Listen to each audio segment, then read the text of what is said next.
Yeah, Mouse has a full skin in the game. I don't know if do any other creators have a skin in the game, or is it just her? Because I think I remember collabing with her early on in it, and she like said out loud, she was like, "Oh, I would love to something something," and then like it happened. So I don't know if they just did it for her because she said she wanted, or if they had like a program and they did a few.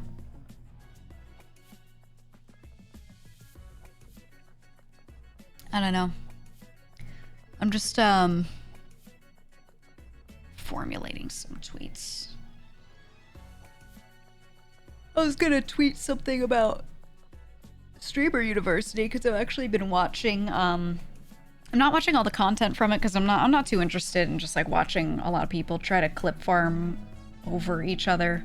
Like some of the people are really funny, but most of them I'm just like, it's not the content for me. But I've been really liking watching the streamers give their classes because a lot of it's stuff that I already know personally. But it's nice to hear the way people frame it. And it's nice to see... There's some things that some of them say that I completely disagree with, but I think worked for them or just worked for a different pocket of people, you know? So it's not like, you know, there's actual information in the classes. Oh, absolutely. I mean, I think the stuff that I've seen them all say is stuff that 90% of it, you as a creator would figure out just from doing. But, you know, it would take you time. So by listening to them just tell it to you, you can fast track yourself a little bit. Not much of it is like secret industry info. It's literally just, it's pretty much stuff you could learn if you were bullish about learning streaming and you went on YouTube and went on Reddit and went just on Google and just looked up, how does this work? How does that work? How do I do this? How do I do that? And listened to what people say. It takes a lot of hours though. So this is nicely distilled, which I think is good. And it's from people who have proven that they can do it.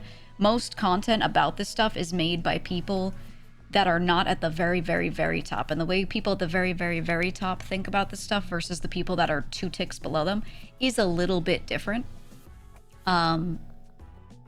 So it's nice to see it. But pretty much everything they're saying you can learn on your own. Almost everything. There's 1 or 2 things that people have mentioned here or there where I'm like, that's more of like you have to be in this industry for a while and then you start meeting like industry professionals, like non-streamers. Like gaming companies or brands or whatever, whenever they're talking about like brand deals, you know.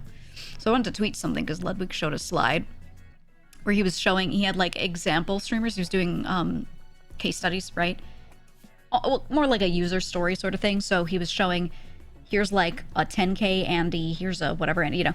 So one of them was the 1K Andy. Here's like your average 1K-ish streamer and, you know, she's at 1,200 viewers and she's blah, blah, blah. And he was going through stuff and he was showing that on average, like how much they would make from what sources, showing like Twitch would be their main income if they're a Twitch streamer. And he showed them at like 10K with 1,600 subs, which was about right. It's pretty good. You could be like you could make like 100K, like be a 6-figure streamer if you are between 1 and 2K and you have like that's a pretty good sub number, that's 1,600, I would say. Because I see a lot of people with fewer subs than their CCV average, and so it's not always like that proportion that he showed, but you know. But then he showed YouTube at like 150, which is true. He was like, she only posts shorts and nothing else, so she doesn't make money. And then he showed sponsorships at 0. And he was like, this is the average. This is someone who's in the top 1,000 streamers in the world, and most of them make $0 in sponsors. And I was like, LOL. This is literally why I made my company, because there's no reason for that. Other than to make it not be that. Like, the companies are willing to pay and give you sponsorships, but there's no reason for it to be that way other than you don't know the right people or the right methods to get these things in front of you. So I was going to tweet about that.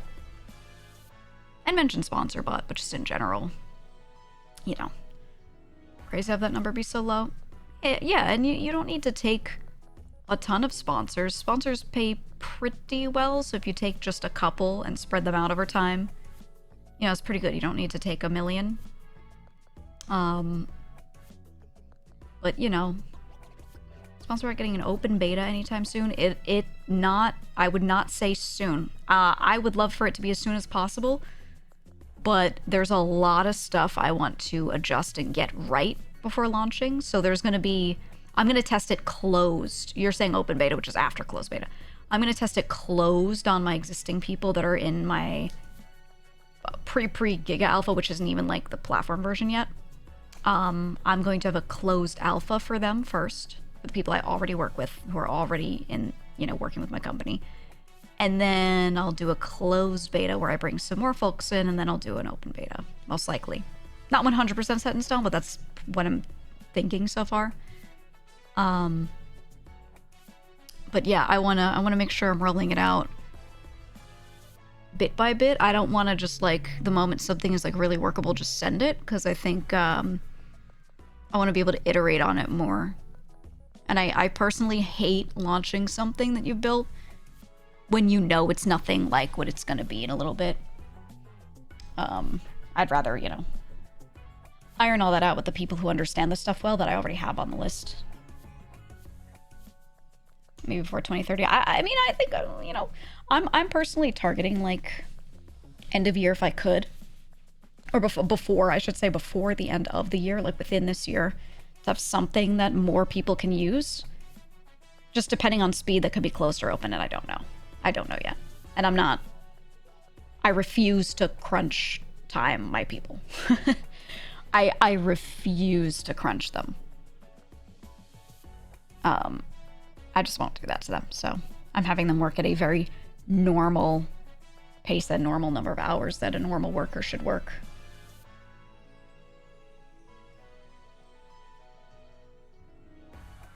A pretty small channel. It's not for me, but when do you think a person would seek out sponsorships? When? It depends on what you do. Completely.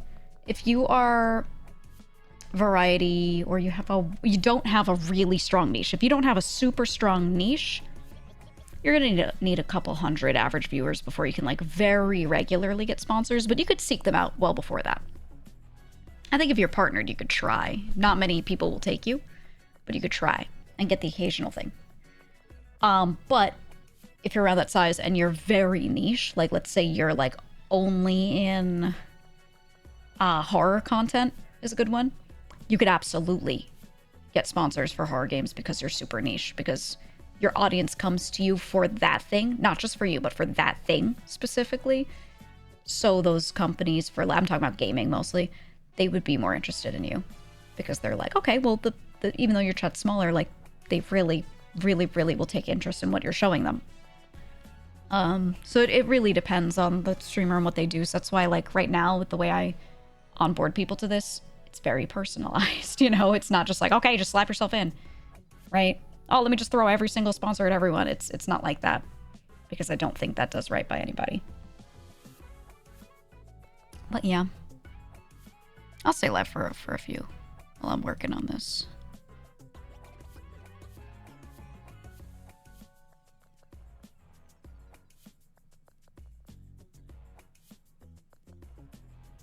But I'm just typing stuff up.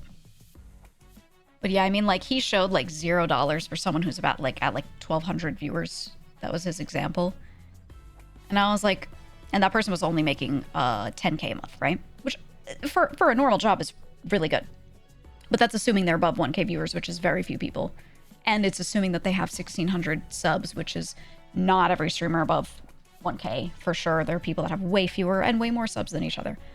But I know people who are at like 300 CCB making more than that, because they just figured out how to run them like a business.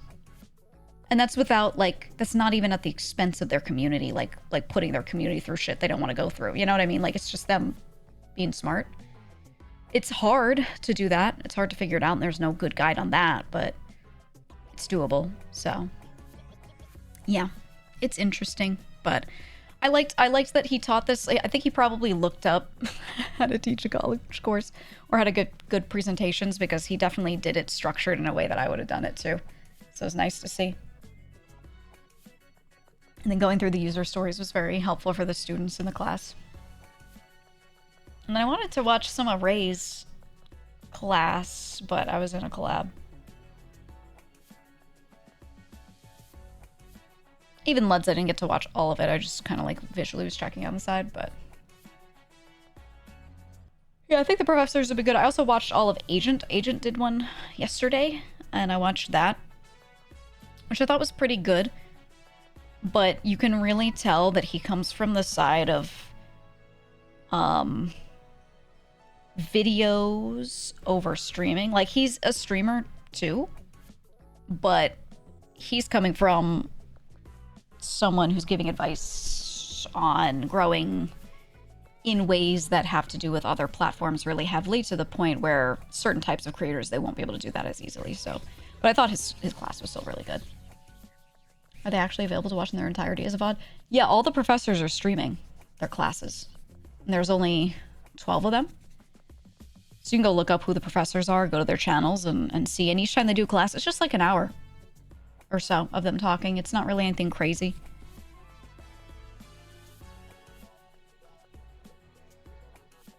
But yeah. Yeah, I don't know. The sponsor thing, I'm just looking at that and I'm like, oh, that's so crazy to see, like, streamers of that size not getting sponsors. Even if you're not, I would say if you're in gaming, there's no way you should not be getting sponsors if you want them and you're above 1K CCB. There's just no way. Unless you just literally have never tried reaching out to anybody about it. I don't know. But then again, at the same time, I do know people that are in agencies that aren't really getting a lot of sponsors. So I'm like, I don't know what's happening there. So I'll fix that. So, like, I've got entire agencies where we handle some of their stuff, and we're getting them way more stuff than they ever got before. So, is that $0 income, like, left over from expenses or net gains? No, that's just net revenue that he was showing. So, like, that Twitch revenue that he showed that person at like, it was like $10,100. So 10K, that's before tax. So that person would lose about 30% of that in a lot of cases, because you pay your, assuming you're American, you pay your federal income tax on that. You know, 10K was for like the 1 month. You pay your federal income tax, and then you also pay self-employment tax, which is an extra 12.5% of that. So if you're making 120K, you're losing about ish 15K of that just to the self-employment tax, plus whatever you're losing for your regular tax. So you really yeah, and private insurance and everything. There's a lot of stuff you don't have access to with no employer. So yeah, so he was like, that's pretty good money, and people in class were nodding and they were like, yeah, that's pretty good money. And I'm like, yeah, but you can't look at that number and budget off of that. You gotta assume that you'll only have 60% of that, just to be safe.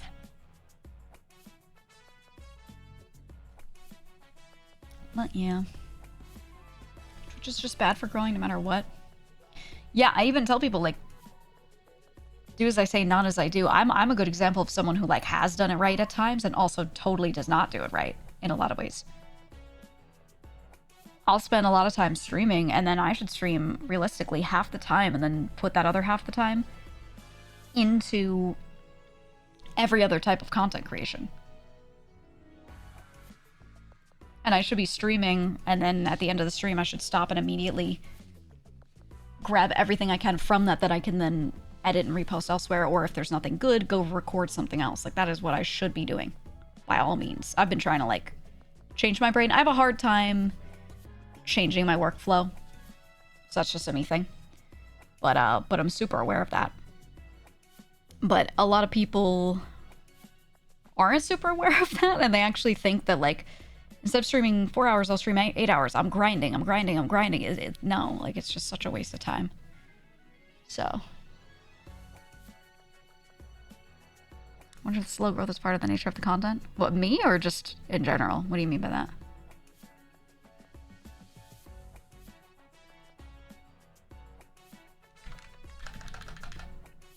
Let's type my thing up. In general? No, if you're smart and have an entertainment factor and can understand content, anyone can hypergrow, so long as they tick those 3 boxes. Just very few people are all 3 of those things, like, starting out. Very rare. And the people you do see totally blow up are those three things starting out, which is rare. Like I said. Like Queso. Queso's entertaining. I would say he's smart, but more so in like an adaptability way. He's willing to change stuff and he's willing to do what he needs to do. He's a worker, right? But then he didn't really understand content that well when he started. And that's the thing he was grinding over time. So he's streaming 2K, just NBA, to people for a while. And then over time he figured it out and then started going crazy. But he had to figure it out first. Yeah, Peanut as well. Though Peanut rode a content wave with Arc Raiders as well. Which you could say is part of being content brain. Right? Finding that wave and riding it. But yeah, there's a lot of factors, but those are the mains. Are there people who don't do sponsors and still make good money with streaming? Yeah, I mean, like a lot of VTubers have high sub counts. They have like crazy gifters. I say it all the time where I always tell you guys, I'm like, yeah, I do not make as much money as a lot of other VTubers do.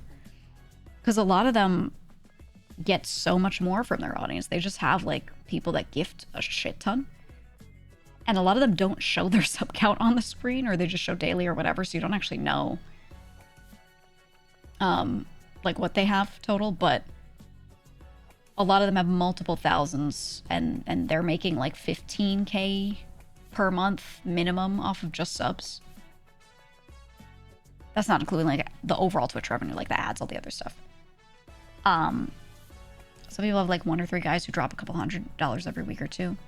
Yeah, some have more. But then a lot of them, a lot of the ones that you wouldn't even know have this because they advertise in like sneakier ways. A ton of them have Fansly accounts, or some OnlyFans, but usually Fansly. And a lot of VTubers are at the top of the leaderboard. They're like number, top 10 on Fansly, and they make stupid amounts of money from that. So that's a lot of the ones that you see like that don't even stream that often. They stream somewhat, and then, they're just off doing fuck all, and you're like, what are they doing? A lot of the time they're doing not safe for work content on Fansly, and that's where they're putting a lot of their time, and it makes really, really good money. So they're smarter for spending less time streaming and more time on that, because they that's just them diversifying into something that they want to do. Yeah, blue Twitch, as people call it. But yeah, you can make a ton of money if you're willing to do that. Some of us are just super not willing to do that, but yeah. Yeah, it's VA and ASMR. That's the thing, is a lot of them aren't even like showing their bodies or like showing them their real selves in that setting. Some of them are. But there's also plenty of them that are literally just voice acting, and then they have like a GIF or a video or literally an image or nothing. Sometimes it's literally just ASMR that's not safe for work. And that's it. And it makes a ton of money for them, so they don't need to stream.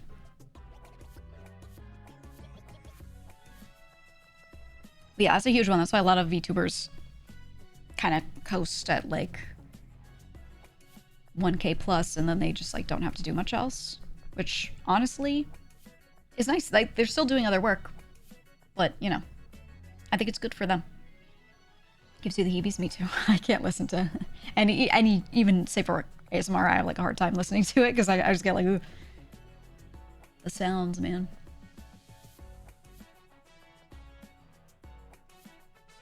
I wonder if any of them are just playing not safe for work games on there and not doing not safe for work stuff themselves. No.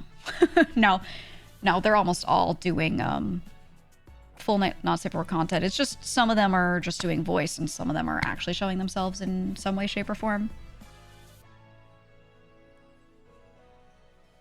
But yeah, usually they're like legit sex workers in some kind of way. Yeah, you can profit off that without exposing identity. That's true, though I will say if people have seen you, even if you have like wear a mask on your face, if people have seen you, seen your body, seen a little bit of something IRL or reality-wise, you tend to make a lot more money doing that kind of content because now they have something to kind of put it to. Whereas if you never show yourself, then You don't always make as much. Some do, but most showing something is like necessary a little bit. I don't really know exactly what it is, but I wonder if it's as shallow as dudes being like, I hope she's not fat.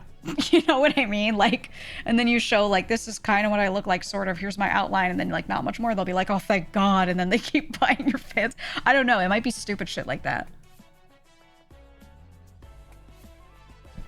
Like, just knowing people, I think that's just what it is. Something along those lines. Are they like them not knowing what you look like and then listening to the ASMR and jerking it? They might just be like, back of their mind, what if she doesn't look the way I like? You know what I mean? And maybe that makes them less likely to look at that content. And then you show something and they're like, oh wow, she looks at least normal. Hell yeah, right? Which stinks, because if the content works for them, it works for them. You know what I mean? Yeah, you could imagine whatever. Exactly. But I think that like confirmation for some people helps. So that kind of content does better when they, you know, dip into that. So I know a few people that have said like they weren't going to show themselves at all, but they started doing it because they were like, I just do fantasy content at this point, and I want that to do well, you know? I wonder if there's a niche to be carved out, like doing normal video game reviews and stuff, but real not safe for work games that put on fancy. If you are not being sexual yourself, not really.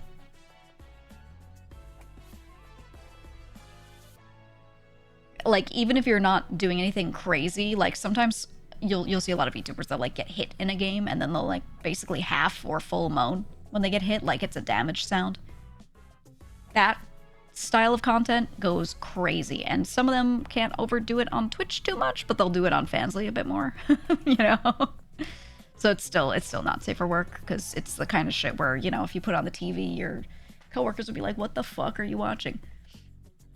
Even if they're not showing boob on screen, you know? So there's usually still an aspect of the person themselves doing it.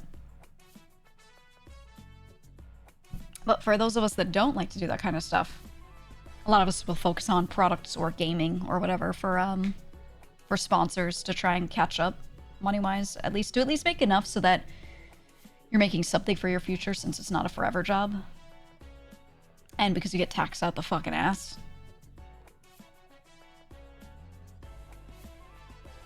But, yeah.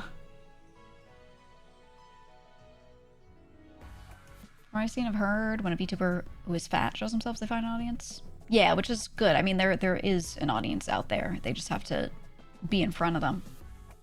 Which is nice, comforting for a lot of people, knowing like they could do that stuff too and not be completely trashed for it, you know? I'll just say porn, it's less to explain. Well, but it's not always fully porn. Porn is like, got different visual implications. You know? Not safe for work is a nicer, wider umbrella, because it's just like, yeah, anything that's sus enough that you would not show your coworkers.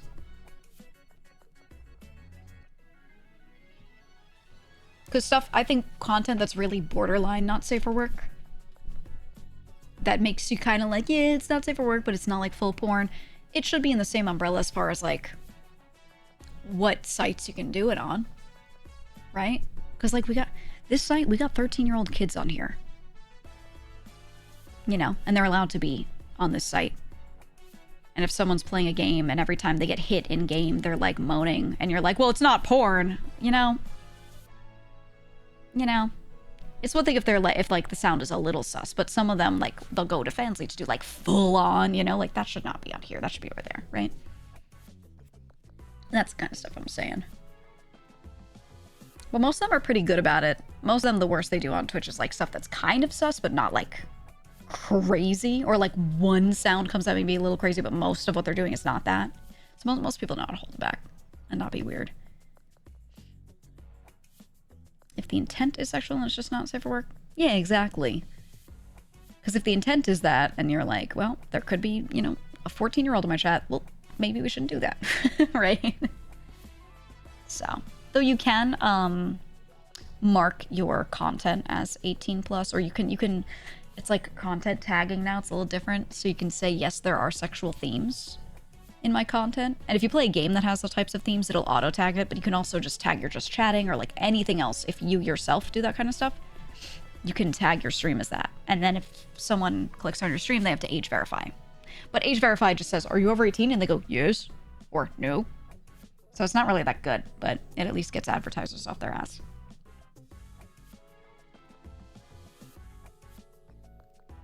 I'm glad having a second camera for adult sites while streaming here isn't allowed on Twitch. Yeah. But there's a lot of people that really overdo it with their camera work sometimes. They really go crazy with it. And I like to say that I think Twitch would do really well if it invested in making a clone of itself that is for not safe for work content and just calling it something else, putting it under the same financial umbrella to save itself financially, and just having it. And have it linked together so when a streamer gets paid, you know, like it's thrown in the same pool.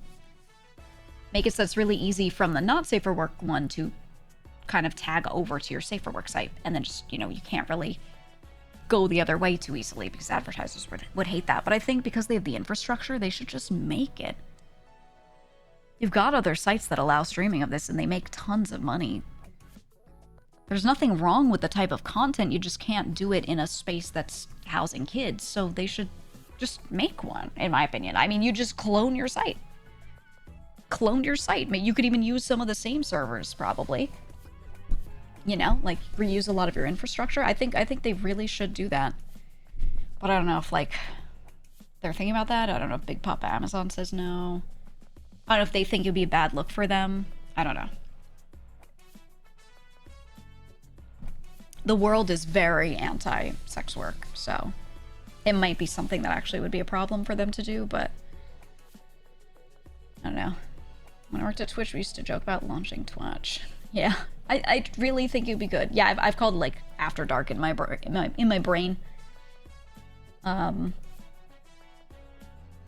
just think it would be great for them to do for a lot of their creators, because then creators were complaining and we're like, oh, why is this streamer doing this type of thing on Twitch? Blah blah blah. Well, maybe they could do it on the other side, you know, and they could still monetize that streamer. Because they don't really like ban people forever for doing that kind of stuff, because then they lose their money. But it'd be easier for them to push it over somewhere else and say, there is a home for this, it's over there, please do it over there. We don't hate you, it just has to be there. You know? Yeah, Amazon does seem to be anti-goon. I think so. So I would assume the call comes from above, you know, of Twitch, Amazon rather, being like, yeah, you can't do that. But I wish they would, man. But the world is just very anti that. Oh well. I just think there's nothing wrong with that kind of content so long as it's sequestered and not put in front of people it's not supposed to be put in front of. I really like see no issue with it. It's a service, and if people can't do it legally or properly, they're gonna find ways to do it illegally and improperly and in an unsafe way.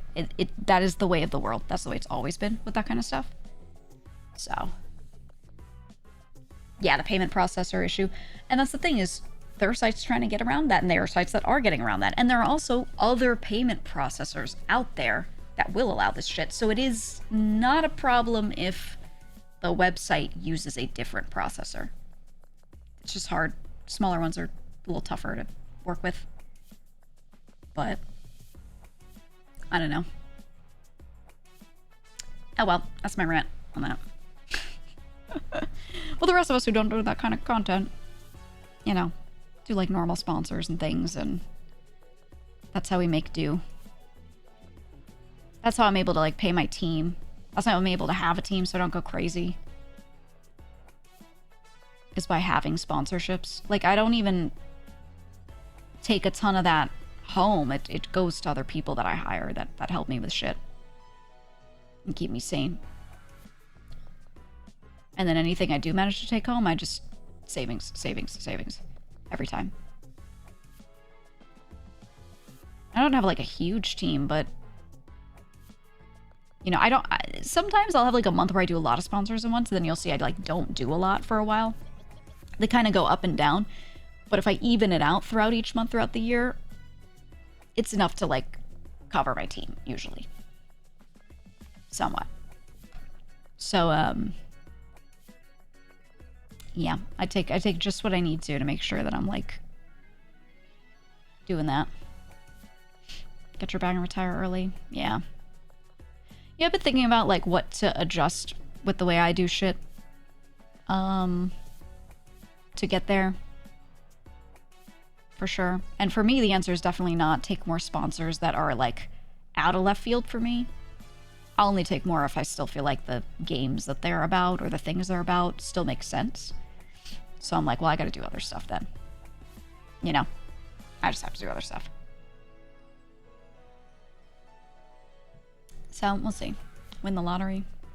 I feel like, personally, I already won the lottery by being able to do this as a career at all. So, I'm like... I think I've used all my luck. This is not something I pictured myself doing previously. So... You know, it's very much like a rare thing to be able to do this. And there's nothing I want to do more than just sit around and play video games. With my life. There's nothing I want to do more. So, you know. Yeah, I was in the wage cage before this, and I was at a lot of different levels. I did a lot of different things, experienced a lot of it, enjoyed it, would much rather spend my time just sitting there playing video games and shooting the shit. Honestly. It's definitely a harder job in certain ways and an easier job in other ways. Like, there are certain things you have to sacrifice, difficulties you have to take on to make other things very easy. You know, at the end of the day, yeah, you get to sit there. There's a lot of stuff that you have to deal with that's bullshit. Absolute bullshit. But you get to sit around and play video games for a lot of time. I will trade that. I will trade that. So, yeah, I feel like I'm already very lucky. People say it's not luck, but there is a little bit of luck in content creation. I would say there's timing. I wouldn't call it luck, though. Because you can always look at the timing of a thing and hop on it and make it work for you. Like we were talking about Burnt Peanut earlier. He was a Tarkov streamer. There was no stroke of luck that was going to hit him that was going to make him big. He saw Arc Raiders coming out. He could have stayed a Tarkov streamer. No, he went into Arc Raiders and started grinding the fuck out of it. That was a conscious decision. And I've seen some people be like, yeah, he got lucky that Arc Raiders came out. And I'm like, no, he could have taken advantage of any FPS that came out because he was an FPS streamer. He just waited for something, and that one happened to be the one that he went on, and that game did well. I don't even think that's luck. I think that's good decision making on his part. You know? Like, it's not arbitrary luck. It's well-timed advantages that they are giving themselves in the form of opportunities they're taking. Because it always keeps some elements of you have to do some shit, you have to look at something, analyze that you should do it, and then execute that thing. It's not like you sit there and do the same thing every day and then you just get lucky. That doesn't happen. That literally doesn't happen. Everyone who blows up changed something and then blew up. Changed something or did something to get them to blow up. It's never completely random. Even if it looks like it is, it never is.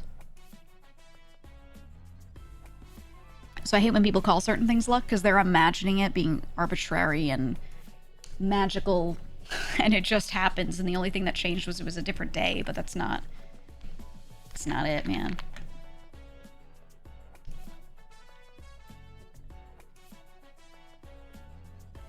Yeah, I agree with the ninja comparison. Yeah.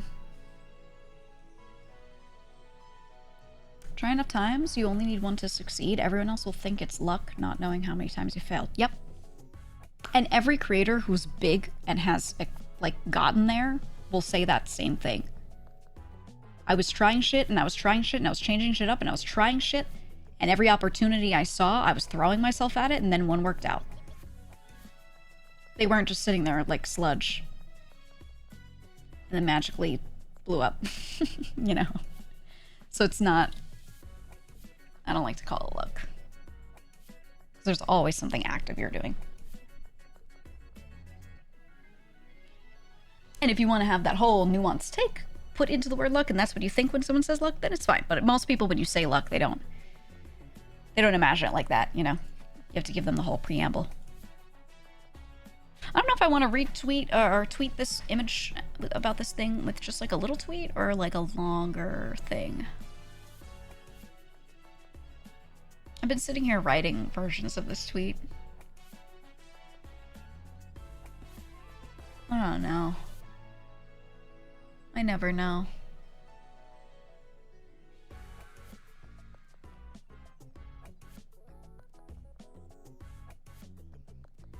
I'm gonna go to... Let me switch to just chatting. We're still in golf. We're still in fucking golf. Was it Seneca that said luck is when preparation meets opportunity? Right. Pretty much.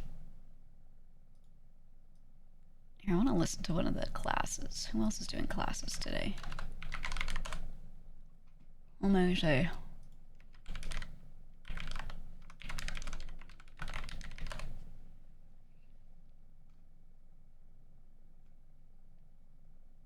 I watched Agent's class. Yeah, I wanted to do Lud's class. That's the one where I was quoting like a thing he showed. Okay, I don't want to watch his whole VOD.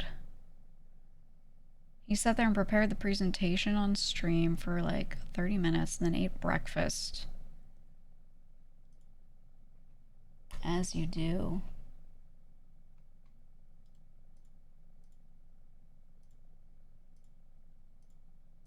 We can look at today's. I was going to click through it anyway. I'm just looking at all of them because I feel like, you know what I fucking hate? I see a lot of VTubers posting and during this time because there are no VTubers at this event. There's zero representation, which I think is fine because that's not the type of streamer that this is really for the most part, though you can still take the same wisdom and apply it. But event-wise, it's not for that.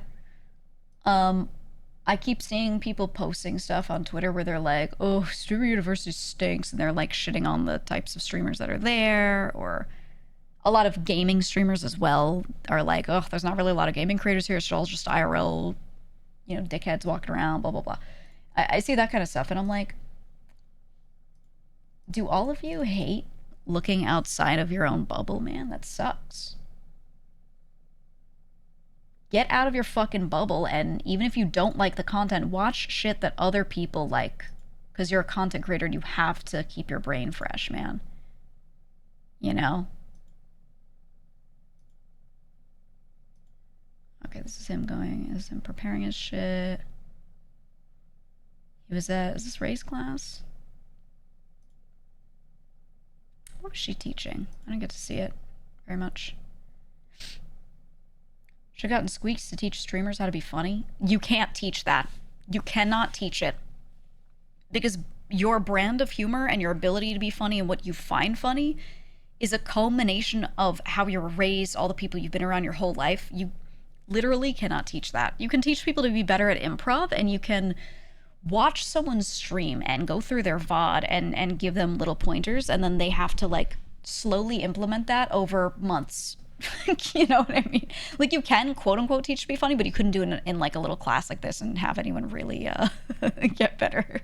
You have to do that individually. And I've had friends be like, can you watch my VOD and tell me what to change? And I'm like, ugh, if I had an hourly rate for this, I'd be making bank, man. You know? Hard to hire someone that doesn't watch your content, because how are they going to know what to click? How do you find the right one? Like, okay. I want to see what she was teaching. Oh, this person, I think this is... She was talking about, the one thing I saw was she had managers versus agents really big on the monitor or on the projector at one point. And I was like, yep, thank you. Because a lot of people don't understand this. They don't know the difference. Lacey, Ron, was that Ron? Who was that? Dude, these guys showing up and then like making noise. Every class, I want to say something right now. Every class, everyone's a streamer, so they're kind of clip farming during class, whatever. I think that is fine. At the end of the day, they're presenting this like this is an educational university program. It is also a content farm for everyone there, especially the teachers and the dean, especially, right? That's fine. Totally fine. It's both things at the same time, right? But I notice a lot of the streamers being more disruptive in the women's classes than the men's classes because they know that a lot of the female teachers are going to be more likely to get pushed around or be a pushover or like let them. I'm not saying him in particular. I'm just saying in general because this moment's making me think of it. They know they can sit there and distract and delay their classes more, and it's kind of pissing me off when I watch it. I will also say the female teachers should look at what some of the male teachers are doing. Like Lud, when he needs people to shut up, he'll like do a couple things specifically and treat this like a class of kids, you know? And they should probably try to do the same because if you're a woman and you assert yourself, like it'll work eventually. You just have to overcorrect, unfortunately. Who's in chat? Please. Now these guys are fine because these are like friends in the back, you know? How do you get a manager? Yeah, like how do you find the right one? Because like emails tend to like flood in and like they always say the right things and then it never ends up. Okay, this is actually a really good question and it's very important. All right. So first of all, you guys do need to put an effort to finding them. You know, make your presence known. All right, put yourself out there. You know, Google all of the agencies, managements in your area. You definitely want someone that's nearby, but you could do it mobily or like away as well. But the VTubers do it all remotely. It's kind of like you want to like date, not actually date them, but like you want a trial, 3-month trial. I think. Do not sign anything. Yes. Test it out, see how much they're putting into it. Yes. What kind of effort are they putting in? Are they aligned with their goals? Do they understand what you want, what you need? 3 months. And then if it's working out really well, they brought you deals, there's synergy, then you can sign. Yeah, a lot of VTubers sign with agencies really fast without trying them out first. And I'm like, dude, a lot of the agencies that are specifically for VTubers also won't let you really do a trial, but I also don't know how much people ask. With VJojo, I got to be working with the staff, working on my debut, working toward a few things for several months before I actually signed. So I kind of treated that as this grace period.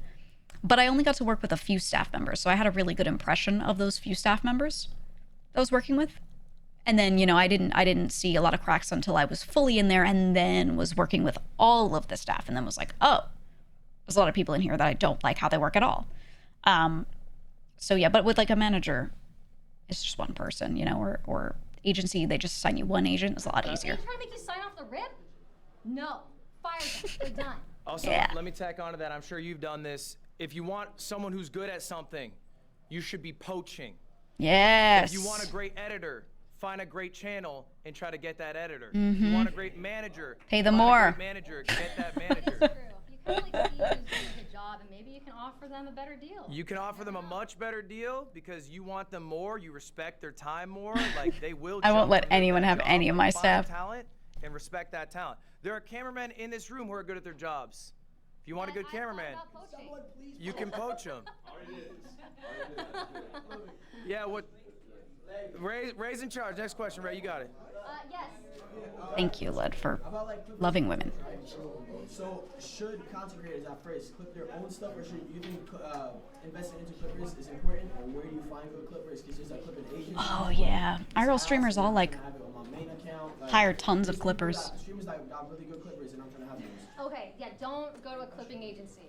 No. I think that the best thing to do is already just see who's already clipping your channel. Like, Can I just say, there are several VTuber clippers that have reached out to me to try to get me to pay them to clip me. On YouTube, on Twitter especially. Hey, you know, just wondering if you want to get clipped more, here are my rates, or blah, blah, blah. No. I'll clip myself, thank you. I don't think my content is, like, easy for people who don't watch me to, like, properly pick out anyway. Fuck that. They don't even watch me. who's doing it for fun is a hobby that genuinely likes it. Fuck that. It's so hard to hire someone that doesn't watch. Yeah, keep people can and will pay for it. You know what I mean? So you want to find someone that's already like into your stuff, and if you're having a hard time finding that, I think you have to like just go and look at other like we just mentioned, like go. Now, clipping isn't just Twitch clipping. It's like someone who sifts through all of your content, clips stuff out, and then also edits it and uploads it to a channel that isn't yours, so you look like you're popping. They have an ego? Ron, which clipper you got? Rather pay a clipper already in my community? Exactly. If That's the you're best. really good, people will clip for you on their own fan channels, and that's really good. That's what she's saying. Yep. Agreed. Someone gets views, they like pay for clippers, but some people just do it naturally. I would say for like a smaller channel. I don't pay for clippers, but I'll let anyone else who wants to do a clipping channel put clips of me up, and then they can just keep the revenue. It's fine, as long as they're doing it in good faith. Naturally, because when clippers clip you, Are you talking about your own channel? Yes, your own IG. Like you got all the same clippers, right? Oh, yeah. Oh, he's asking what agency they use to clip. He's like, I want that. Let me do that. if Clipper gets a lot of views, he gets paid, right? So why would I pay him Ooh. if like he has to? He's making the point I just made. Like, if a clipper clips you and gets 1 million on TikTok, why would I pay him? He's getting paid from the ad rev. Like, I should not hire that person to clip me. I'm letting them clip me, and then they can keep the ad rev, right? Like, If he does his job already without me. exactly. Like, if you make good content, it can just happen. They get paid regardless, right? You know what I'm saying? But to tack onto that, They don't want to keep clipping you, like just like because they clip you. So it's like a win-win. privilege, all right? Y'all are not Marlon. Marlon gets to. I got won the jackpot. That's true. These are smaller streamers, a lot of them. You're a funny guy. You're a funny guy. You're funny, bro. No, but Marlon can't get clipped, so you're gonna have to learn how to do it yourself, maybe initially. Like, Well, I got clippers myself, but it's like I'm trying to like even out streaming you like outside it's easy. Why are you but, like, leaning your head on the I'm wall, not bro? trying to be on my phone too much. I think the tiers are if you're very small, you do it yourself. Above that, Yep. you can get like a viewer to do it, right? And hire that person who's really passionate. Like find someone who likes your shit and do it. And then above that, it's your Marlon, and people just clip your shit no matter what you do, right? Those are the Yeah. sort of tiers. I think before coming here, you probably should have like set up like No, I had some, but like before. Okay, yeah. You're just jealous, bro. Okay, can I do it real quick? Yeah. Okay, since there's so many big streamers here, and I struggle with clipping, what is the way about like holding retention? What is the way, like the method of getting someone to watch a whole TikTok? Is there like a certain time limit? A whole Is TikTok. it impacting fast?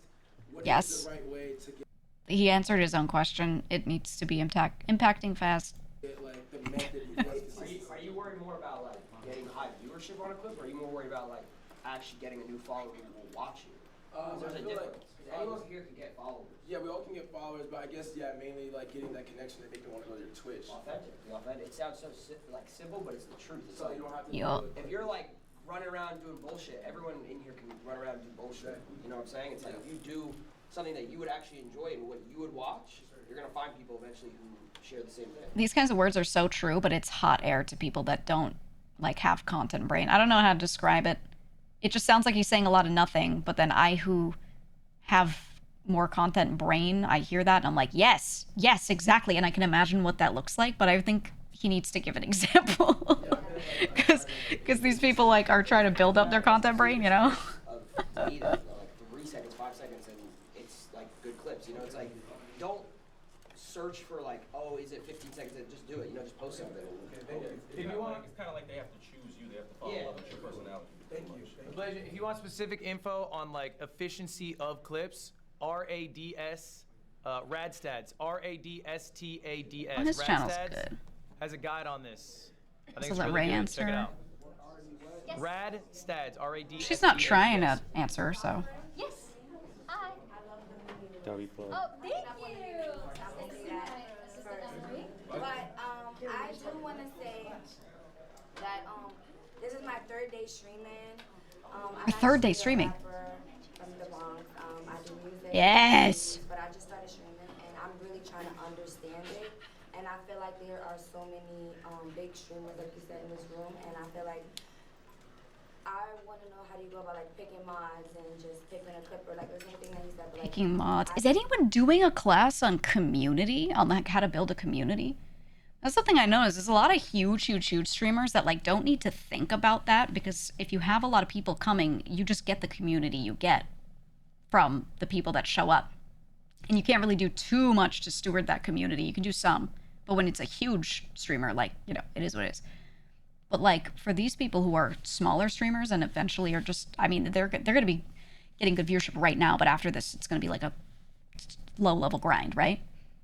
I don't know if any of these classes are about community building on that small scale. I wonder if like her question would be really like, that would probably be what helps her out the most, because she said she's a rapper, so building a community around herself is most important, and tapping into the music community is important, right?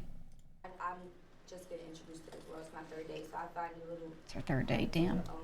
really understand, and how do you trust the right person as a Dude, if this were me, Oh yeah, no, I'd be wearing a headband like this, and I'd have on it two sticks and some text, and it would say my URL.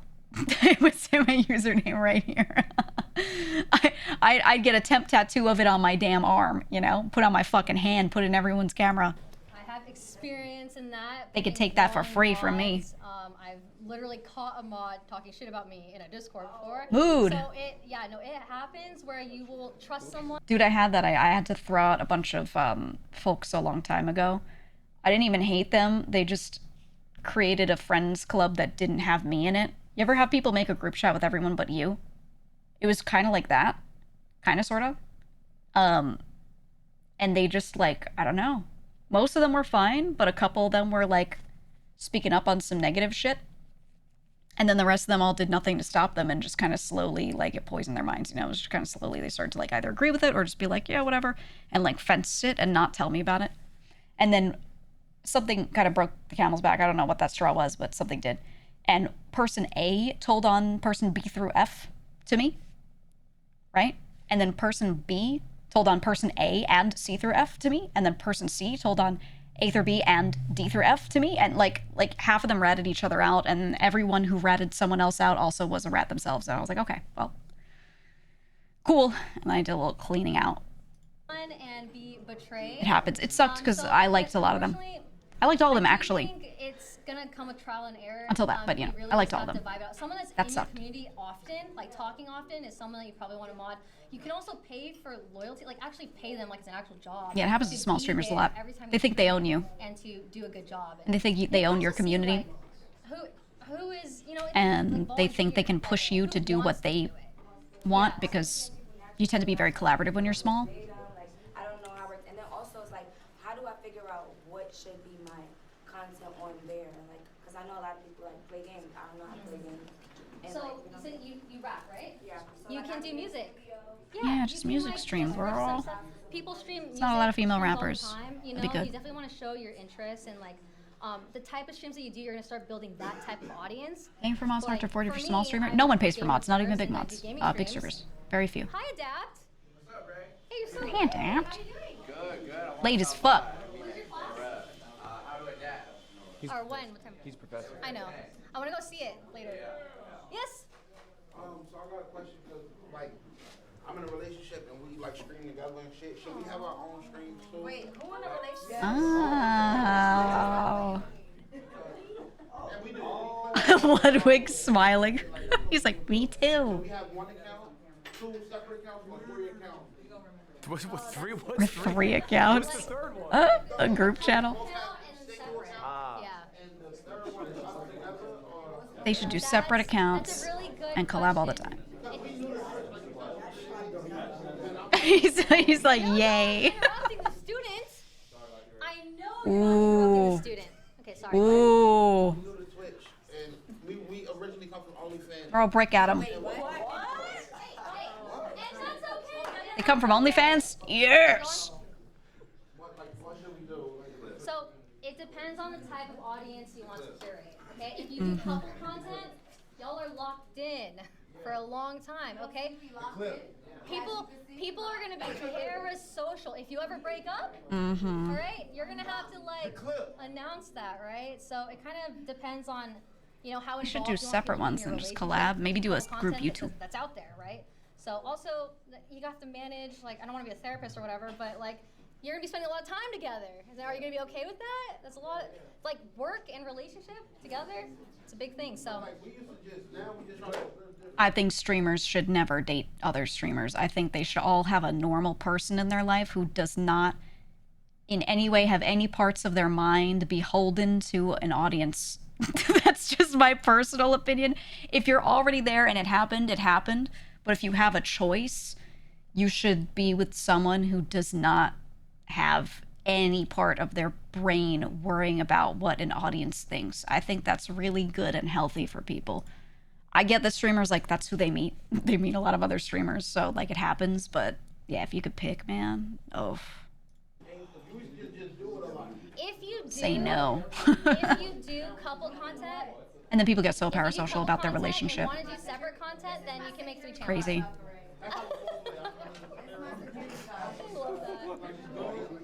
They should just have 2 channels, and one's a wife guy and one's like a husband girl, if that exists. So, but 3 channels, just separate it. Okay, last question. Anyone? Blood. Yugi, what's up? Can I get the raid? Can I get the raid? Who's the honor student today? Oh. It ain't you, Yugi. Thank you guys so much. Fried him. Fried him. Oh, Bonnie? Bonnie, you didn't even show up to my class today. And you sent your cameraman? She sent her cameraman. It's Bonnie's cameraman, but she wasn't there. Bonnie, yeah, Bonnie's not even here today. Wait. Is that not insane? That's genius. I should hire a cameraman to go out and stream for me. I'll do IRL streams. I'll just call the cameraman. Holy fuck. All right, thank you guys so much. What am I doing? I am here if you guys need to talk. Let me know. I could have sent a cameraman to this and been an iPad on their chest. Just taped to the front. Yes, please, you can have After class help. Oscar, please. Dude, I should have applied. I never even thought about it because I thought it was just like fleshy people only. I should have applied and sent Oscar if I got in. I should have done it. That would have been fucking crazy. 11 minutes? I think I would be absolutely not the kind of person they want to see here. Though, like, just by like being a VTuber, I mean. Welcome to class. Okay, are you gonna do your class? I want to see your class. Getting ready for class. Why is it so dark?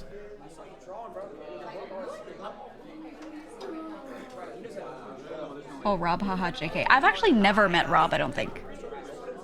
I know of Rob, but I've never met him. Someone said they needed a copy of your driver's license. I mean, you could always make exceptions. This class. There are like times where I've had to sign things, but I'm not like I tell them, hey, I don't do that, but I could send in my lawyer on behalf of me, and we can write up a little thing that, you know, keeps you safe legally, whatever. Without me having to, you know, give a driver's license. Things can be worked out. Yo, if you hear my voice, clap once. Oh yeah. My voice, clap twice. Oh yeah. Class, how to get lucky 201. Guys, today's How to get lucky. different than yesterday's. I'll go over Is he about to talk about the thing I just talked about, which is luck isn't real? some of the But same it is things. It's mostly going to be new stuff. by this definition? If you heard about yesterday's class, it will not be the same thing. Can I see? Is Isabella here? Yeah. All right, keep your hand up. Kiera, are you here? Kiera? Dude, I'm nowhere near a big enough streamer to do it, but I want to be a professor so bad so I can yell at people about sponsors. Because you are the only person here who did the homework assignment. Round of applause. What? I assigned you all homework last night. Isabella's the only one who submitted it. What is the question? But the mobile app was down. We couldn't submit. I couldn't submit mine. You didn't do it last night. And I know it was down, and I trust you all. This is just the only person who was able to figure it out in this class. I want to reward that, so just stay after class for me if you would, Isabella. There is a new homework assignment. We will talk about it. You should be able to do it. W Isabella. It's very easy. If you can't submit it on the app, that's all right. Ultimately, the homework's for you guys. All right, y'all. I had this question on the board. Anyone have thoughts on this? Off rip. Do streamers make too much money? No. No? No! You thought that was gonna work. Who, me? I heard we make more than rappers. More than rappers? Do you think that makes sense? I think it do. Yes. I think it do. Okay. Yeah. I just cashed like 200K last night. Bro. 200K? Last night? Damn. That's pretty good. All right. Really, we think streamers make a lot, right? Streamers make a lot. We know streamers make a lot of money. I think we've heard this before. Guys, today we're going to talk a little bit about that and something I think a few of you in this class are dealing with. Guys, today, the class is stop clip farming and start making money. Whoa. A lot of you guys here are great at farming clips. You get millions of views. You get more views than me, but you're not making money equivalent to maybe the attention that you are receiving. We're going to unpack why. We're going to start talking about how to build a larger audience, a larger community, people who watch you live. Oh, okay, that's what I was wondering. I was like, Also, when someone real didn't quick, mention communities more round of applause for properly. yourselves. Congratulations, everybody. Yay. You guys have accomplished a lot. I think you should be proud of yourselves. If you don't know, these are the facts. 92% of people go live once, they never go live again. Whoa. 92% of all of Twitch, they only go live As I one shouldn't. time. Most people So if you've will go gone live crazy. twice, you're in the top 10%. 20 viewers is the amount of viewers you need to be in the top 1%. Raise your hands. Who's got 20 viewers? You're a 1%. 1%. Right now. 1%. You are all 1%ers. I wonder how many are like tiny streamers. Next. There's one who said she's third ever stream. 1 million people applied to Streamer U. And you are the few What? who made it in. One more round of applause. 1 million. That's crazy. That's really good. And I got one more surprise for you all. Okay. Most of you will fail. Yes. Guys, most of you are gonna fail. What is fail? What do I mean by fail? Did you feel like you made it when you went to Streamer U? Do you feel like you got an opportunity that you can grasp and you might skyrocket? Yes, I did. You might have felt that. You got excited. Yeah. That won't happen for most of you. Here are the stats. Last year, Streamer U. This is last year. People would say 2025 Streamer U. I looked at the viewership a month before Streamer U. Right. Then I looked at the viewership last month. Oh shit. On average, that whole group's down 287 views. That whole group. All right. Whoa. The median. Okay, that's the person in the middle. You They lost viewers overall. Off the lowest. Okay. They gained 4 viewers. 4 viewers. That's it. Streamer U. 4 viewer change after a year. Oh. 56% of all participants lost viewers or only gained single-digit viewers. That's year over year. Okay. So I want to tell you, this is why clout chasing doesn't actually work. A lot of people think it does, and it could like temporarily work, but it doesn't over time work, like a year later. Or if you are like going in there and making people think you are, the only way it works is if you're fucking evil or you're their real friend and you're not actually clout chasing. So if you're someone's real friend, great, you could grow. If you're not someone's real friend and you're evil and you are like using them, that is the only other way that it does work. And then everyone at some point will find out, realize that you're evil, and then they hate you, which is also really not worth. So, well, maybe you still make money. I don't know. If you think that's worth it, you think that's worth it. But yeah. this opportunity, this If you want to sleep at night, it doesn't work. once in a lifetime miracle, for most of you, it ain't gonna mean shit. It'll be a cool memory. All right? But that's all it will ever be. Maybe you made extra money this weekend. Congratulations. You got a few thousand in the bank. Ron probably is getting $250,000. That's nice. But that's all it will be. It will not effectively change your life. Jason, because honestly, there's things Ron can learn, and you can always learn at any level. Yes. All right, that's the bad news. That's the bad news. All right, but we want to be different. We want to be the ones who succeed. How do we do that? First off, we have to ask ourselves an honest question. Raise your hand by show of hands. Do you want to be a streamer? You've heard me say this where I'm like, my number one advice to people who are thinking about getting into streaming is figure out if they even want to stream. I've said this a million times. All right? Now, we're going to sit on this for a moment. Do you want to be a streamer? This question about it. Because maybe you don't actually want to be a streamer. You want to have what streaming can get you. But there are quicker, better, more efficient ways to do that. Maybe you actually just want to be rich. Maybe you want a large social media following. Maybe you want to have a creative outlet. Streaming might not be the best path to do this. That's what I keep saying about VTubers. Now, I think when people talk about streamers, we talk about the big guys, talk about the Kais, we talk about the Speeds. That's awesome. That is a very small number of all streamers. That is realistically not going to be you. I have 3 examples for us today. Exactly. I have a top 100 streamer in the world, I have a top 1,000 streamer in the world, and I have a top 10,000 streamer in the world. I'm gonna show you guys all user their stories and their viewership. Yay. We're gonna pocket watch. I agree, Boone. Guys, we're gonna start off with Mr. Number 95. Guys, Well, Boone, I feel like especially in VTubing, so many people have decided this is going to be their job and they treat it like their job. And I'm like, I think you should just have a normal job and then this is your hobby. Like they decide so early that they want this to be their job and then they're not spending time working on using their limited time, their own life, time of their own life, which is limited, to try this thing that is like 99% chance not even gonna go anywhere. And if it does go somewhere, probably not very far, and they'll still have to get a job. You know, it's crazy. It's crazy. I don't think they shouldn't try it at all. You should try a little bit, but like people are dumping money into it and dumping way too much time in, and the sunken cost fallacy goes crazy, so they stick with it for too many years. And I'm like, brother, make some fun videos every now and then. You don't have to be a streamer. Streaming is like one of those things where you have to just live your life doing it. You know, it's really, really, really hard on people mentally. It's not for everyone. I always say that. And so that's why I like that he's starting this, because I say this shit. Turning off. Excuse me, with myself. Well, category athlete. How much money I make? Oh. I'm the 95th biggest streamer on Twitch. I also stream on YouTube. It doesn't include that, but I'm like maybe top 100 out somewhere in there, right?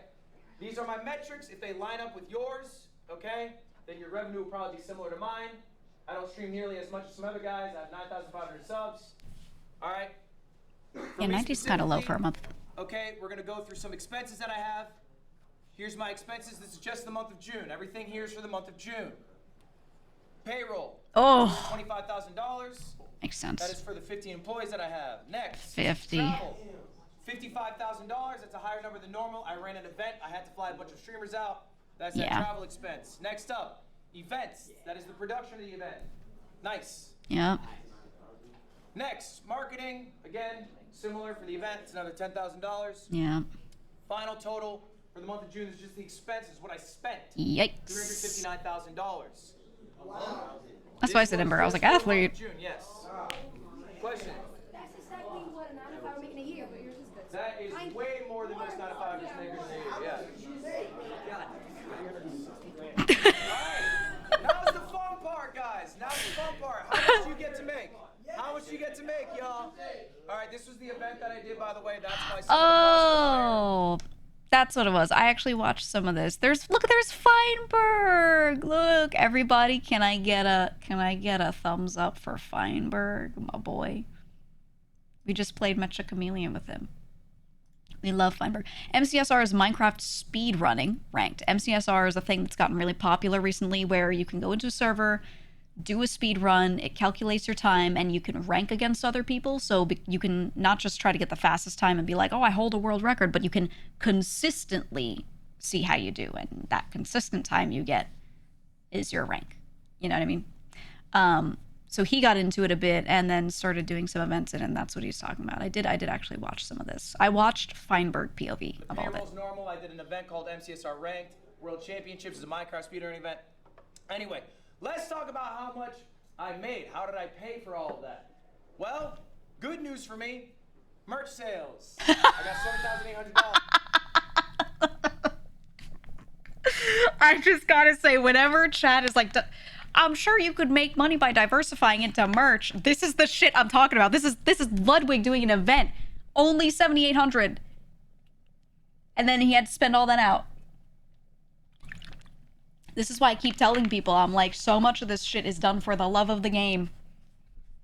And this is what he made, because the companies that make the merch take a huge percentage of it to cover their costs. Their employees, they have to make a profit, because that profit isn't literally a profit, it's going to their employees. You know what I mean? So some of the profits have to go to them. But yeah. Wow. Classic. Classic. YouTube. Okay. That's just the YouTube revenue. This includes That's good. YouTube Live. He also gets millions of views, so you can see how many millions of views, including the live stream and including like everything. And you know he makes a shit ton of content on multiple channels out of the events he does. Only 270, considering the amount put in, is kind of crazy. Stream shorts and videos, 270,000. Twitch gonna be smaller for me, guys. I do not make as much on Twitch. 57,000. That's for a big event. About 6 minutes of ads an hour. I have 9,500 subs. That's about what you make for that. Damn, 9,500 The biggest subs. bulk of my money, though, I made a pivot in my life. I decided I wanted to stop being viewer funded. All right, I did a subathon. Yes. The most subs any streamer did. I had like an average of 20, 30,000 subscribers. I decided this a long time ago. I don't try to encourage you guys. Like, it's nice if you sub, and I really appreciate it. I love that. I love money. Yay. But my focus is not there, because I'm kind of similar, where I'm like, I love extra, but I don't want to be quote unquote viewer funded in the same way. Subscribers. I ran a higher density of ads, and then I said, you know what? That's why I made a sponsor company. As a multi-millionaire, getting these people to pay me money. I didn't like exactly. It made me feel weird. Except I'm not a multimillionaire. I'm not even a millionaire. Okay, I'm a Red Bull athlete. I have an AT&T sponsorship, and I also have an Alienware partnership. These are long-term partnerships. All right, and I do one-off deals as well, as you guys do. So this must be the amount they paid for the event. Yeah. Yeah. That's... He's got Red Bull, who has a bajillion dollars and is willing to spend this, but they also don't sponsor many people.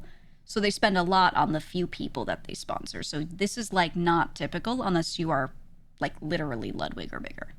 1.1 mil. Even then, it's not typical. He probably had to do a lot of work to get that. This is the flashy number. This is the top 100. Why am I showing you this? It is not just a flex, although I am flexing. It is because this is what you get to see. This is what people love to show you. They love to show you the top 100. Mm-hmm. But you guys aren't top 100. Not all of you, at least. Some of you in this room are. Maybe you want to be. Maybe you'll get there. What does Miss Top 1000 look like? Yeah. I'm keeping this person anonymous. These stats are real, though. This person is a gamer. They average 1,200 viewers.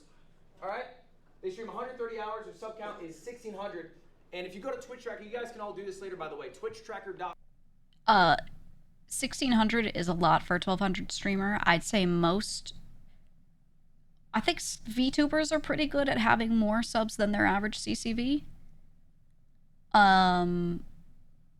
But a lot of other streamers do not have that. A lot of typical gaming streamers actually have fewer. There's huge variance. It really, really, really changes a lot. But this is a real example that he pulled. He just didn't want to put their name there. This is not me. My average viewers are not 1,200. Look up your Twitch channel name. They will tell you what number you are. If your number is lower, they might tell you what percentile you are in. Okay, top 0.5%, top 0.4%, whatever. So our streams that monthly? Anyway, Yes. This is a real person who is in the top 1,000. They're not exactly 1,000, but they're close to it. Right. This is all of their viewership. All right. Poot said, "Damn, that's possible. I got like 300 or less." Yeah, that's what I'm saying. A lot of streamers will have, if your average viewers are 1,000, you'll have like 500 subs, maybe 800 on a good month because you have a lot of gifts or something. A lot of VTubers do manage to get more individual subs, and that comes from VTubing having a super strong community of people that understand the importance of subbing, like their own, not gifting, but like their own sub, and then gifting on top of that. So a lot of VTubers manage to get their average CCV in subs, but those are the ones who kind of encourage it, and then people that have more than that are the ones that really encourage it. You hear them like, I don't want to use the word begging because I really don't know many that are like begging on stream for it, but you know what I mean? They mention it a lot. How much do they make? How much does a top 1,000 streamer get? Sponsorships. So sad. I'm going to tweet about this. This is fucking insane. There is no reason for this. If you are over 500, you should have no issue getting them. However, I completely understand why people do have these issues because this world is very not fleshed out on sponsors. So that is why I made my company. That is literally why I made my company, is the fact that most people in the top 1,000 don't make money from sponsors. They have zero. That is insane. Yeah, Boone said, I wouldn't be a streamer now if it weren't for sponsors. Yeah. Is it they don't think they can get them? There's no real information out there, and any information you do find out there is typically completely wrong or very shallow surface level and doesn't actually give you good access to good things.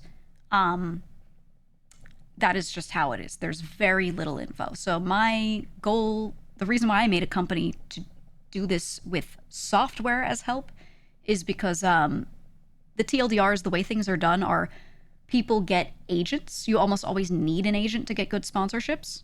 It's very hard to do it without an agent. And even if you're like, people are like, oh, email and just reach out. Just reaching out doesn't work for top 1,000. That works for top 100 typically. Not that it can't, but it usually doesn't. So my goal with making a company was to get that availability, that opportunity to be possible for people to get paid for sponsorships just in general and to get normal rates that they want to ask for instead of just getting handed a rate that they didn't even get to barter on or bid on or anything. And, you know, so yeah, my goal is to make that available because this number right here is very true. I think it's really hard for me to explain the purpose of my company to people who aren't like streamers themselves and haven't experienced this sometimes.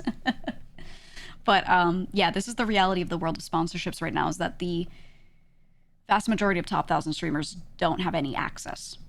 They don't have access, they don't have relationships built, and they can't get that done without knowing the right people. And even knowing the right people, it's so nebulous. No one knows the names of companies they're getting sponsors from half the time. They just know the name of a rep, and they don't really like know who owns that company. They don't know if there's a company above that and then the publisher. Like, they don't know who's in here. They just know who they talked to, and that's it, you know? So my goal is to give everyone on every side a lot more access to each other in certain ways, and to vet them, to have a much better vetting process so they don't have to sift through garbage. Because a lot of the reason why people don't get reached out to is because the job of a rep from, let's say, a game publisher or a company one tick below that that's handing out the sponsor, they don't have the time and they don't have the manpower to sit there and just offer these things to every small streamer. They could never keep up with that demand as a human. So yeah, that's why I'm like, wow, I really need to systemize this. How do you find an agent, actually? No one knows. No one knows until you become a streamer and you make a streamer friend who has an agent, and then you ask them, and then they're like, well, you could try mine, I guess. Very few people just find an agency and go, this looks good. It's almost all word of mouth on the background, you know? You can search up agencies for streamers, and you will find some that are legit and good. And the ones that you will find that have good SEO are typically going to be huge ones that will not pick up medium or smaller streamers because they don't have the manpower to like make that make sense. So then you don't have an agent and you don't get brand deals, because reaching out on your own, it's like playing Battleship, except only 1 point on the board is a spot that you want to hit and the rest are all misses, you know? So yeah, that's my goal, is to fix that a bit. There's some that sound good to be, too good to be true. Yeah. And then there are some websites that people use for sponsorships. And those often give you rates that are not fair for your time. They are not industry standard, is the best way I can say it. Yeah, it's very much like Hollywood. It's very much like Hollywood. And I'm trying to say that that's not how it should be, because there are way more people in streaming. But yeah. Yeah, Boone, it depends on who you go to, but I will say the amount of money that gets to the creator by the time it's been handed down to them is often way less than the amount of money that was originally handed from the company that first wanted the sponsorship to happen, because it gets passed through a lot of hands. I think there's a lot of work that those hands are doing to make life easier. So sometimes it makes sense, sometimes it doesn't. It's hit or miss. But that's why I'm like, well, this could be systemized. This could just be systemized, and then we can make the publishers really happy. We can make the talent who are taking the sponsorships really happy. Like, you know, the point of my company, when I'm talking to chat about it, I always talk about the creator side of it very heavily, but it's also very much so for the publishers or for vendors that are giving out sponsorships. It helps them a ton in figuring this all out a lot better. All because I, as a creator, experienced this and then made my reality not this. And it took years of work for it to not be this. And I was like, holy shit, there's so much like black magic involved here. It should not be that. So I used my background to they think their agency's see what I'm doing. They haven't had a deal. Okay, it's a much different number. YouTube, 150. How little? Only 150. They're not posting really long form videos. They're mostly doing shorts. There's not a lot of revenue. Even with long form, this could be a reality. Streamer than a creator with multiple verticals. All right, Twitch, 10,000. That's a good amount of money. That's comparable to what I'm making. I'm making 10,000 as well. All right, and if we go back to the hours a week, that was your question. They stream 130 hours. 130 hours. A week or month? For the month. This is all the month of June. So in total, this top 1,000 streamer made $10,250. This is, I guess, realistic for a lot of people. Again, this person had 1,600 subscribers at 1,200 average viewers, which a lot of streamers will have less than that. That's a good amount of money, right? But then you lose, if you're American, you pay your income tax on this. You pay federal income tax, you're losing, you know, a big percentage of that. This is just for 1 month, so you're getting this every month. You're losing a big percentage of that, and then you also pay 12.5% extra that other people who are employed with W-2s don't, because you're legally self-employed, so you You pay self-employment tax. So 12.5% of this also goes away. Also, you don't have insurance or retirement or anything that is taken out of your paycheck first by an employer or whatever. So you have to do it all yourself. You make $100K a year being so a this streamer. 10K That's not eats bad. shit after you do all that. Your take home is Let's so go little to in comparison. Top 10,000, Mr. 10,000. Ew. This streamer is a variety streamer. It's a real person. It's real stats. They average 150 viewers. Maybe some of you in this room average a similar amount. They streamed 180 hours, the most of me or top 1,000. That's their sub count. That's how many years they've been doing it. That sub count is really low for that person. All right, let's check the. But that's what I'm saying. That happens. 700. They actually made some effort to get a deal. That makes sense. Brother, how is this 10K streamer not taking a sponsor? This shit pisses me off. This shit pisses me off. I'm pissed every time I see it because they could make crazy money at that viewership. They've been doing it 6 years. They have better relationships to get sponsors. Brother, you could buy your mom a house. $0. They have no YouTube presence at all. That's not good, man.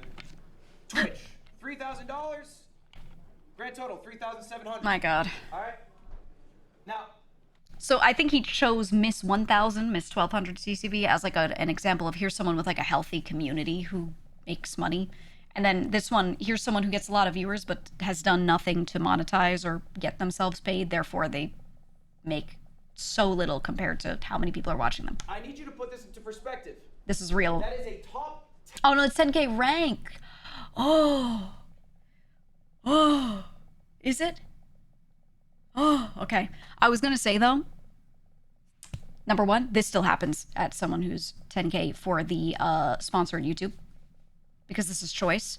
The Twitch one, I think a lot of 10K viewer people will probably have like minimum 3K subs, and then oftentimes like 5. But if it's 10K rank, then sorry, I'm like yapping, so thank you for helping. If they are top 10K and their viewers are lower, this is still pretty typical, but this ends up becoming in a lot of areas of the US like not even a livable wage if this is what you're making monthly compared to what you could get in a normal job. Or maybe it is depending on your area. But if you're paying rent, you're living with roommates. Like this is not a cushy job that's getting you living alone in a house. Like this is not. Did he put average views for this example? Oh, he did. Sorry, I looked at the Mr. 10K, 150. This is 150. I mean, this person did sponsors, though, which is great. Now, I need you to put this into perspective. That is a top 10,000 streamer in the world. Yeah, the hour's crazy. crazy. That is not a small streamer. That is a big streamer. Yes. How many streamers are there in the world? Anyone have a guess?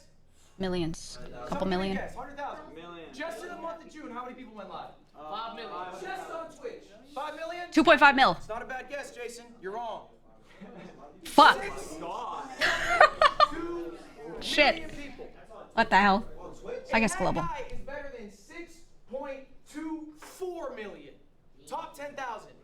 And how much is he making? 3,000. 3,000. They're making about 40K a year, right? Roughly 40K a year. And that's top 10,000 in the world.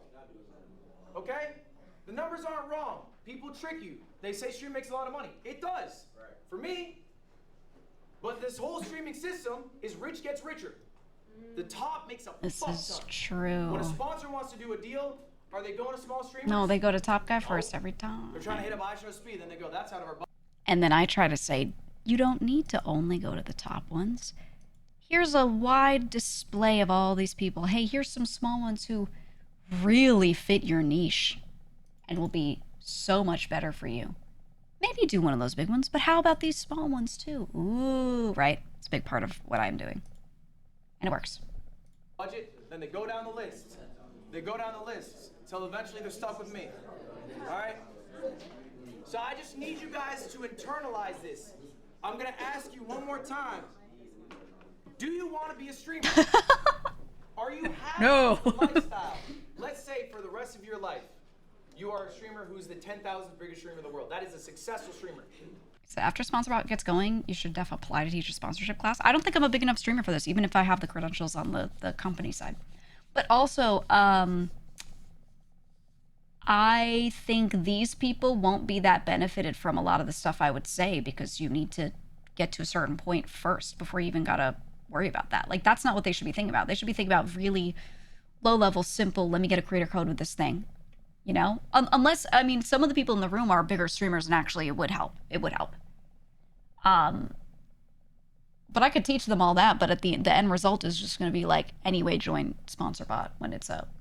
Because it'll let you do all that and take control of it and be, you know, aware of what's going on with your shit. So, you know. You know what I mean?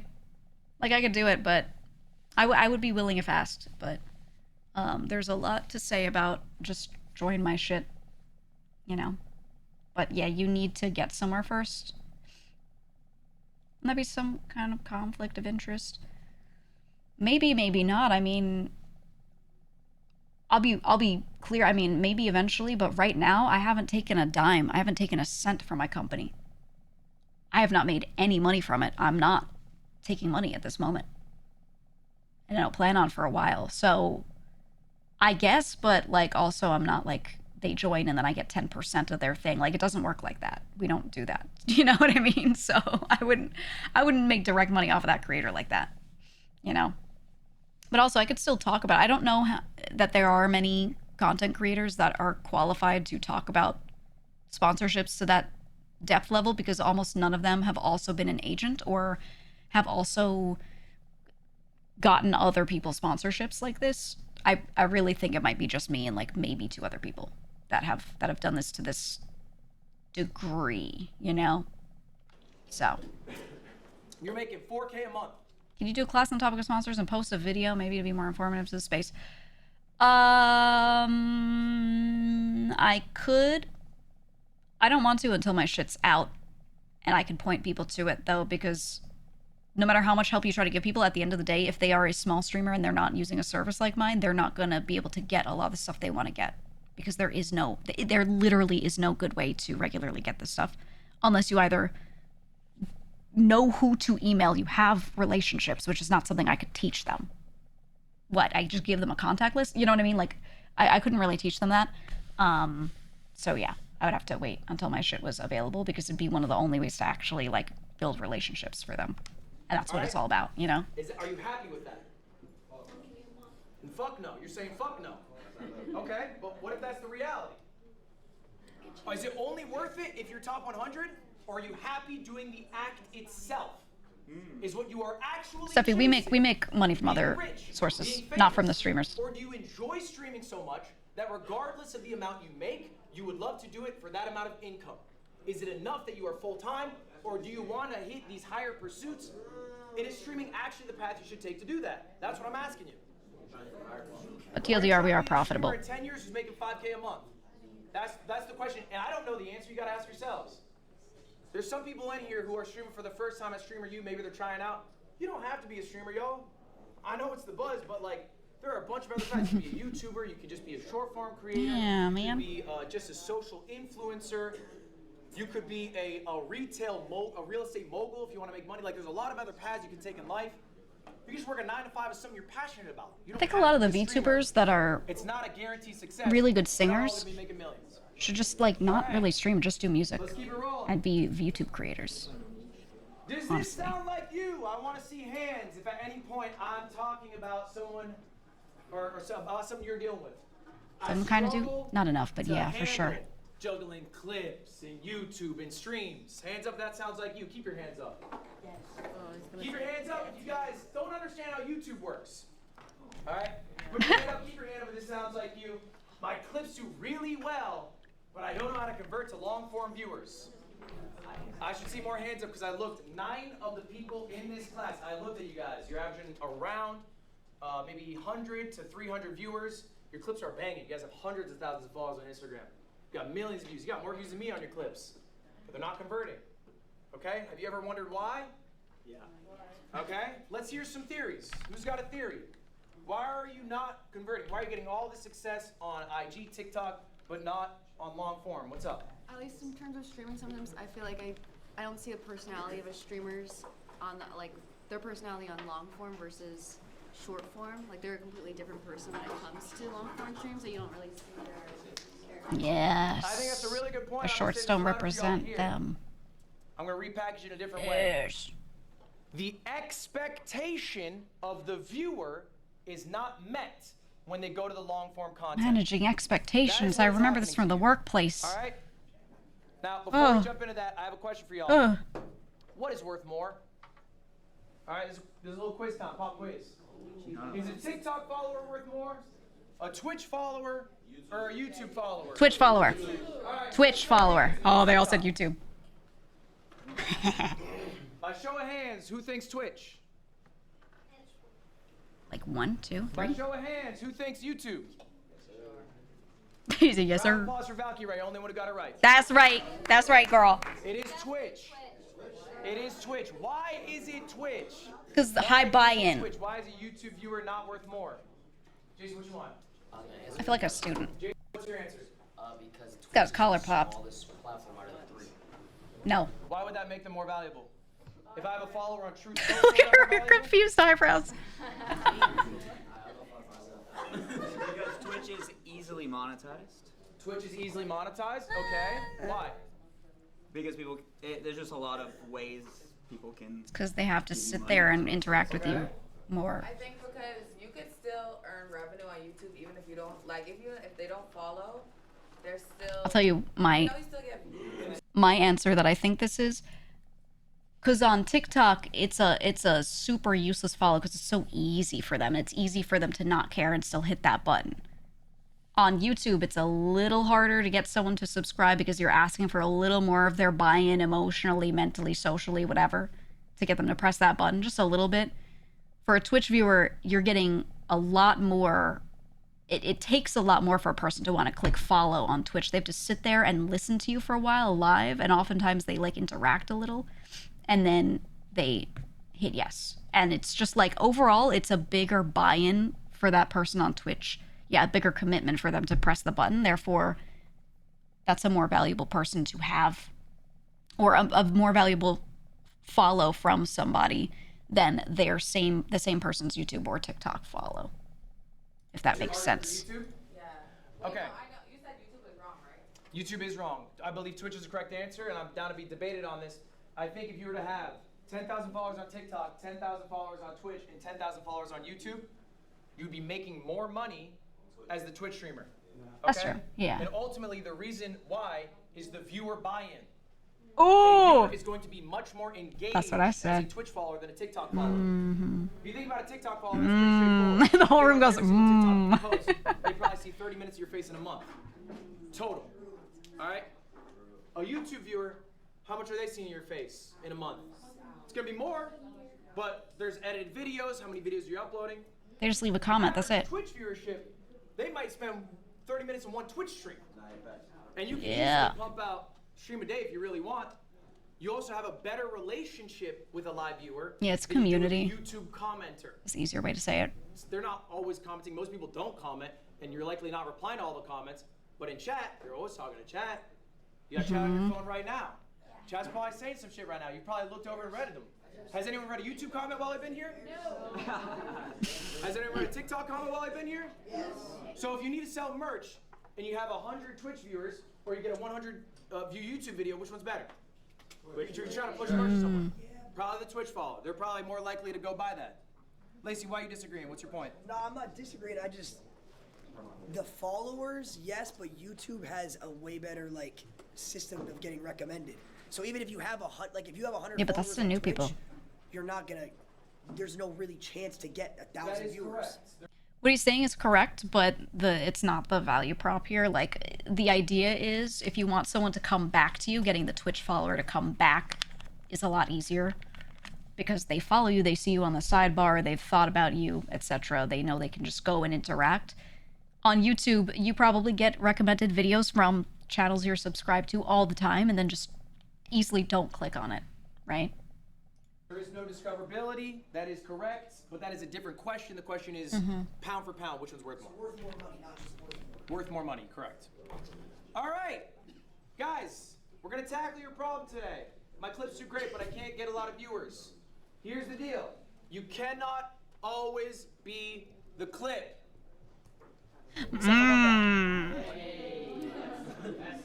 Except for Ron. But this is real. guys is you're really good at farming clips. I think at this point, a lot of you really understand intrinsically when a moment happens that, oh, that was the clip. I'm gonna tell my clipper, or maybe you are your own clipper, you run your own clip account. Tonight, I'm gonna post that. I fucking nailed it. All right? You guys feel pretty good about that at this point, I imagine. You probably know exactly, you might even be able to set up these moments. The issue is, you get that clip, how long is that in your 4-hour stream? A minute? Seconds sometimes? All right?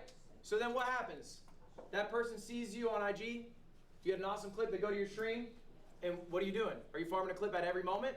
No, you're a person. All right? We're not always exciting. We're not always on. I know I'm not. Okay, Oh, I sludge it up all the time. Balance energy. I show speed has insane energy. Literally every second of that stream, you're like, holy shit. I'll be sludging. How is he still going? I can't do that. I'm a limited quantity guy. And then I need Question from the chat. How valid is the strategy of using shorts and TikToks to get more viewers? Completely valid, and in my opinion, the only way to do it. Which is maybe hypocritical because I've done it without that, but I come from a different time and when VTubers were more exciting and people would just randomly check you out, so I have tons of that. I also spent time on NoPixel, so I did a community angle where I entered another community, and a ton of my followers are from NoPixel as well, so don't use me as an example. However, the strat of using shorts, the reach you get is ridiculous. The amount of people you can get to be like, I've seen that person. That's what you want. You want people to be like, oh, I've seen them. And then hopefully if they see you again, maybe they click a follow button. But generally, you want them to just know who you are or feel like they've seen you or they've heard you and just recognize you in some way. Only way to do that is to be pumping out shorts, honestly. to go take a bath. That's me. I'm honest with myself. That's just how it is I now. know my strength isn't to perform in a way that will not be met when Yeah. the viewer comes. The reason why I say don't use me as an example, but we actually can. So I have that. I am very recognizable. I'm very familiar to a lot of people. There are people in the VTubing community who are going to be like, who's Geega? But in the general streaming community, there's a fuck ton of people who know generally my name or who I am or they've seen me. Why? Because I'm everywhere. Because I'm in every community.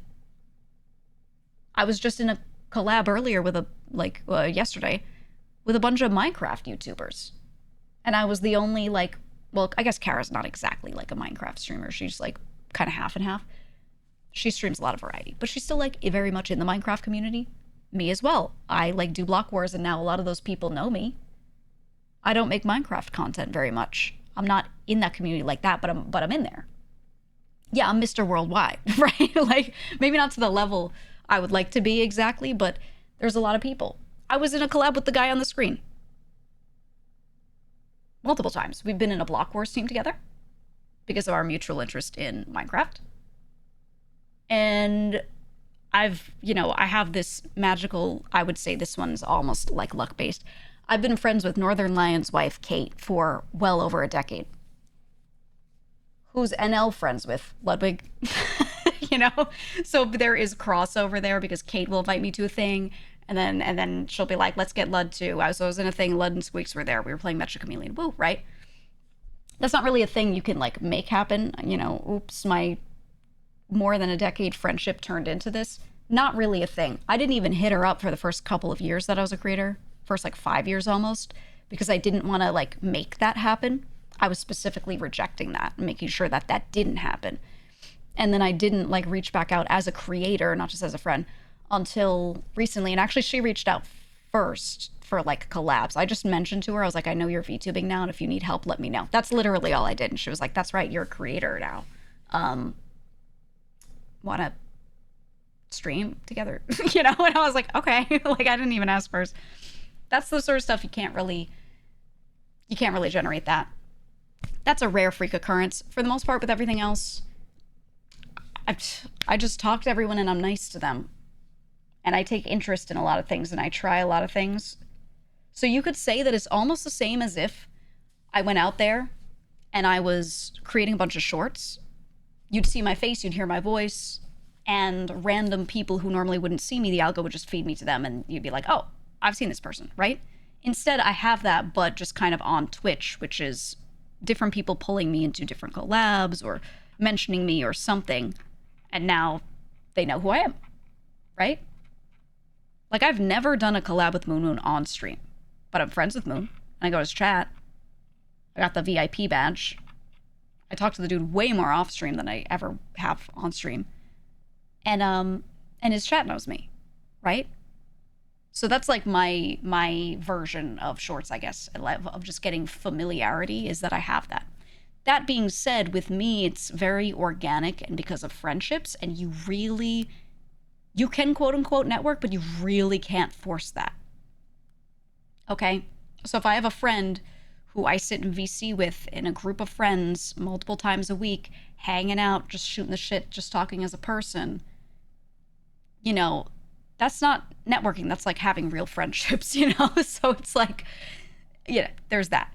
But yes, but at the end of the day, it's the same. I get the same thing out of that as if I was posting a bunch of shorts, which is, well, there's some people who are familiar with me now, right? From like different pockets in my case, because I have a lot of friends from weird sides of content. Quite. I'm very good friends with Quite. I love Quite. So many of my viewers, when I mention him, are like, who's that again? Well-known YouTuber. Totally different sphere from me. None of Quite's viewers would ever happen upon me, typically. But I love Quite. Quite loves me. We're good friends. Quite brings me onto the channel to talk about something. People are like, oh, okay. Now I know who she is, right?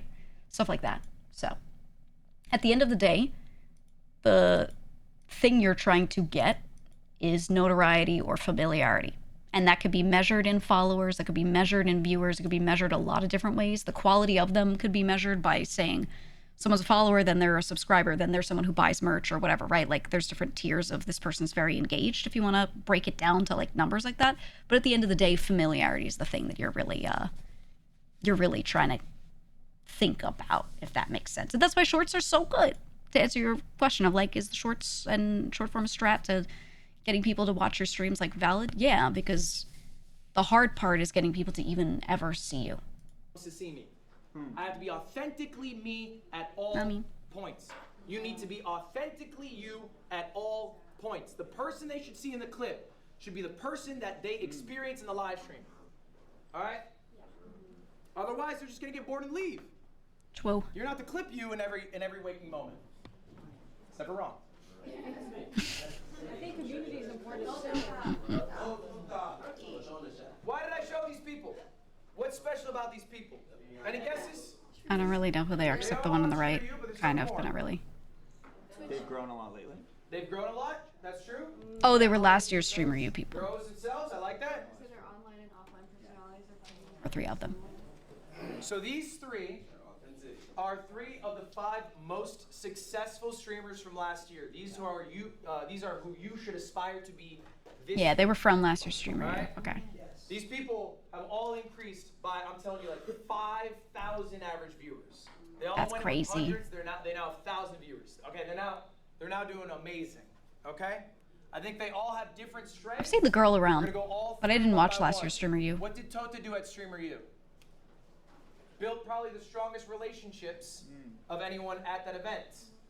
That was Yeah, that's me. I would say one of my strengths is that because I organically meet people and I help them with things and I want to do things with them and I talk to people off stream so much, in the end, there's a lot of people who speak fondly of me, and I'm very thankful because I'm not really like going for that. That's just me in my natural state. I just do that. Boone can tell you because Boone and I do shit together. We did that story together, the Vintage Story server together, and I was so willing to do shit. He was so willing to do shit. And the two of us colliding are very similar like that, right? We are both people who have done a lot of relationship building. And I don't like to call it networking because it's a deeper level than that. We like have a lot of genuine friendships and people who we've really helped. We didn't just be like, if you want to collab sometime, let me know, haha, and then we collab and that's it, right?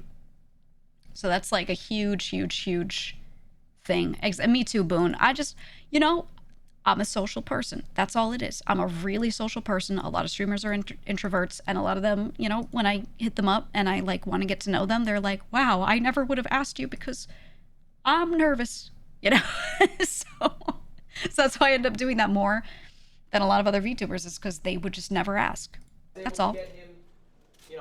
Doesn't mean they're shitty people. Ray and Mafia Thon 3. They just don't ask. To build a foundation, but build relationships with people. Yeah, I also crash my friends together all the time in collabs. I love doing that. I think is one of the kings of authenticity. Oh, Arky, that's Arky. Arky wears his heart on his sleeve. It is Heard the name. obvious to everyone who's with him and everyone who watches him. So what you get in the clip is what you get when you hang out with him in real life. It's what you get when you watch him online. He's the same guy. I think I struggle with this one a little bit. I think my authenticity comes off to my audience, but other streamers like are scared of me a little bit sometimes. And then once they meet me, they're like, oh, she is authentically like blank, blank, blank. But I think they're like, they see the real me on stream, but then they make assumptions, like they think I'm going to be disappointed in them and they're scared. I have a few friends that deal with that, and it's like, you could show as much authenticity as you want, but people will still be a little scared when you just have certain types of personalities, you know? Yano, probably one of the nicest motherfuckers I've ever met. And she's always like that. It's crazy. I expect her to break at some point. She never breaks. All right? Even when people are a little too much for her. I agree, Boone. They're Northeast phobic. I'm supposed to be in this class. Even when people are too much for her.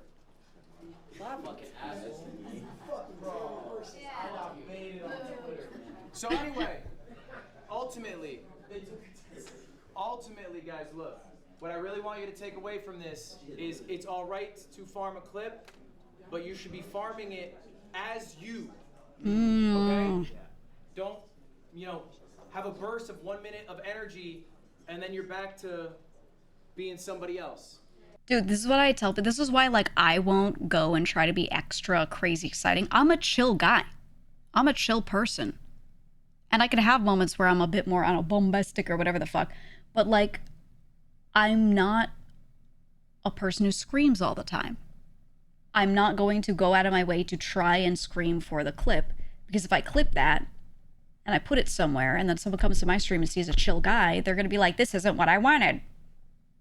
But then if I posted a clip of me being a chill guy, and then someone's like, oh, I like that, and then they come to the stream, and then they see me being a chill guy, they'll go, yep, that's what I pressed the button on. That's all. Right? Be consistent. Be consistent in yourself. Be honest to yourself. Like, I always say to you guys, I'm like, I don't like to pretend. We're going to talk about the content funnel. This is I don't post those clips enough, though. That's my problem. I know.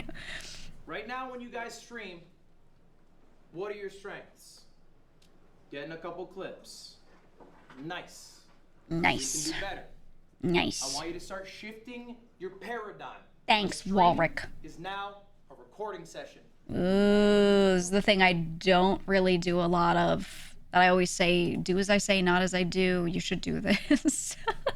I literally was talking about this earlier. I was like, I should stream half the time, then spend the other half doing my shit. Yeah, the funnel, I don't do that, and that's my big issue. You'll notice, I kept streaming on YouTube separate. When I was doing a lot of Geega Chat episodes, and I was very active on YouTube, I gained so many followers on Twitch, and my viewership went up and everything. I was like doing all of this right, and then I just got burnt out by VShojo and stopped. And you could see, like, I just kind of stopped growing. It's literally because of that. Like, I was doing it right. Case in point, it's right there, And that's why I'm always like, yeah, I want to do more with YouTube. I want to go back to it. But I just got, like, I've explained it many times.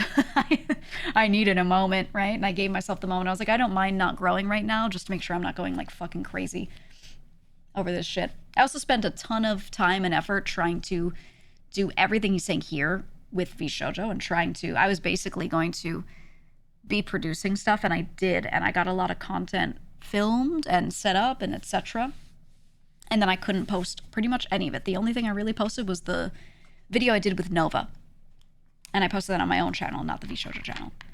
I spent so much time working on that I didn't get to put into my own channel, and that was why my shit stagnated and like I wasn't posting much on YouTube for so long.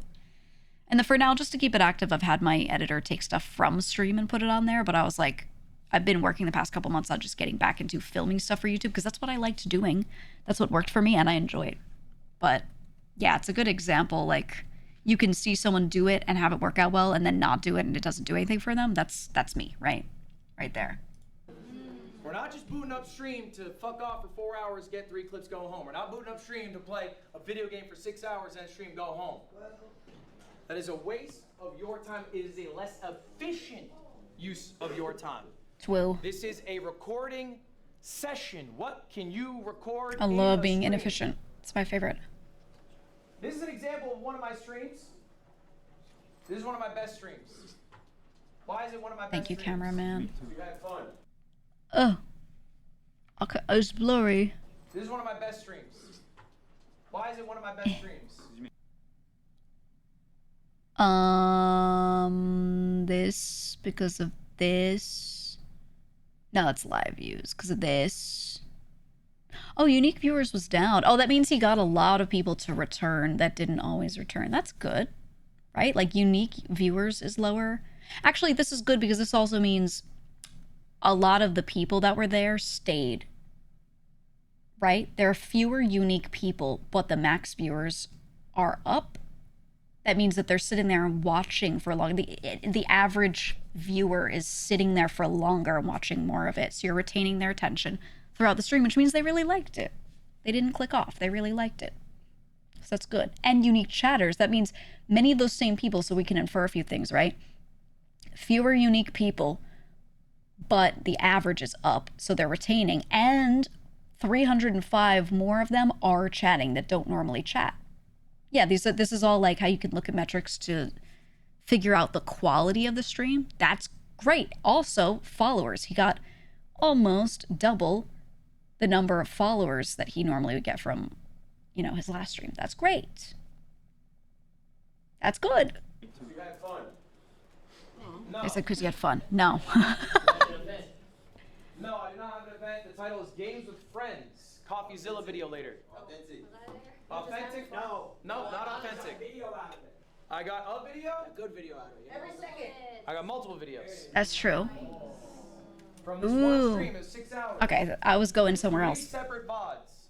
Those are just cut-ups, not edited, of the segments. All right, I came prepared with segments. 3 different edited videos. God Gamer Gauntlets, a challenge I do. And then I'll also note that he has a Mecha Chameleon video in this mix, which got 1 million. This was also, he's riding the wave of what's currently popular. Same with this VOD. This VOD is a Mecha Chameleon VOD, and it's a Mecha Chameleon video, and people love that shit right now. Friends, and I reacted to a CoffeeZilla video.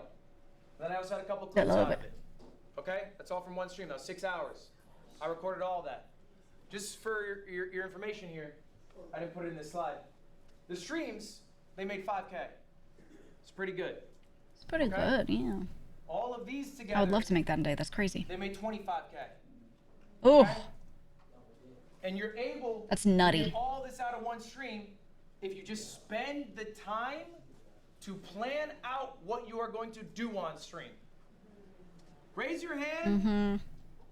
And I just want to keep everyone's hand raised right now.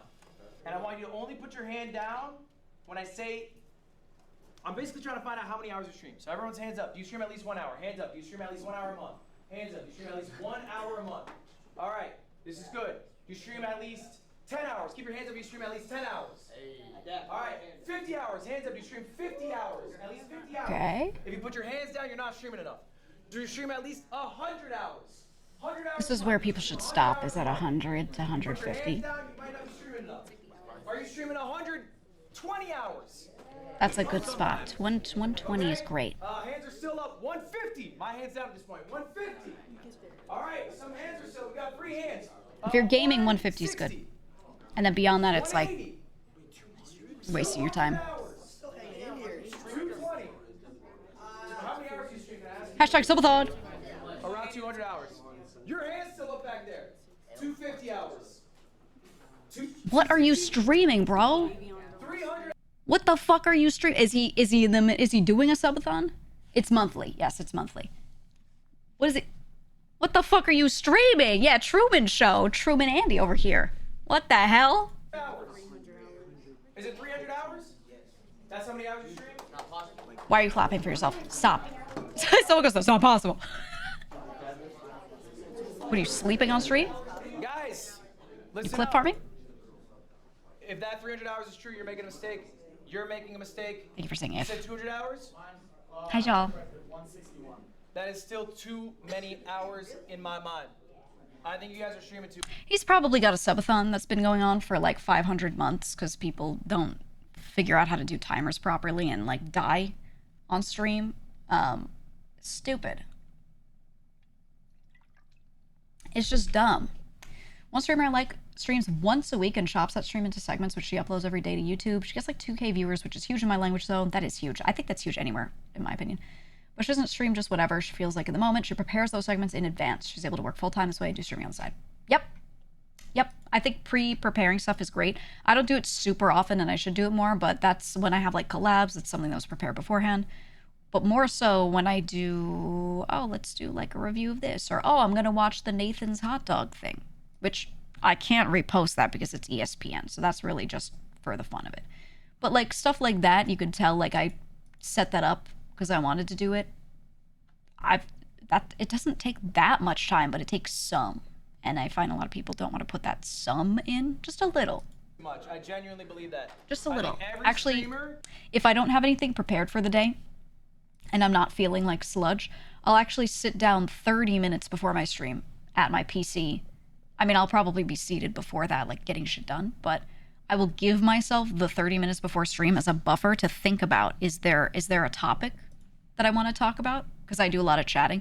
Is there a topic I want to talk about? Let me go look at Twitter. Let me look at random news sites. Let me look at this and that and see. Let me look at YouTube and see what's being talked about, because that might be interesting to talk about. And I do that a lot. And then you'll hear me bring up current events quite a bit.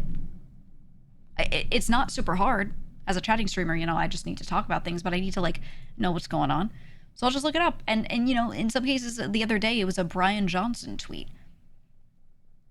And I had that and a few other things on my mind. I don't always do it like that day. I'll just do like weekly stuff, and I'll keep like links somewhere. And someone mentioned something, and it reminded me of the Brian Johnson tweet, and my brain went, make this a segment. Talk about it because you're interested in it, but make it a segment. Pull it up and read it out. And I did dramatic readings of some of his tweets. And then talked about health. And then we did a whole health segment. Yay.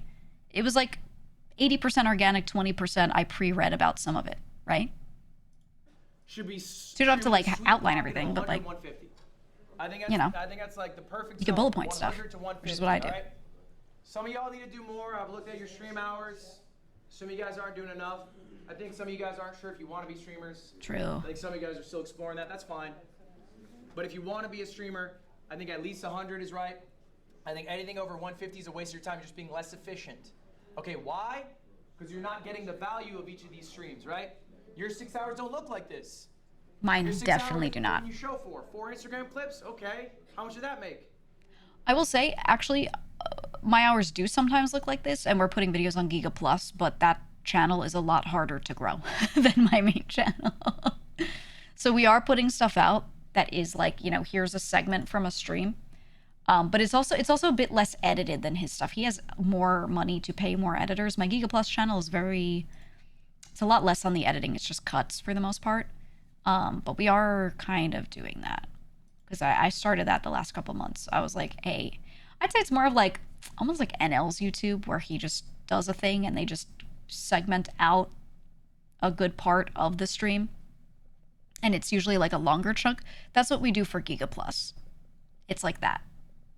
So it's smaller than a VOD, but not like a very edited YouTube video for YouTube, if that makes sense. dailyGEEGA, that's a separate channel. That's my clips channel. That is not Geega Plus. I wish more people would look at Geega Plus, but we only recently started doing it like that, so that'll just take time. Yeah, it's a curated VOD almost.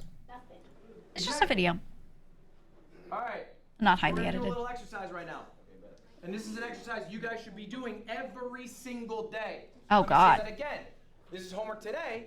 Probably should. I don't You should do. be doing it every single day. I do it every day. I've been doing this 8 years. I think of stream ideas every fucking day. I'm the only guy who thinks of them. True. Other people have teams. I think that could be a very helpful thing. I'm a little protective over my process. That's just my personal style. On your phones. I've been realizing over time that like I need to do more myself. I've been very team reliant. And I feel like when I was more self-reliant, I got a lot more interesting stuff done, and a lot of stuff that like the community really, really, really liked. And then when I became more team reliant, I think we put out more, but I got more detached from the process. That is natural. But I think I need to do more that is still me reliant, and that's part of me also, like, going back to doing the content I used to do on the main YouTube channel. Like, Bark edited it, but that was, like, all me in production, right? Outside of the editing itself. But yeah, I'm trying to, like, do that, because that's one of those things where I'm, like, I'm even spending time editing stuff on my own, and it takes me a lot longer than one of my editors, but I'm like, I want to make stuff that is definitely just 100% me and get faster at it because I feel like I need to. I just think I need to. That's all. Hold on, I'm gonna do it. I'm gonna get my, where's my writing tablet? I have a remarkable tablet. I'm gonna do it. I don't want to type.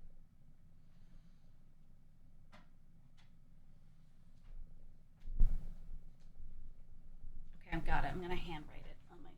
Ugh. Whipping out the notepad. I have a remarkable tablet with e-ink for writing. I don't have paper and pen next to me. I don't do that. I went like 100% digital as much as possible a long while ago. And then I was like, I should get back into handwriting things so I don't lose my ability to write. You know? To write legibly. Because my handwriting is like baseline. I have to try to make it look good. So yeah, that's why I got this. But I'm all digital. Okay. Or pen and paper if you prefer. This is an activity. Get them out right now. Break them out, come on. I want you guys to be writing down 3 different stream ideas. Okay. Now to make it a little more complicated, we're gonna do 3 different tiers. I want you guys to come up with a $1 idea. Free. Something you can do anytime, any point. A $1,000 idea. Okay, maybe something a little more ambitious, something more planned out, whatever. And then final one, a dream idea, $100,000. Dream. Doesn't matter. I'll give you guys a few minutes. I want you guys to seriously write these down. You don't have to go full 3 right now. What was the subtext on it? I'll show you mine in a moment. Go ahead, write. I'll give you a few minutes. What were his descriptions?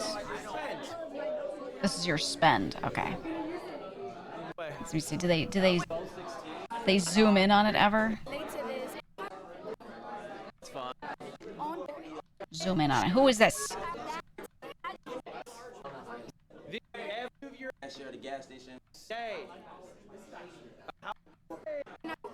Brother. Hold on. We gotta find a moment where we can read it. I'll show you. Seriously, write these down. You don't have to go full 3 right now, but come up with at least one right now. What now? Who's gonna come up with it right now?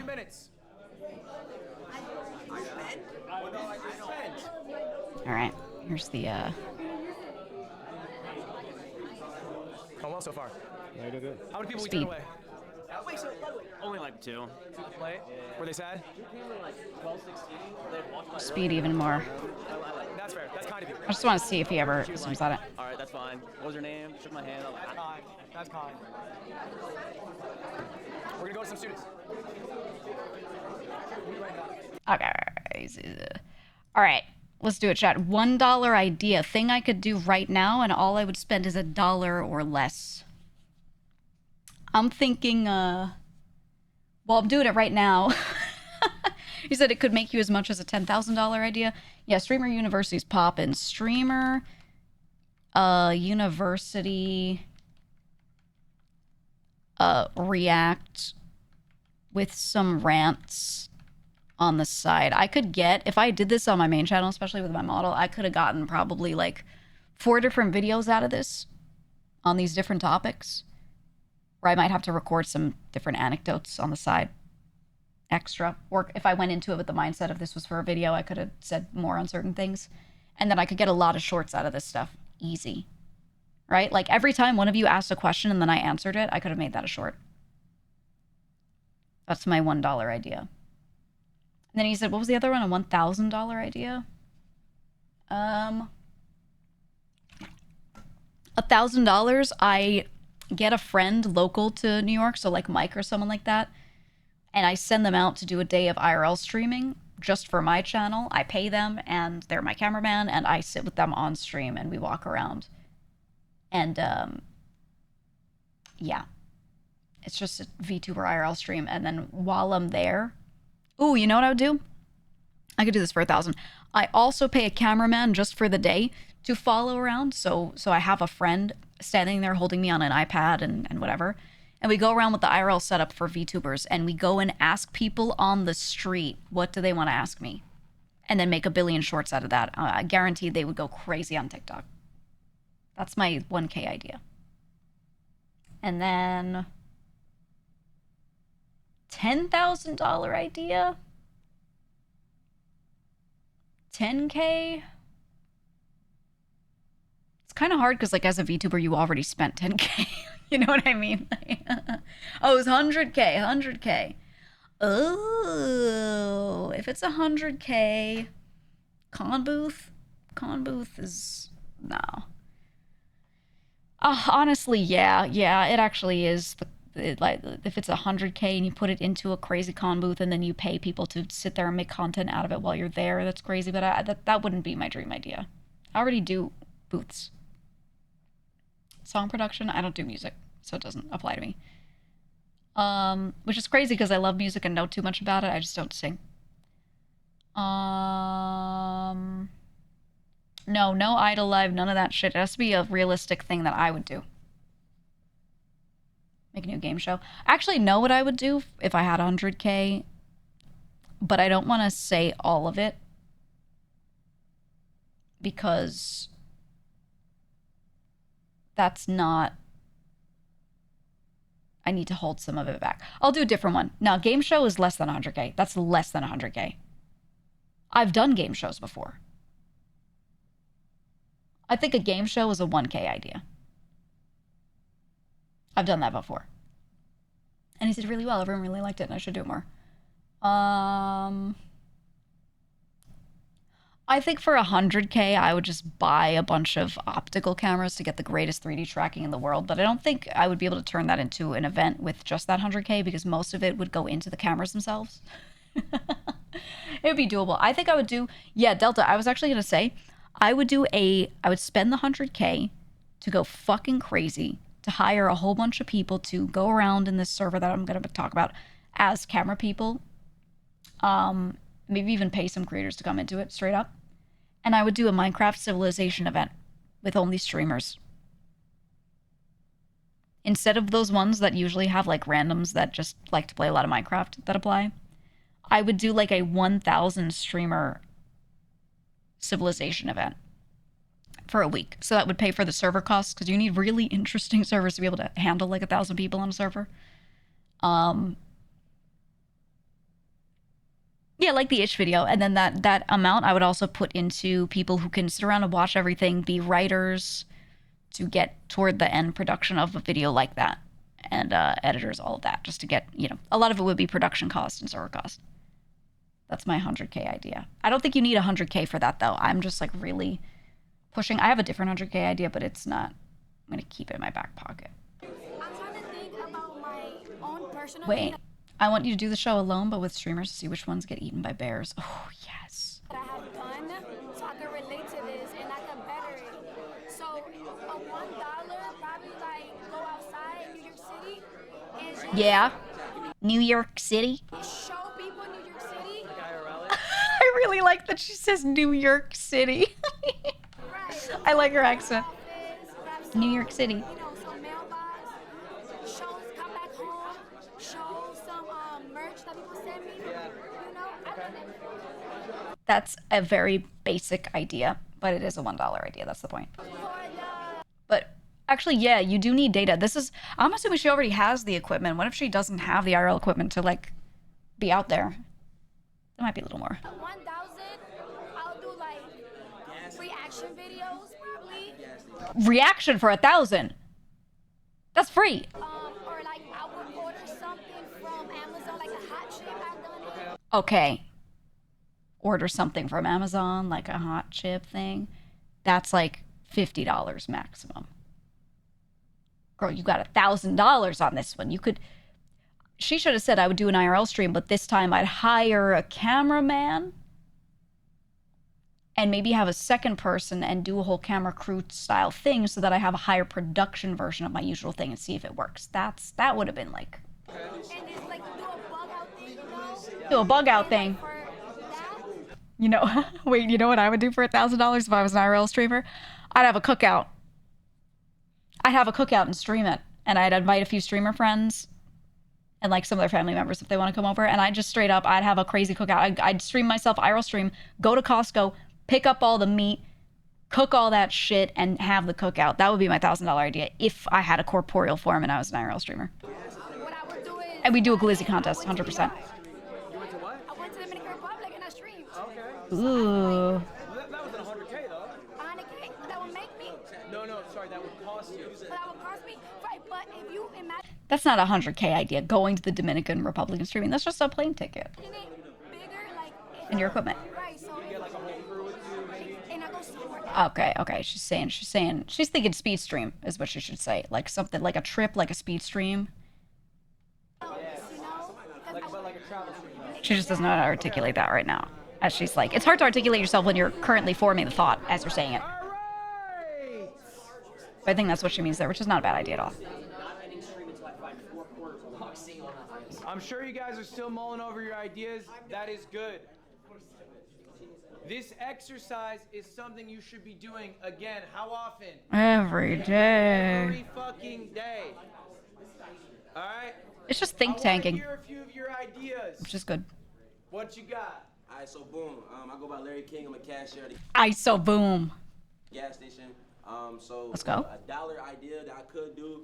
I could just be desktop at the crib. You know what I'm saying? Talk to my, my community, my people. Okay. I could buy like a hot chip or whatever. Do that on stream. Isn't the same thing? The girl said the same shit. I could buy like a hot chip. Wait, what the fuck is I could buy a hot chip? They're saying the hot chip challenge? That's what they mean, right? Like buying a singular hot chip. You know what I'm saying? Desktop. That's so funny. They said the same shit. Dollar budget or, you know what I'm saying, idea I have for that.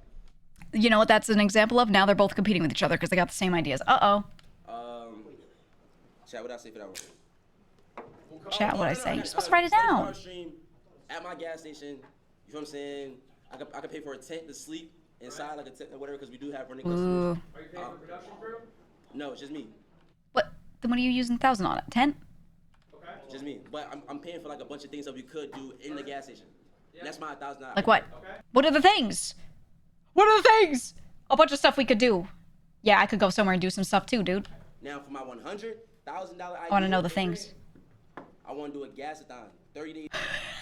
I gotta say though, I love that you're gonna remember this guy. You're gonna be like, yeah, Larry from the gas station. Why? Because he's got the high-vis vest on, and every single idea has to do with the gas station. And I like that though. I think that's good. It's focused. It's maybe too focused, but it's funny, and I'm okay with that. Straight to gas station, 24-hour security, 24-hour surveillance, which we do have, and I want to have mad different things going on. And this is where it falls flat, dude.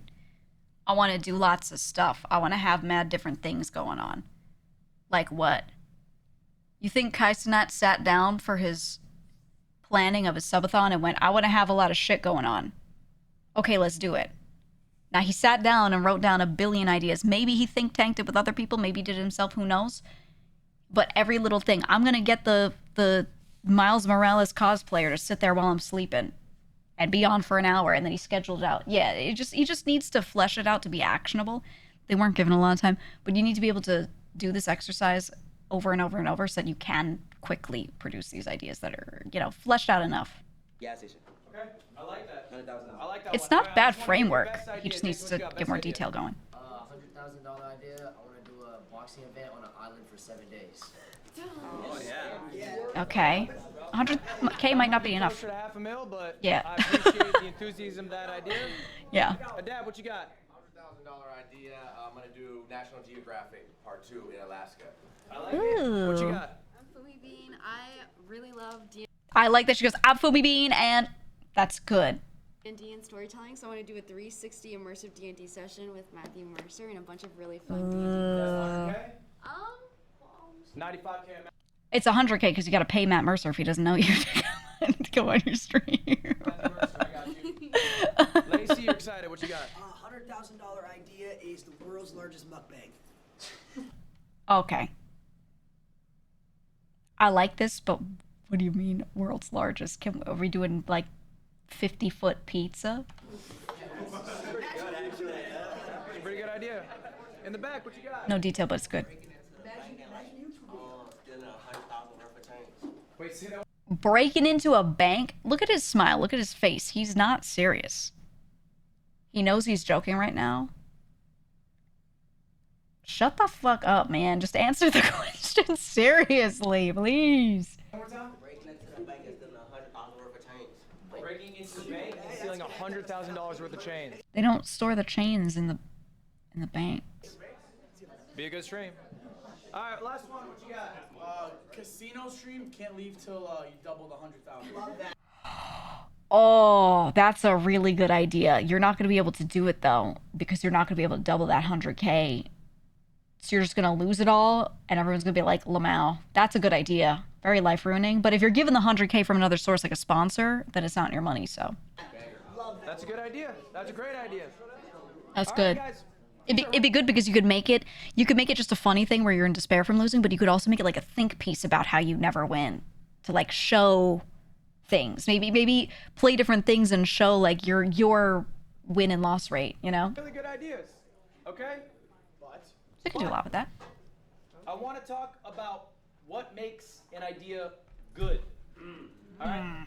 What makes a stream idea good? I'm a little different than you guys. I'm older. I've been doing this 8 years.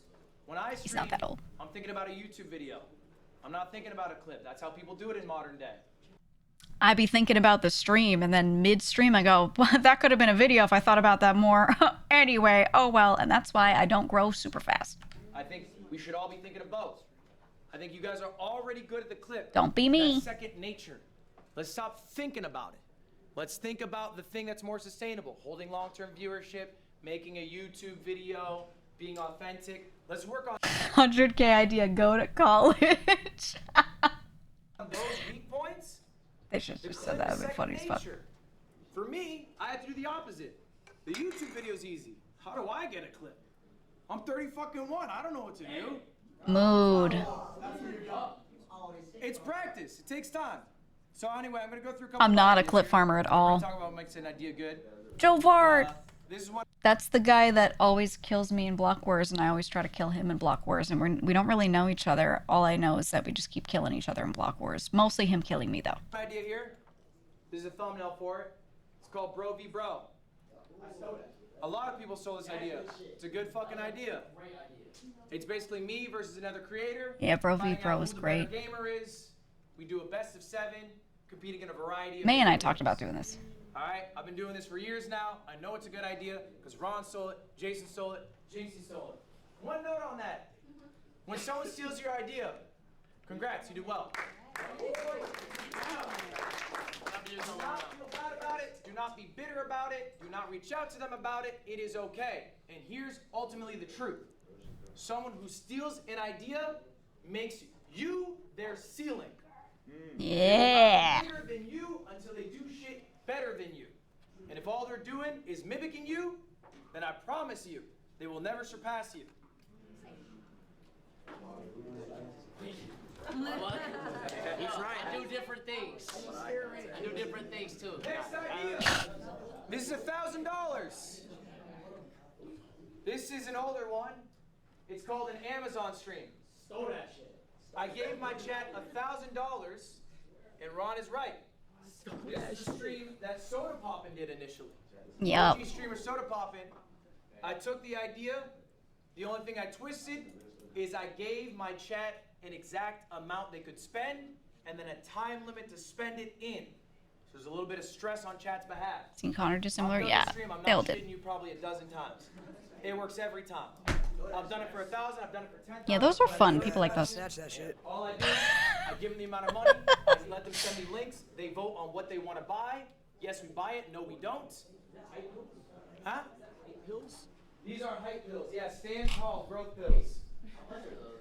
I'm now 6'3". All right, $100,000 idea. This one's a few years old. 24 hours in the wilderness. I had a whole. Oh, yeah. I streamed outside. I didn't watch 24 these. hours. I remember had it, though. Wildlife experts come through. They helped me through it. This was a 24-hour stream production. That's where the cost came from. Okay, $100,000. See, this is why I always say VTubers are really limited. We can't do this stuff. We can't do any of this stuff. Even the Amazon stream, I could do that if I wasn't a VTuber or I filmed myself with like a mask on like some VTubers do, but a lot don't. I'm like a full VTuber. I don't show myself, right? I am on the screen. This is what I am. So I can't do that. Maybe I could find an interesting way to make it happen. I don't even do hand cam, right? I do not have a corporeal form is what I always tell people. Never had one. So, yeah, VTubers are really limited. And this is why I always say, like, VTubing has a really hard time of breaking beyond that because they can't do this stuff. It's just not possible. Why can't you do the Amazon one and add stuff to the cart? Because I cannot film myself opening those boxes. I cannot show you me opening the boxes. I cannot show you the haul. I cannot show you me opening it and taking the thing out. I could not take the funny get tall pill, right? Like all of that is impossible. I could do the first part of it of here's your money to spend, and I could do something like, yeah, I could do a nice charity one, right? I could be like, guys, here's $1,000. I'm going to send this to my local homeless shelter, and you pick what it is. Or, yeah, you have this much and I'm gonna send it to Joel, like a friend whose address I have, right? I could do that. But I could not just do the easy version. Like everything I could think of, yeah, like rotoscope over it, you know, like a lot of those other ideas are like super expensive, you know?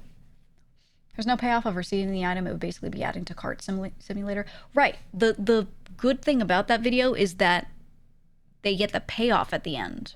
And when you have a video that has a build-up and no payoff, people hate it, you know? So having me buy it and then not having the payoff of me also opening it and experiencing and seeing the things and reacting to what's there or, you know, whatever, that just sucks. That just sucks, right? What are VTubing's unique benefits?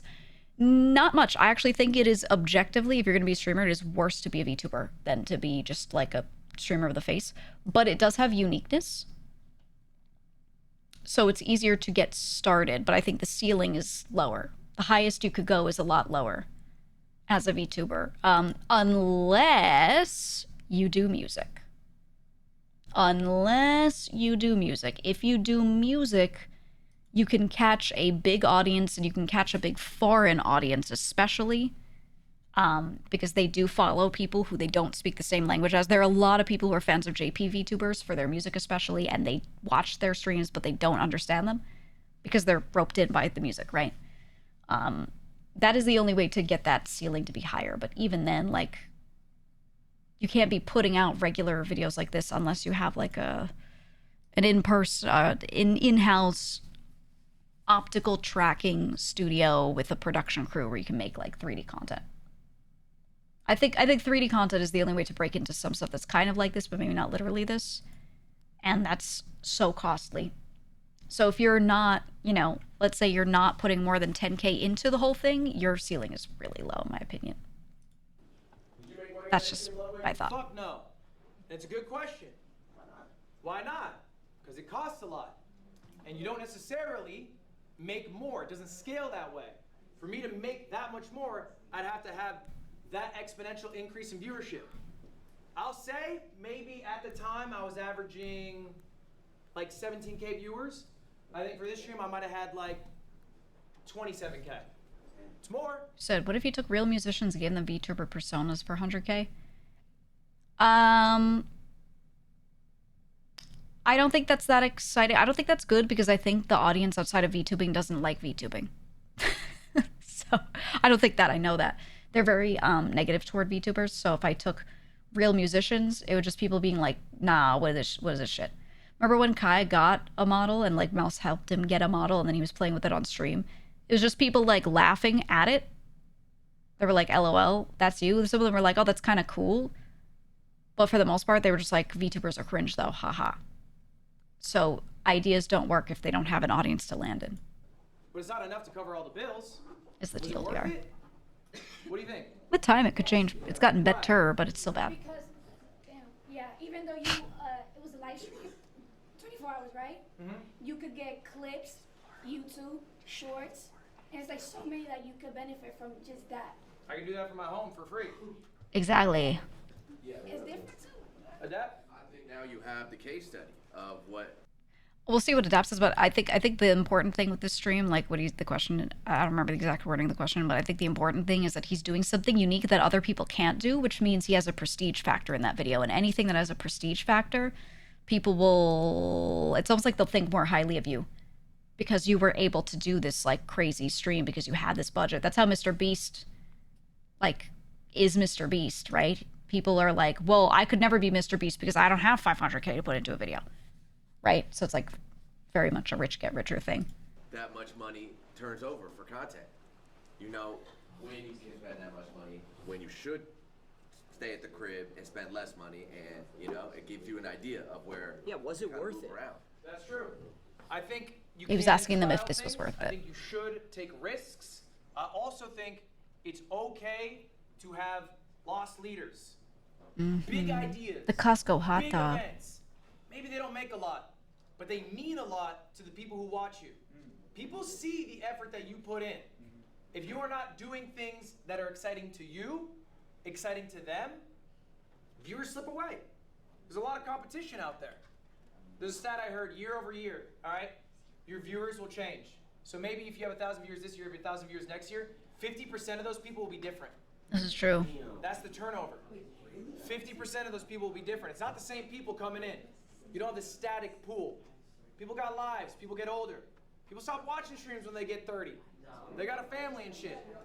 All right? Not my friends. So sometimes these lost leaders can also bring in those new viewers. They can help recycle the people who are eventually going to leave. I got one more for y'all. This one is $1 million. This is Streamer Games. Yeah, this shit was crazy expensive. And this is a follow-up to your question. Okay, is it worth it? Streamer Games, year one. Guess what it did? It lost money. Streamer Games, year two. Guess what it did? About broke even. Streamer Games, year three. Guess what it's gonna do? It's gonna make money. Yeah. All right, the more often you do Because an you can get event, the sponsors better you will get at doing it for cheaper. at your events when you keep Also, doing them. the more, the better it will perform, right? People know about the event now. The streamer you hyped this year, how long did Kai spend hyping this up? 2 weeks, maybe? Yeah. Maybe? When did y'all find out when you're gonna fly in? A week ago? Yeah. Jesus. Right? 5 days ago. But why did y'all come? Because you knew what streamer you was. All right, you knew the opportunity that it was because it's already proven. So doing things multiple times is a good thing. You can't hammer it home, right? You don't want to be the 50th season of The Simpsons. You got to try some new shit, but if something works, do it again.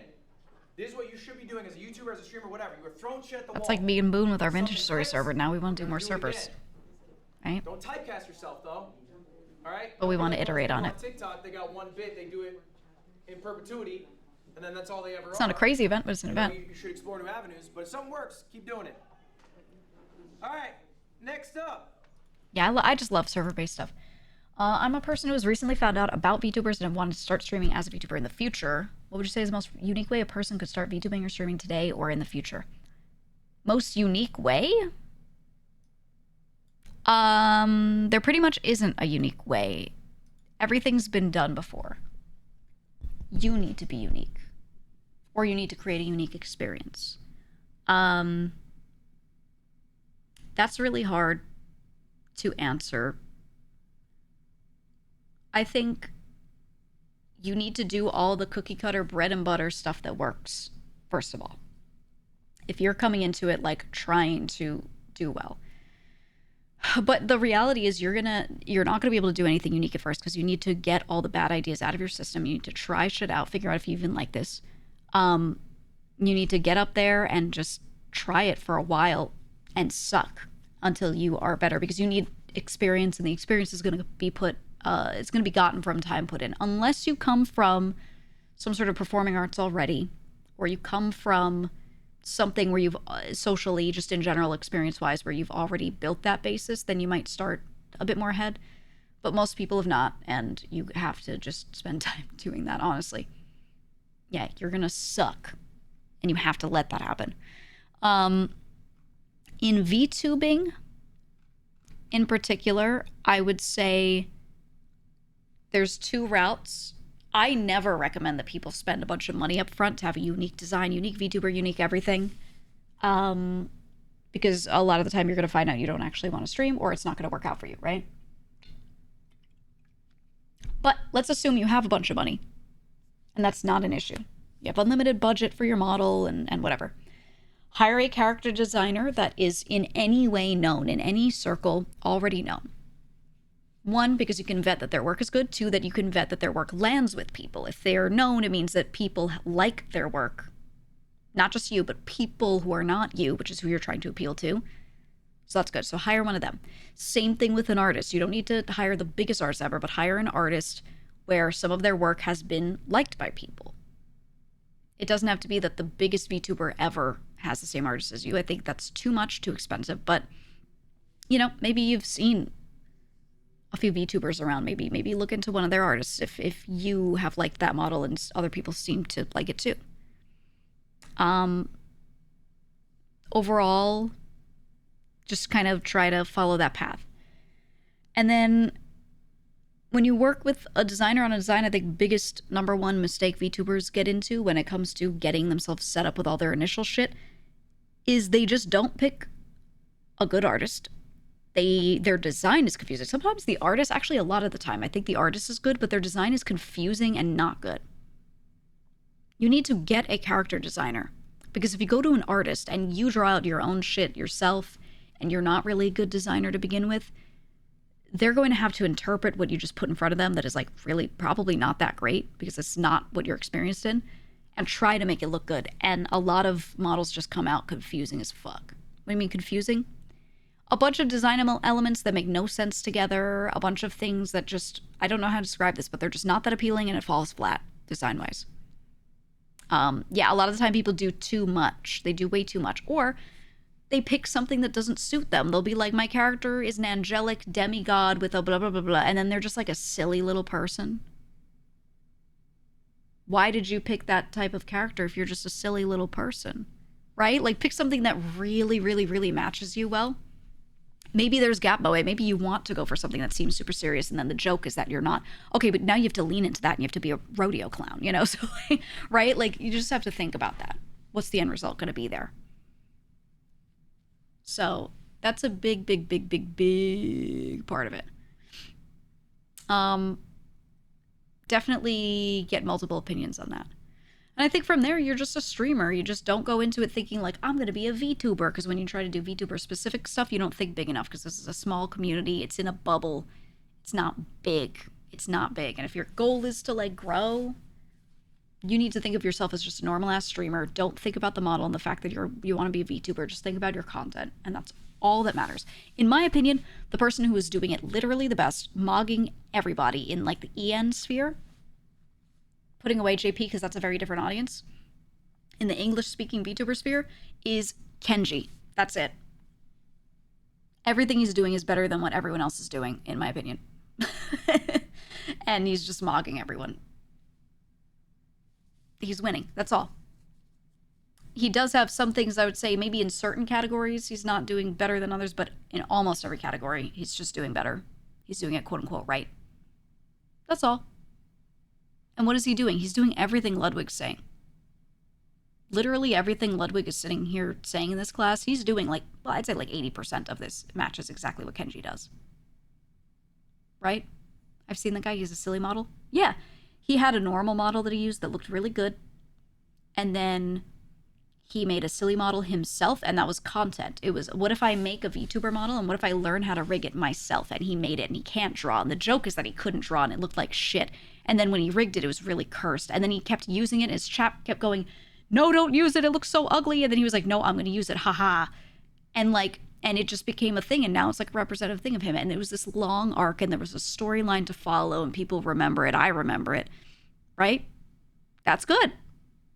Every little step of the way, that was content for him. And for months and months and months, you could follow along this journey of him using this stupid ass model, you know, right? And then later he brought that back. He was like, let's do this memorable moment again. Now I'm going to make it in 3D, right? And then he uses that model to do some React content that goes on a separate channel that gets hella views because he reacts to stuff that is popular to react to and does well. He just follows the YouTube algo with that. Right? That's it. That's it. He's just doing like all the normal YouTuber stuff that is good. And he has an audience that doesn't really watch other VTubers. They just watch him. Like he just has a YouTube audience. And that's it. So if anyone like really wants to know what to do, just like go look at him and take notes, honestly, if you're trying to do it, but be a VTuber. What? Christmas. What? All right, guys, this is I love Christmas. This is something that I've thought about a lot, that helps me a lot, that I'm just, maybe will help some of you. Do you guys remember being at school? For some of you, it's not that long ago. And you're fucking sick of school, but Christmas is around the corner. And that's exciting. That brings you there, pulls you, it literally pulls you through the last week, month of school, whatever, because you're excited to get to Christmas, okay? As a creator myself, I can get very tired of the monotony. I have a strict schedule I adhere to. I go live X amount of days. I farm XYZ YouTube videos. You do that for 8 years, it gets boring. So what keeps me going is Christmas. I make myself a Christmas. For me, personally, it is a big event. Something I'm really excited to do. I have streamer games in 2 weeks. I'm excited to do that. So I know, okay, I gotta get all my ducks in a row.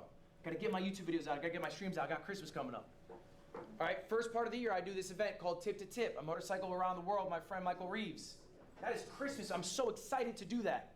But I know I gotta do my work, okay, before, to get to that. Make yourself a Christmas. It can be whatever. Something you're excited to do. Maybe it is a big streamed event.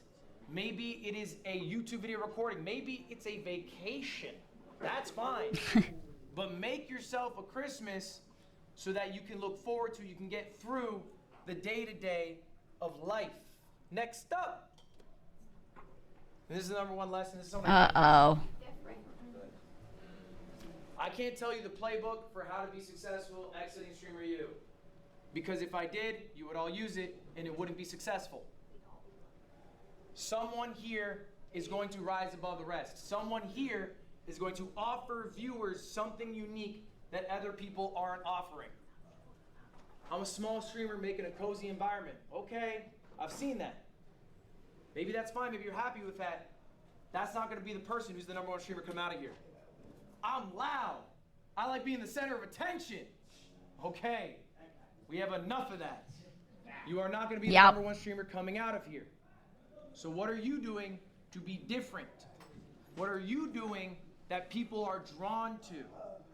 This is tough, this is intrinsic, this is personal. I cannot tell you what it is, but ultimately whoever is successful will do this. Dean Sinat. I'm just here to look around. Guys, we have about He's got khakis 5 on. minutes left in class. I appreciate you all being very attentive. At this point, I will open it up. Does anyone have any questions for me? This is the last time that we will be meeting. So if you have anything for me, let's get it out now. Damn, they don't have much time. What you got? When's the time that you've almost quit streaming or content creation? It's a good question. What's the time I Never. almost quit streaming? It was early in my career. Okay. I was a part-time employee at a vape company. I was head of marketing. I didn't smoke vapes. I lied on my resume. After, I would go home, I would stream. Work stream was a lot. But I really love streaming. You can tell that he studied marketing by the way he talks. I averaged 1,000 views. A lot of people will come to my stream and be like, how do you know about this thing? How do you know how to present that? Blah, blah, blah, blah. Look at Ludwig. All the stuff you just saw, I saw a lot of people being like, wow, he's like a legit teacher. He studied marketing and worked in marketing beforehand. He just said it. He was like, I was head of marketing at a vape company. So He's English and journalism, not marketing, but his job was in marketing, his job title. How many people get a degree in something and then work in a job that has the same exact name as a degree? That's not how that works, right? So a lot of people will be amazed by a streamer and they'll be like, wow, the way they say this thing, blah, blah, blah. They have experience. And I say this all the time. People will be like, how do you speak the way you do? I spent so many years presenting stuff to people. I've had so many different jobs. My career was maybe less like crazy. But when I was younger, I was working. I worked since I was 12. I've said this many times. I worked since I was 12. And I worked in multiple family businesses. And then I worked my way up to doing more in those businesses, but then also like going and getting other jobs when I was old enough to get other jobs. And I had a billion odd jobs and I paid for all of my college myself. I had no debt from school because I worked since I was 12, you know, and did everything I could to eke out every single penny and pay for my own school. I also did not go to like an Ivy League that costs $1 billion. But there, you know, I did that myself. You know, and that all that experience in working and being in so many environments and talking to so many people now helps me stream. Because I can talk to and appeal to so many people and I can explain things to anyone because I've had to explain things to every single type of person and in environments where I had to. It was my job. I had to get them to understand this thing, etc., etc. I also did a lot of tutoring. I did a ton of tutoring. I sold people things. I helped people with things. I did like every bit of work and I worked with so many different types of people that just in the end, I'm pretty well suited to streaming, right? So I can't like teach someone that. And Ludwig is a really good example of that. The way he's presenting this class, you're like, damn, he must have put so much effort into this. Must have been so crazy. Where does he get this mindset? Blah, blah. Well, you had a marketing job and sounds like some of the stuff he studied also kind of transfers over, right? So it's just, you know, you just need to find out, think about what you've done in your life and be like, how can I keep playing to my strengths? The next day, I almost quit because I knew the number that would show up would be smaller, and that ate at me. I lied down in my closet for 4 hours instead of going live that day. That's rough. I never had that moment. That you guys might deal with. Okay, maybe it's imposter syndrome, maybe it is just paralyzation. Okay? Here's what I realized. Streaming is an impermanent thing. What you did last stream doesn't fucking matter. You know what people care about is the next stream. And you know what you want people to care about? You. Okay. That's why I always say to people, like, when I'm streaming, even if like the stream isn't doing that well, I always try to hit a minimum. It doesn't matter. I could have 10 people show up to my next stream on my main channel, 10 people. I will still try to stream for at least 4 hours. At least, because those 10 people are there for that, right? like that's how you have to do it. And if you let the highs affect, you know, all these other things, I mean, you're just gonna go fucking crazy. No way you're watching Professor L. Yeah. Okay? I am. So if the last stream was shit, who cares? I am. If the last stream was the greatest stream that ever happened, who cares? Stream review's going great. You know they're gonna say on Twitter in a month about Kai if he doesn't go live? When's the next stream, Kai? Spark up. We want to see something. What you got for us? They don't care that he put in all this work anymore. What's next? Yep. And so that's what pushed me. That's the hardest thing about being a content creator. When we say certain things are mentally hard, you can't just show up to your job and just do it. The same way other jobs put things in front of you to just do, you have to plan and think ahead. And it's in a way that a lot of wage-based normal jobs don't. Some still do. So anyone who works in that type of job where they're responsible for a lot of stuff will understand this feeling. But content has that. Plus now depending on how many people are watching you, now there are thousands of people asking you that question and looking forward to it and complaining when you don't do what they want. And then when you do something good, there's still ones that complain. So it's like, you know, the mental load is a lot. Clips going viral and how to like How to convert them? Yeah. Yeah. I don't know, like What are you confused about it? how can you convert it? Like what exactly do you have to do like to You could tell when someone's, okay, I don't want to be mean, but you could tell when someone's going to struggle to make it when they ask nothing but really vague questions like this.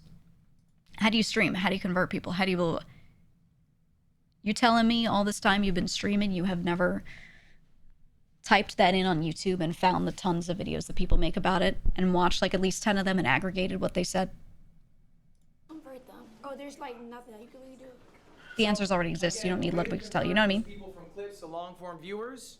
He's probably already talked about it on stream, and there's probably already a clip of him talking about it before this. To be authentically you, and the you that they see in the clip is the you that they get when they watch the stream. He did also talk about If this there's earlier, a big yes. disparity, if you're He's just re-explaining it to you make know, sure she gets crazy, it, which is fine. more energetic in the clip, and then in the stream, you're like, all right, Chad, what are we doing? Should we get lunch or something? What's Jason doing? What? That's not. That's nothing, right? That's boring, and they're gonna come and they're gonna see that. But if you're authentically you, maybe you are someone who's really engaged in conversation, really passionate about learning, really passionate about whatever, okay? Then that's what you get to show people in these clips. All right? The other thing is I would also start streaming with the idea, the content funnel, of getting a YouTube video out of it. Of trying to think of these long form outputs, not just streaming for 4 hours and getting 3 Instagram clips. Who cares? Let's get 3 Instagram clips and a YouTube video. We can do both. Here, that young man with the braids. Yeah. His name is Gio. Yeah, he was passing notes. Gio, you're passing notes in If you class? want to read it out loud to everybody, you can. Oh. You not what I'm on, Mud. Let's slide. W Clip Farm. You not what I'm on, Mud. What is it? Because I wrote that. No, this is his note. Oh. And he said,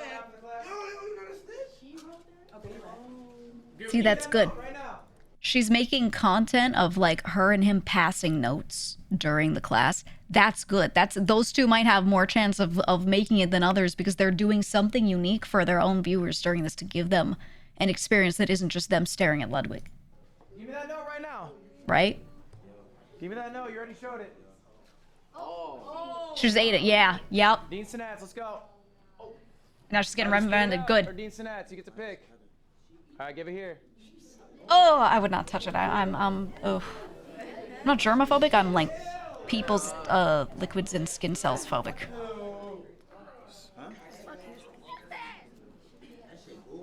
Crash out Geo. That's 8. It says crash out Geo. What a waste. Damn, my fingers.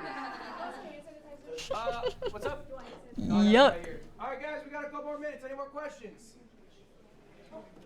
Damn, I heard you might be For someone around the 200 to 300 viewer range, you think it's better to stream less hours and more so like focus on like planning, like, you know what I mean? This is what he just said. Yes. Like for someone in the 200 to 300 viewer He just range, said is that. it worth it to stream less hours? The range doesn't matter. Like less hours and plan more or longer Yes. hours? Like, is it better to like, all right, I'm gonna do like 8 Oh my hours God. stream, I have one segment and then like the rest I'm gonna just, Oh my God. you know, ball. You were just in a class where he said that and he didn't specify a range. He just said everyone should do this. The thing is, I think he probably did pay attention and did hear it, and then like it just didn't compute to him specifically. He's still thinking about it. Like, is that really the way for me? The answer is yes. So he's just trying to get that double confirmation. Or do you think like I should only stream and then once I have like no planned content, like end my stream, done? Are you trying to get rich in short term or long term? Mm. Do you want to make? Do you want like thousands more, or do you want to make maybe hundreds of thousands of more over 5 years? Okay, so then let's think of your future, right? So when you say I do a stream and I plan one segment as a YouTube Chat video, going, and nobody then be what's listening. the other 6 hours? Just whatever happens, abolishing. Okay, you're abolishing. That's Bunch of cool. Baylash. What's the point of that? You're making more money because you run more ads, you get more I think subs. that's his name. But what does that turn into? Nothing. Poof, it's gone. There's not a YouTube video out of it. The VOD's maybe not that noteworthy. Like, what is the point of that? You could stream every minute of your life and you'll make more money. And that's the issue with streaming, right? You can always think, oh, I could stream more. It's true.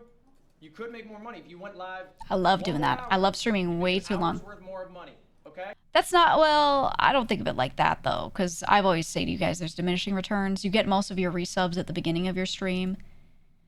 Maybe you make more ad revenue, but you gotta get a lot of viewers for the ads to make sense. And I don't have my ads cranked up, you know, so I don't even make much more for streaming more.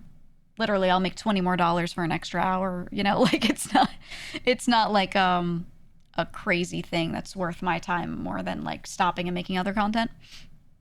But so I wouldn't frame it that way necessarily. But he's right, and that's how people are thinking about it, which is wrong.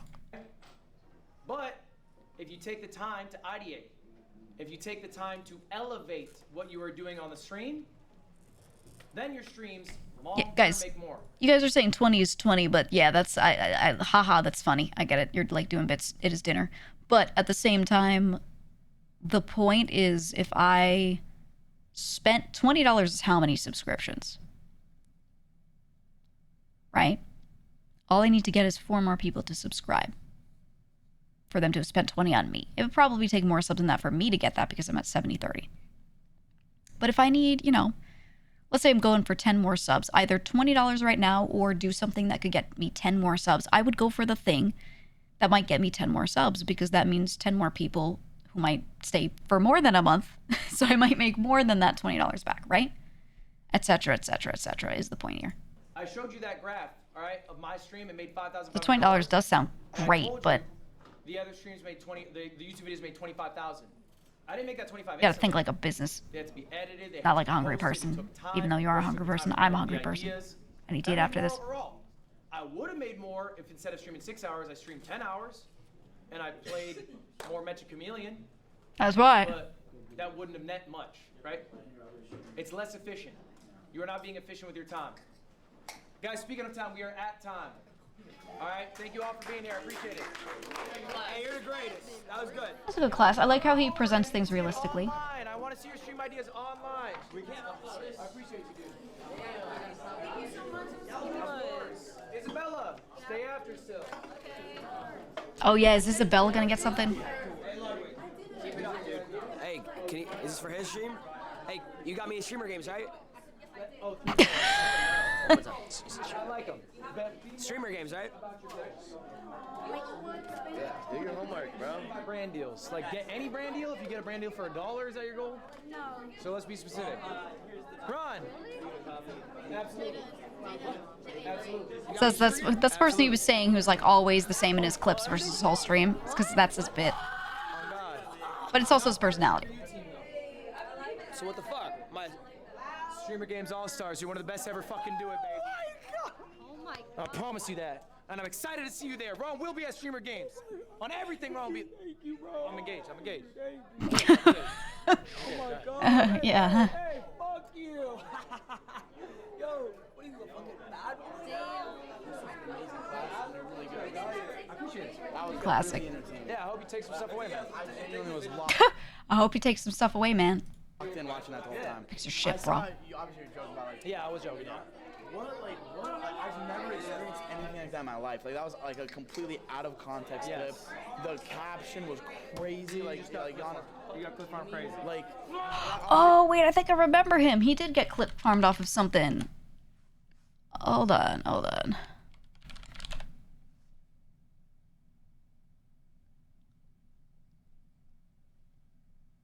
There was something. I don't know. He had a weird experience. Like what do you do? Like he's talking about like when you get clip farmed off of something you said, it like the captions are wrong. You didn't even say that shit, but people are just like running with it. What do you do? I remember seeing him in something. Was it him? It might have been him. I mean, that's the reality. There are downsides to being a streamer, right? If you want to do this job, you're in front of a lot of people. Like right now, there's 60,000 people watching this interaction, right? Yeah. If you slip up, all right, maybe you say a word wrong. Yeah, you could slip up when you're talking to your friends at like a soccer game. You see what I'm saying? Like, but it's genuine. Like, and it's live. You can't cut it. And people can post anything anyway. This has been happening for 100 years. It's called yellow journalism. It is literally what destroyed journalism 100 years ago. You know the Pulitzer Prize? No. The Pulitzer Prize for writing? Do you know that? Okay. He went to college, I didn't go. Oh. Well, the guy who made it made You don't learn that in college. newspaper that just lied. It started a war. There was a literal war that started because people just started lying in newspapers. Why did they lie in newspapers? Because it sold more newspaper copies. It did. That tweet, man. That happens today. Why do they lie in tweets? There's no way that happens today, bro. So what can you do about it? You can put yourself in situations less, but streamer you is just like, bro, there's millions of people. This is hard. I saw that and I was just like, what? That shit made me feel so like shitty, bro. You just can't beat yourself up Yeah. about it. And ultimately, what matters most is your interpersonal relationships with other streamers. Like, these people do not matter. Yeah, you gotta have other streamers vouching for you at the end of the day. One thing that's really sad to see is when a streamer has some sort of controversy and you know that on the back end, or not even a streamer, staff too, like a whole bunch of people in this space will have a controversy, and you know that they're not that person, and you see people lying about them or saying other shit, and you like can't do anything. So you have to hope that you have enough people who will come to your aid, because when you know you have 5 but 20 are all shitting on you, those 5 can't come to your aid because then they just get shit on too, and you can't expect them to do that. So you have to hope that you have enough relationships with enough people that all know you're not crazy to get through situations like that. It's tough.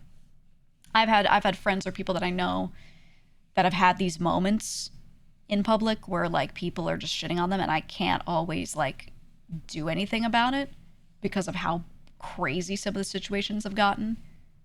Yeah, you can't expect people to jump in front of the bus for you. Exactly. And sometimes you do it anyway. I think one that like maybe wasn't the worst ever, but I did jump in front of the bus anyway, was when Vishojo auditions were happening and the public was just shitting on the company, absolutely shitting on the company and shitting on us for like just existing in the company. And Zen spoke up on it and was like, look, we do want to take small talents, which now you guys see that we actually did. We actually were trying to do that. That was part of the plan. Like most of the people that were being brought in were smaller talents. We knew that to be true. Public didn't. So we had, tons of like Nepo hire allegations and you're only going to hire friends. Why do this? This is just a marketing stunt, blah, blah, blah. It was not. We knew that. And so Zen put herself out there and she was getting like lambasted by all these people that just didn't believe it. So I just quote retweeted her, and I like had like a passive aggressive response where I was like, defending her. I didn't have to say anything. I could have said nothing and not dealt with any backlash. But then of course people were like, oh, sure, whatever you say, Nepo hire, And I was like, okay, yay, right? Like, what can you do? What can you do? But I chose to do that knowing that people would say that shit because I was like, fucking whatever. I just don't want Zen to suffer alone. Right? And I want someone to come to her aid, I guess, publicly, so that she's not the only one. And people get to see it's a unified front. But, there are a lot of other worse situations where, like, you just can't. I think that one was really easy to shrug off because I was like, well, the truth will eventually come out that we are actually trying with other stuff, So I just knew it was a matter of time and I was fine waiting it out. Whatever. Because then all those people would be proven stupid. Actually, every single one of them was proven stupid. Because in the end, what happened? Yeah, we didn't get to debut people, but you got to hear who we were going to debut. Only 2 of them were, like, big known. The rest were all, like, tiny. I wouldn't say tiny like 10 viewer, but you know what I mean. Like, they were tiny in comparison to what people were saying we would do. People were like, oh, you'll only hire friends with thousands of viewers and shit like that, right? And, like, look at the end result, man. Here we are. And now you can see... No, actually, majority of the people we were going to bring in were smaller creators that were not really known in our circles even. Not even people we were already close friends with. I didn't even know a lot of them. Most of them, I didn't know at all. And those people, no one, I have not seen a single post, which I don't expect this. I've not seen a single post where anyone was just like, wow, I was wrong about them only wanting to hire big people. They actually were looking at small talents. Gee, look at that. Like, I didn't see anything like that because people were just like, well, now I'm going to shit on them for the other stuff, and I love shitting on them. Right? It was just that. And that's why it's easy to ignore that stuff because people just want to be miserable, man. That's it. Okay, your relationship. That's it. All right, what else we got? Got any other insights? What you got? First of all, I want to say thank you because I learned a lot in your class. I'm glad to hear. So, I'm more so like on YouTube. I have over 1 million subscribers on YouTube. Nice. Twitch is still new to me, but since I have such a big support system, Easier to convert a lot comes that way, like, oh, that direction. Like, I know her. Like, it's way easier to get from YouTube yeah, than it so is, I'm trying Yep. to build like more of a relationship with like my community on Twitch.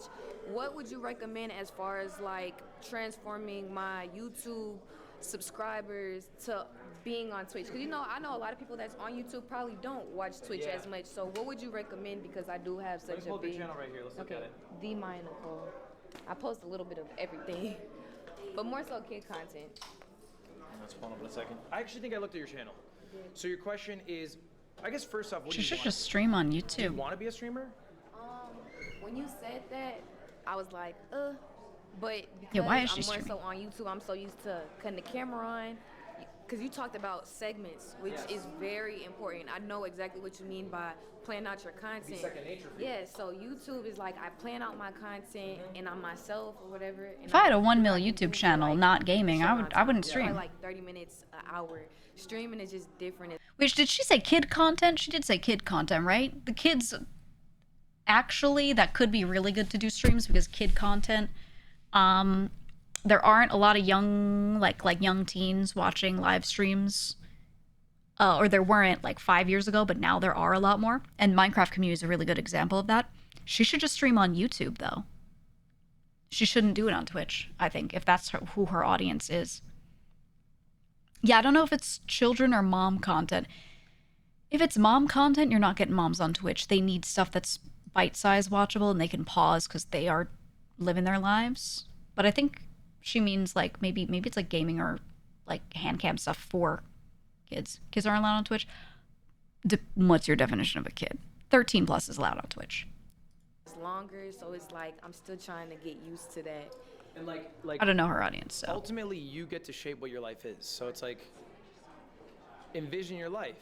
Do you want to have a life where you wake up and you spark up stream for a couple hours, or do you want to wake up, think of a YouTube video, like make that YouTube video? Like I think it's a lifestyle choice ultimately. It's a lot quieter of a life when you sit there and just do merely YouTube. by doing it.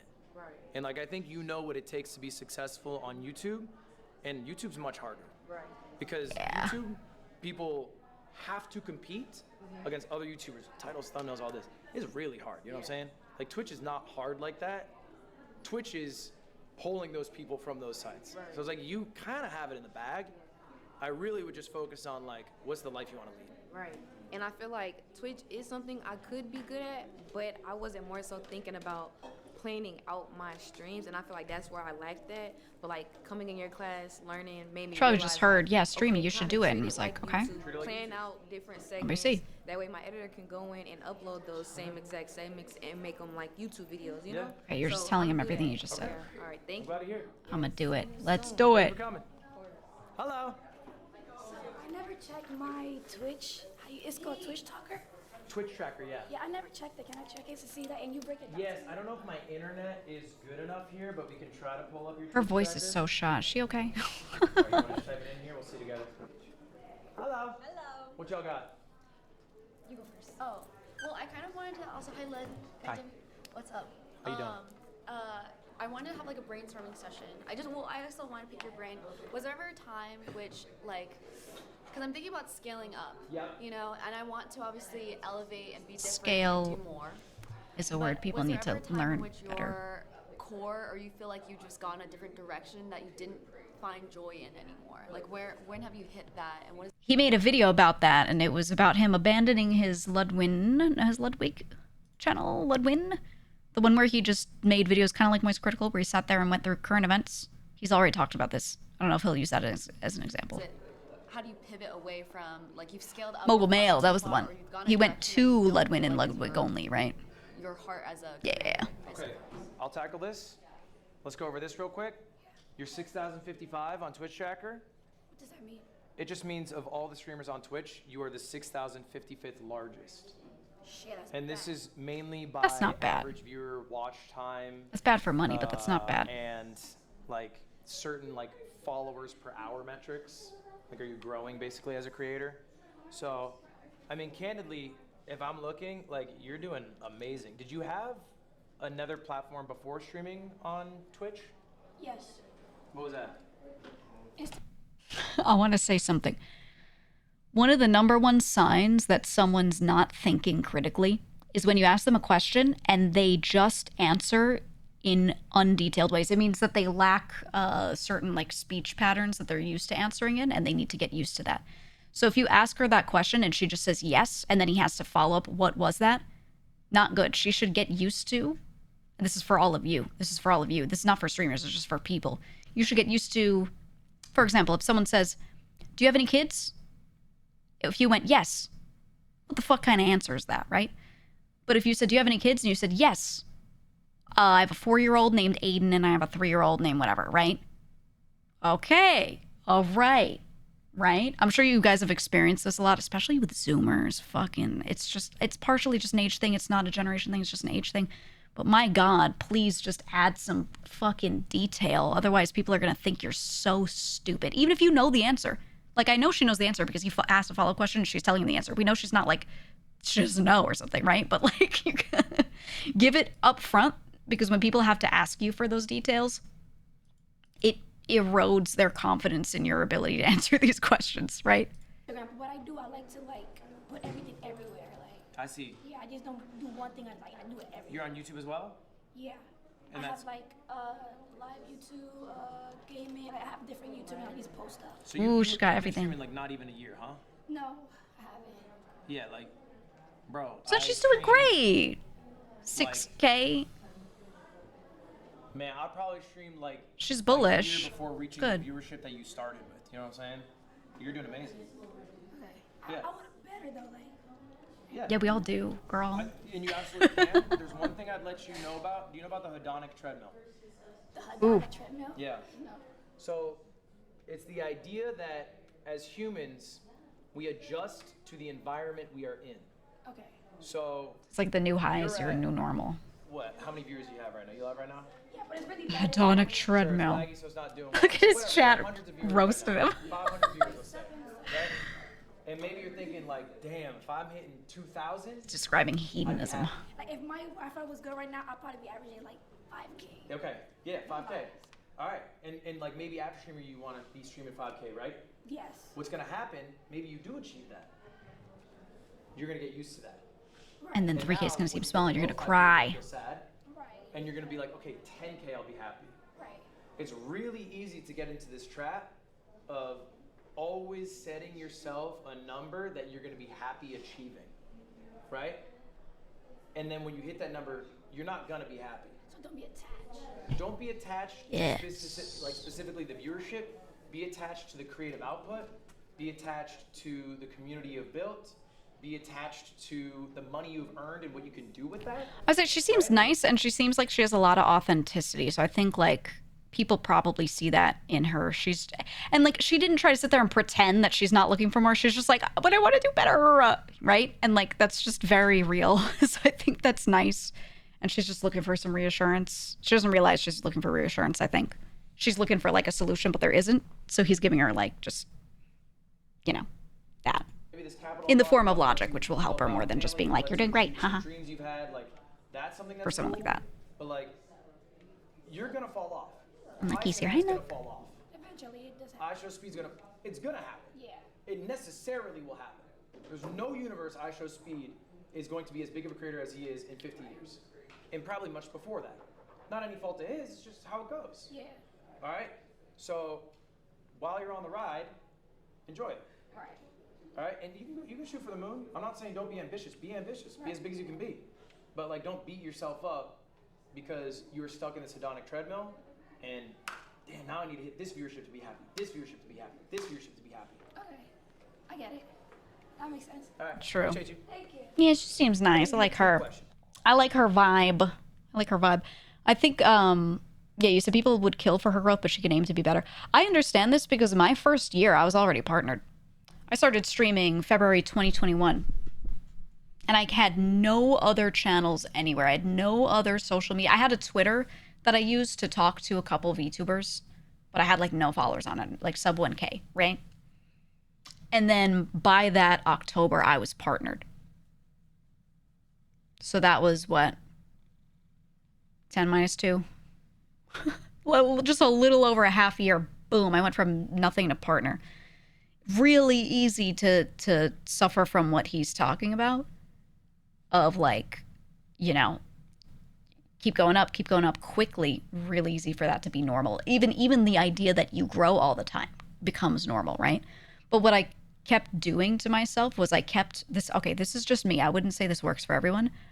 I always have to find something to tell myself I'm shit for, to remind myself. So even if my Twitch was doing amazingly and I was like, quote unquote, blowing up, I wouldn't say blowing up to viral numbers, but, blowing up on Twitch at like a really good speed for someone growing at a, in the small bracket, I would look at my YouTube and go, I don't even have a fucking YouTube. I don't have an Instagram. No one cares about me on Twitter, right? Like I would remind myself of that constantly.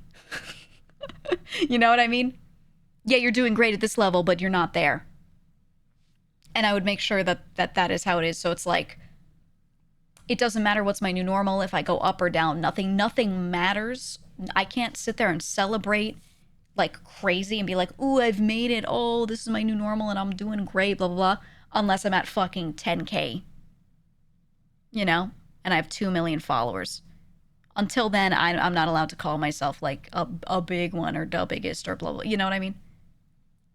No joy. And that I don't think I have to give myself that attitude. I always have that attitude because I'm like that. Of if you're not number one, it doesn't matter. So just chill. Now, for me, I'm able to internalize that into a good way. I'm able to be like, you know what, I feel fine. I feel fine because I'm making progress toward it, or I'm sitting in a spot that's at least paying my bills or whatever. Like whatever it is for you that keeps you, you know, feeling okay with it. I'll just tell myself that, and I would be like, nothing is joyful unless it's number one. And if it's not number one, can't feel bad about it because at least it's like giving me, you know, XYZ. At least I grew this year. And I never really got into too much of a funk over like if I had high numbers at this point and then lower at that point. I would just take that as data to use. Look at that. Think about what's going on. To me, that just means, okay, what can I infer from this? This is a little lab experiment. You know, maybe it's not perfectly controlled, so it's hard to analyze your data perfectly. But, you know, you get data back, so you can just look at it and be like, what do I infer? Right? Like a great example is I always tell you guys, you know, I had like a big stint where I sat there and played nothing but Zelda for a while. I said, you know, Tears of the Kingdom is going to come out. Before that, I'm going to play Master Mode. I'm going to play this long-ass game on the hardest mode, and I'm going to do all the DLC on the hardest mode and beat it, even though I know this game never gets good viewership because it's something people just want to play themselves. It's very beloved. And it's not really like a viewer thing. And I said, I don't give a fuck. I want to do it because I want to do it. And I really didn't have too many thoughts beyond that. I just said, I just really want to do it because I love this game. And that was it. That was it. You recovering to be? I was not recovering at that time. No. That was before that. That was before that. I was recovering in early 23. Actually, was I recovering at that time? Wait a minute. You might be right. Hold on. I gotta look. When the fuck did I do Zelda? Because you know what? I did Zelda multiple times. Maybe I'm timelining the first one for myself. I might be thinking of the first one. Because I played Breath of the Wild one time before that. Let me see.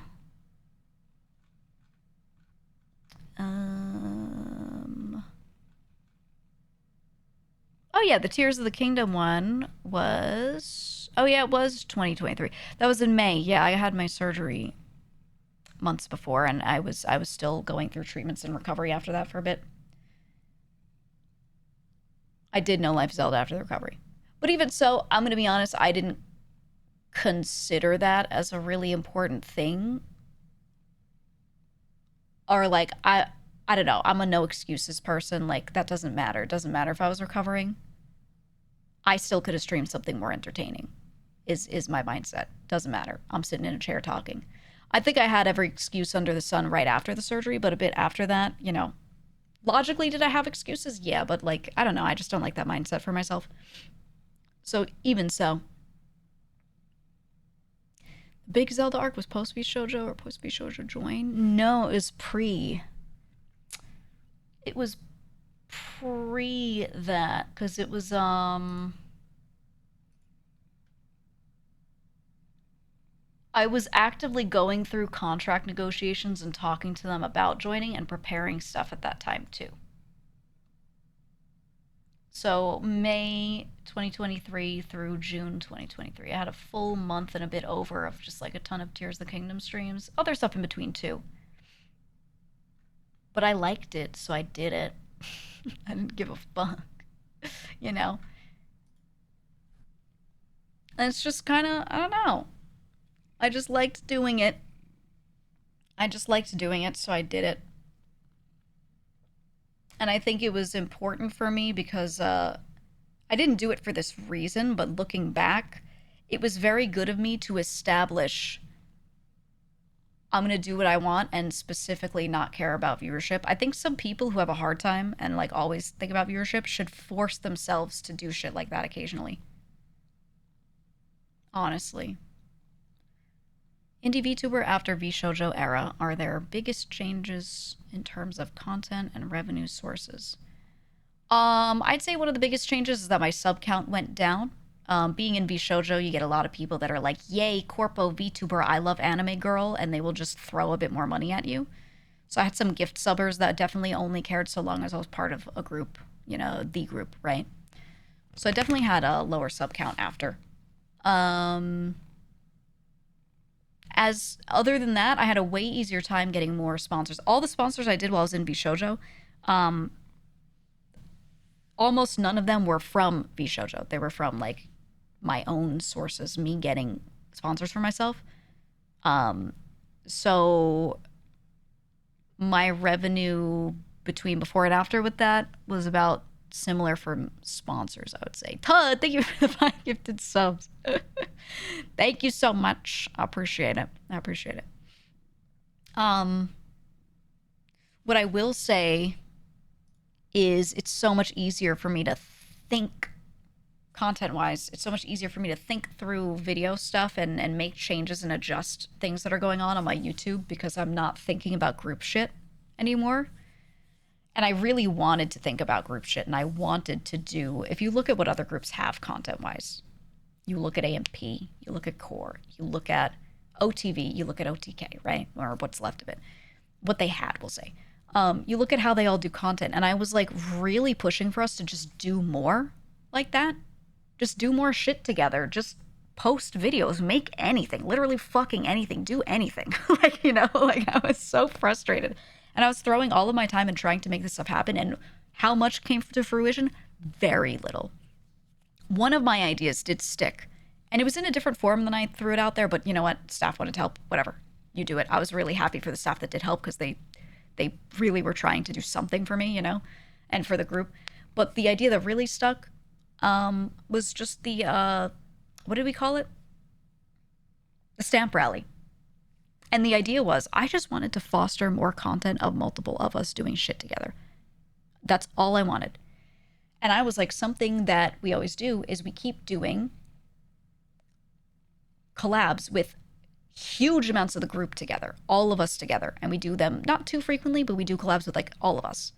And you don't get a chance to see these unique pairings and see these people's individual friendships that are very real that they have. So the stamp rally was, you get a card with each member who isn't you on it, and you try to collab one-on-one with each of them. And when you get one person one-on-one, boom, you stamp it. So if I collab with Haruka, boom, stamped. I collab with Zen, boom, stamped. I collab with Mouse, boom, stamped, right? And that was the idea, was like, I want everyone to try and get as many stamps as they can. I was trying to do it in a shorter time frame than what we did. They had it last a long time, and I was like, you know what, whatever. If people want to keep going, great. That was the point of this. You know what I mean? But yeah, you get a lot of, right, unique dynamics. People play a lot of unique games because of it. I just really, really, really wanted to do that, and we got that done. And Michi went crazy with it, which was great. But yeah, that was like an example of a thing. How did you guys see any content from that on our VShojo YouTube? Did you see the Ludwig funnel get applied in any way to any of that? No.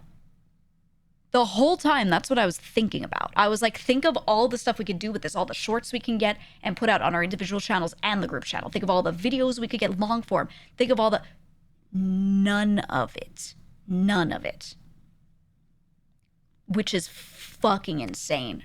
Like, if we were able to apply this stuff, I think these are simple concepts. You just need to hire a producer, an editor, you know, whatever.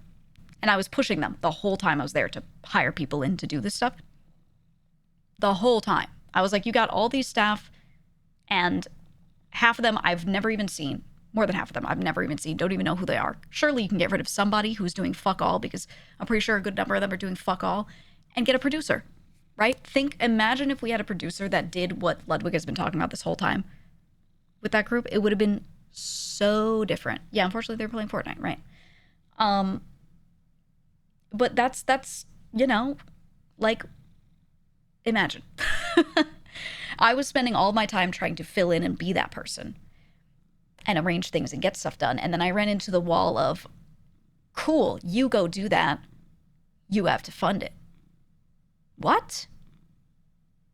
So I did all the work of getting it ready so that, and doing what I could, having all the content done, whatever, so that if, well, we thought it was when, an editor or editing team that could work with us, you know, for real, as a producer, production team, like full top to bottom production team came in, then I would hand that all to them and they would do it. Just never happened. And at some point I refused to like do the end stuff myself. I was like, I'm not going to pay my editor to edit this and then put it on your channel. And then I don't even get the revenue from it, even if the revenue is less than the editing fee. Like, what, you know?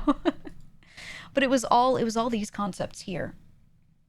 Could you imagine? I spent so much time on that shit, dude. Oh, and imagine if I was just putting that time into my own stuff. That's why my YouTube paused a little bit, got like really slow.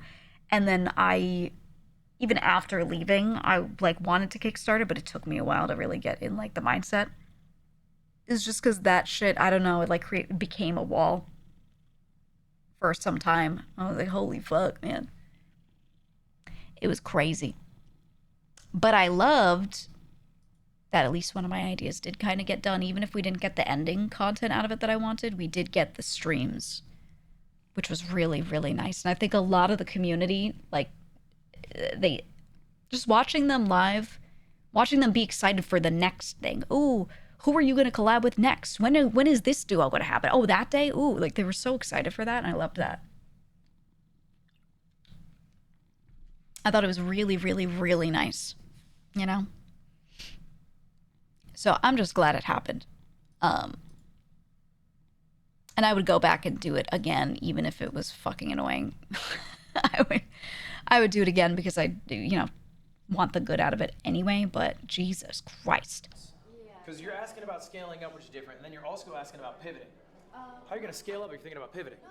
But it's just that I think Yeah, this girl keeps asking questions about like changing shit or like not doing it. I want to identify what is kind of my core as a creator and then what it looks like to scale up, because I do have Ask your like, chat. okay, I'm a comfort streamer that loves to connect with my community, to build does that genuine mean? relationships, and to What does that mean? Like, does she do a lot of just chatting and just talks to them and it's just kind of like hitting a more empathic angle? Or are we playing cozy games? just have depth in my streams in terms of conversation, right? Yeah. But what does it look like for me as a creator to scale up, right? Dr. K bit. And then I wonder, you know, I always want to hold on to that foundation, but at the same time, grow as a creator, you know, do more. And I was wondering, at least in your experience, Do something else. have you ever gone a direction in which you were not... Dude, her eyeliner, I can't help but look at it because, like, I notice it because it's, like, pattern recognition. The wing of her eyeliner is, like, as long as her eye from this angle, and my brain just, like, looks at the center between the two and goes, damn, they're, like, the same width from this angle. You know what I mean? Able to maintain your core as a creator, or do you always... Or do you My kind of brain's know just what like, your look at core is that. as a creator? 'Cause we see you as kind of like a event holder, maybe. Yes. Like, is that your core as a creator? Have you ever gone a direction you didn't like? I think... You're asking too many questions at the same time. I think, like, maybe at times, but I think ultimately, like, there is something you will lose if you become a larger creator, necessarily. Like, always. For example, when I was... We lost Geega's crosswords and we'll never recover. A smaller creator, I knew everyone in my chat, right? You lose that. Ugh, yeah. Because That's the part that sucks the most. Of everybody, and I do miss that. But I like what I'm able to achieve with more viewers, so I'm okay with that trade-off. Yeah. And furthermore, I think there's a difference between how you are perceived by people who know about you and how you are perceived by people who are in your community. Yeah. It's really important to only care about the people in your community. That's what I'm saying. That's the Zelda arc for me, dude. You are not doing this. Damn, your name is just affirmed on Twitch. No one took that. I feel like with Twitch names that are just a word, they're always like mildly rare. Not like super rare, but mildly rare. You know? Some people know me as an event guy. Maybe they've seen like one thing I've done, or they've seen me like attached to something else. they are really irrelevant to me in my life.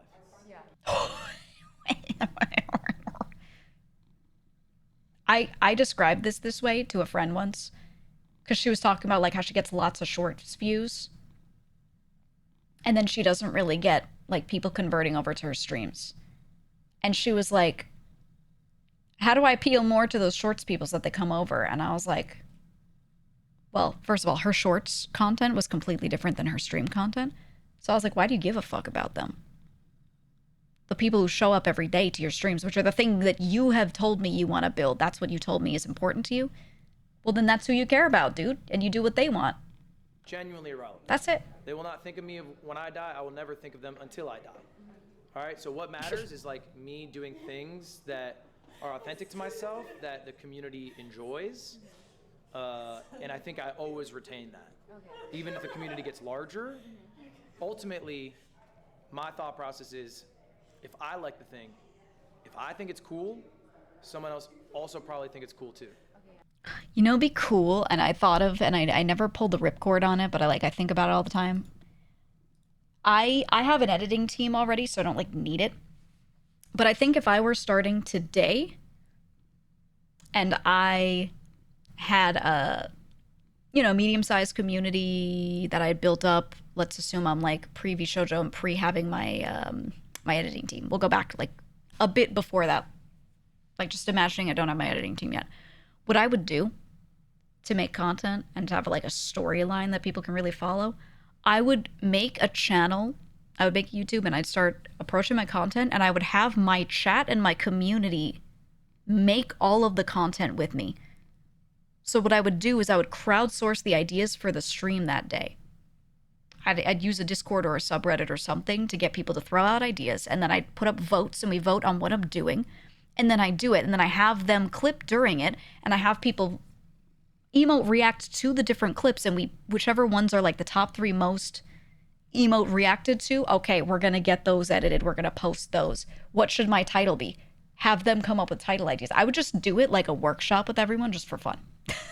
For all the people that like content creation but don't want to be like full-time content creators themselves but love to like workshop this stuff, they like it as a creative outlet, you could just do that, right? Yeah, you need a community that exists already. You don't need a huge one, but you need one for that. But I would just do it like that. I think that would be super fun. And honestly, Streamer University, if one of them wants to be unique, if I doubt any of them are listening to this right now, but if you are, please steal this. Someone should do that. And someone should just be like, chat makes me the streamer. Chat builds me while I'm at Streamer University. You tell me what to do. Not exactly like Germa's Dollhouse, where you lose all identity and you're doing it. They're like, lift your left arm, and you go, oh, okay, right? You don't do it like that. But you just make everything like a democratic event. I still like the shit I do. With their community. And I think there are creators, and you can get bigger if you start doing shit you don't like.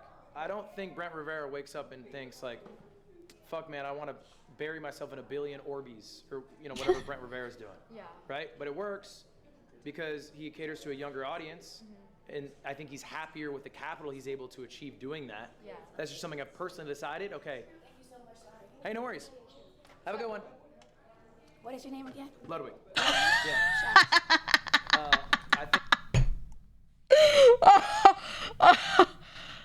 Okay, here's the thing. Remember when I said I like her because she's authentic? She didn't pretend at all. That's so good. I think ultimately she's my goat. Want to grow my audience at the cost of changing what I'm doing from stuff that I enjoy. And you can always be bigger doing stuff you don't enjoy. But if you don't enjoy it, how long can you really do it for? I don't know if she's farming. So I think she's not. I think she's not. I'm reading that as authentic, but I don't know. Kids YouTuber makes a lot of money. True. I think most kids YouTubers probably aren't super passionate about it, but like, you know what I mean? Like, dude, kids YouTube, if you make videos for kids YouTube and you're successful, you make hella money and you get hella views. Honestly, I regret during the time when, you know, we were on COVID lockdown, I should have started buying up every kid's toy and doing unboxing hand cam videos and just like squishing and opening up every single surprise egg. Fuck, man, I should have done it. I should have done it, man. That's the works. I thought about it at the time, and I was like, now I have a job still. Someone who's kind of been more of like a comfort. Could have been a more streamer billionaire. And how you've seen them scale up in different ways. I think You keep saying scale up, but what do you mean? Oh, Northern Line. Northern Line's like an example of a comfort streamer. Like he has a very consistent schedule. He's like a comfort streamer for 30-year-old, autistic, like 9-to-5ers. and that's like a beautiful niche to have. Like I don't think there's anything wrong with that at all. Not gonna lie. He says that, and then I look at like my community, and I'm like, well, I think a niche is a niche, you know? It's very consistent. He streams maybe 30 hours a week. And when he's offline, he's offline. It's a great life to lead. And he's scaled up massively. He's scaled up in part because he's been doing it for so long, so consistent. He posts everything onto YouTube. He has a clipper who loves him called the Librarian. I'm gonna be honest with you. NL's career's gone really great.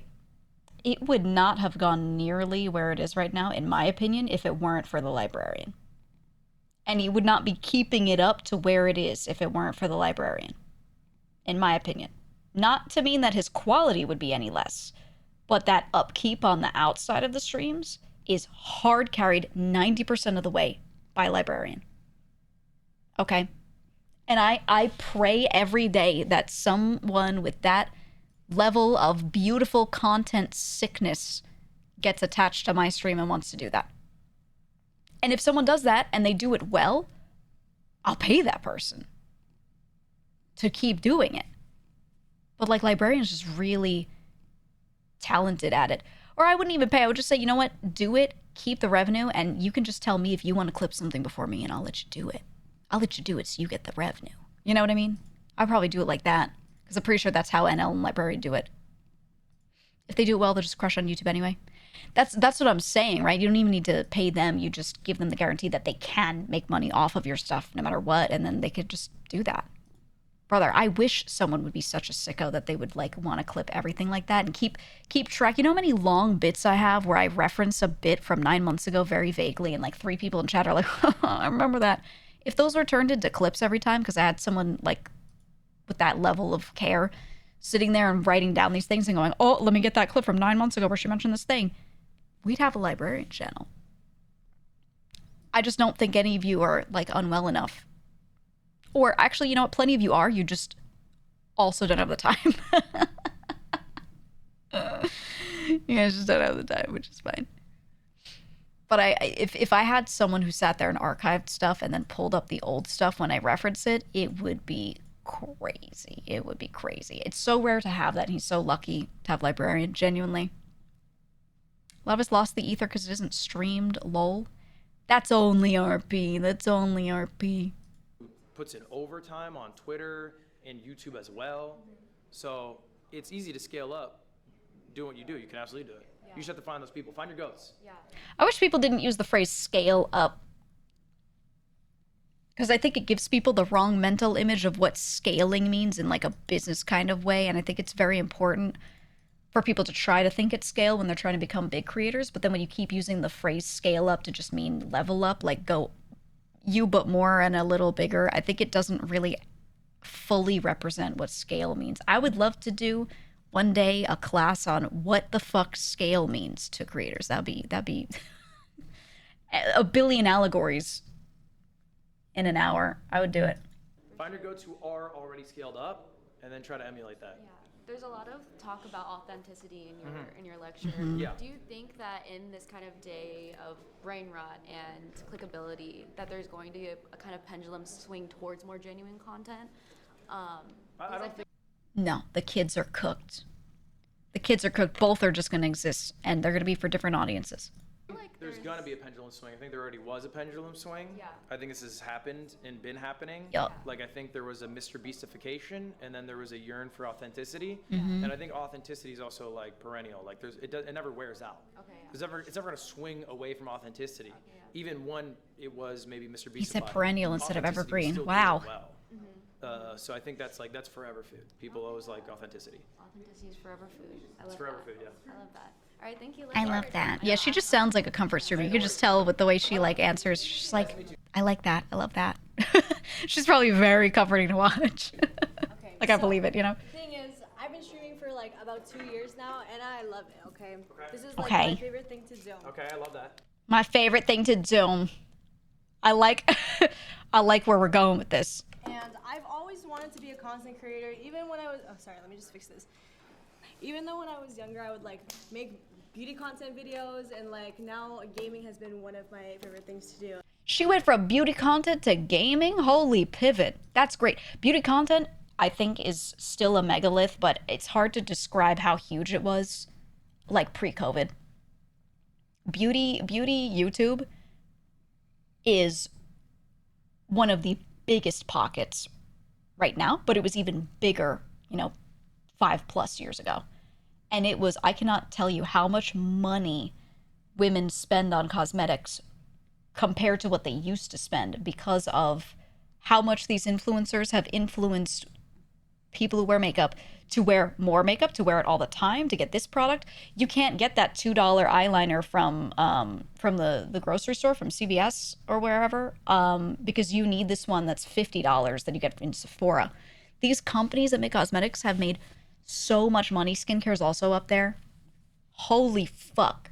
If you were in beauty and you took like sponsor deals, you made so much money.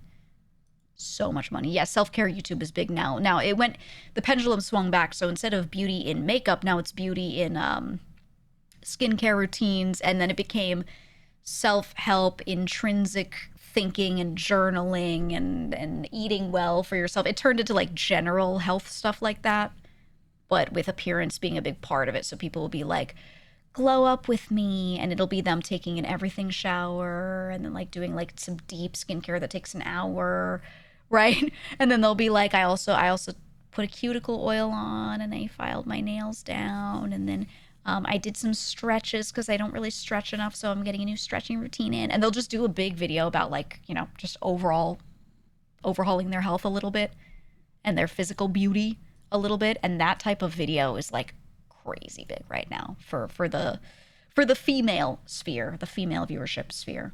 And I would like to. Oh, sorry. So to pivot from that to gaming is crazy because there's so much opportunity there, but also it's very saturated. So interesting to me because gaming's also saturated, I would like to continue to scale that. So I just wanted to ask from like your personal experiences. I would say it's interesting because if she was doing beauty, that means girls watched her. So did she pivot and just get a male gaming audience, or does she have a female gaming audience? Because there's some girls that have that, and they're usually in like Minecraft. I wonder what she's got. Well, what is your like timeline of like when you realize like, okay, why did you start streaming? Like, what inspired you to fully start as well? We're backing up. Okay, example. I'll show you. Let's see. Let's see. May 16th. Yes. 2018. Wait, that's crazy because then he's only been streaming a few more years than me. If I think about it in those terms, which I think a few years in content is a lot of time. Did he do YouTube before streaming? Or did he always just stream and do both? It's only 3 more years. Whoa. Whoa. Performative questions? I think every single thing they're doing is performative because they're on stream, and that's okay. I wouldn't be like, ugh. No, I think it's 2018. This is valid, too. I have the day. Okay. This is a New Year's card that I made with my friends for Christmas. Yes. These are the goals that I wrote down for myself for the year of 2019. Okay, I still have this. Where do you see in 5 years, Geega? I don't see time like that, bro. What do you think? I have like special glasses? I see images, dude. I love that. It reminds you of why you started all of this in the first place. Yeah, this is from. I hope I have 5 billion YouTube subs and a majillion viewers on Twitch, and I'm making $5 more billion, and I bought my mom 10 houses. December 2018. This is like where I almost see 8 myself. years old, and I put down Manifesting. all my goals of what do I want to achieve by the end of the year. Yes. Okay, so like I think setting goals. Set your hold goals yourself high. Accountable to like the growth that you'd like to achieve in that time. And so, have you written down your goals? No, but I know what like I've had goals from before as well that I knew that like I have a timeline of See, it. I never wrote down goals like that because stuff is so fleeting. I would always just go by projects. So my goals were never like reach this, do that, up to a certain degree. It was instead, I would just set up some projects for the year and I'd be like, I want to do this, that, which is kind of like goal setting, but it was more, I don't know. I only ever set goals that are like legitimately within reach and I know I'm going to do for the year. And I don't set those, oh, it'd be nice to have this, or like stretch goals. I just don't even think about them. I literally don't think about them. That's just me personally. Like after this trip, I'm gonna be working on my media kit. I'm gonna be reaching out to brands. Actually, Red Bull is one of the people. You know, I watched the agent class and he was talking to them about like reaching out to brands and sponsorships and stuff. They're going to be DMing these brands on Instagram. Holy fuck. That is both good because streamer use popping off right now, but also bad because that's just not how you do it. And if they don't have agents, I wonder how many of these brands are going to be like, fuck off. Some brands may do stuff with them, but like DMing brands is such a weird concept to me. And that's why I made SponsorBot. Because you need someone to professionally handle these relationships. And I don't know that all of these people are equipped to have those types of discussions with these brands. I don't know.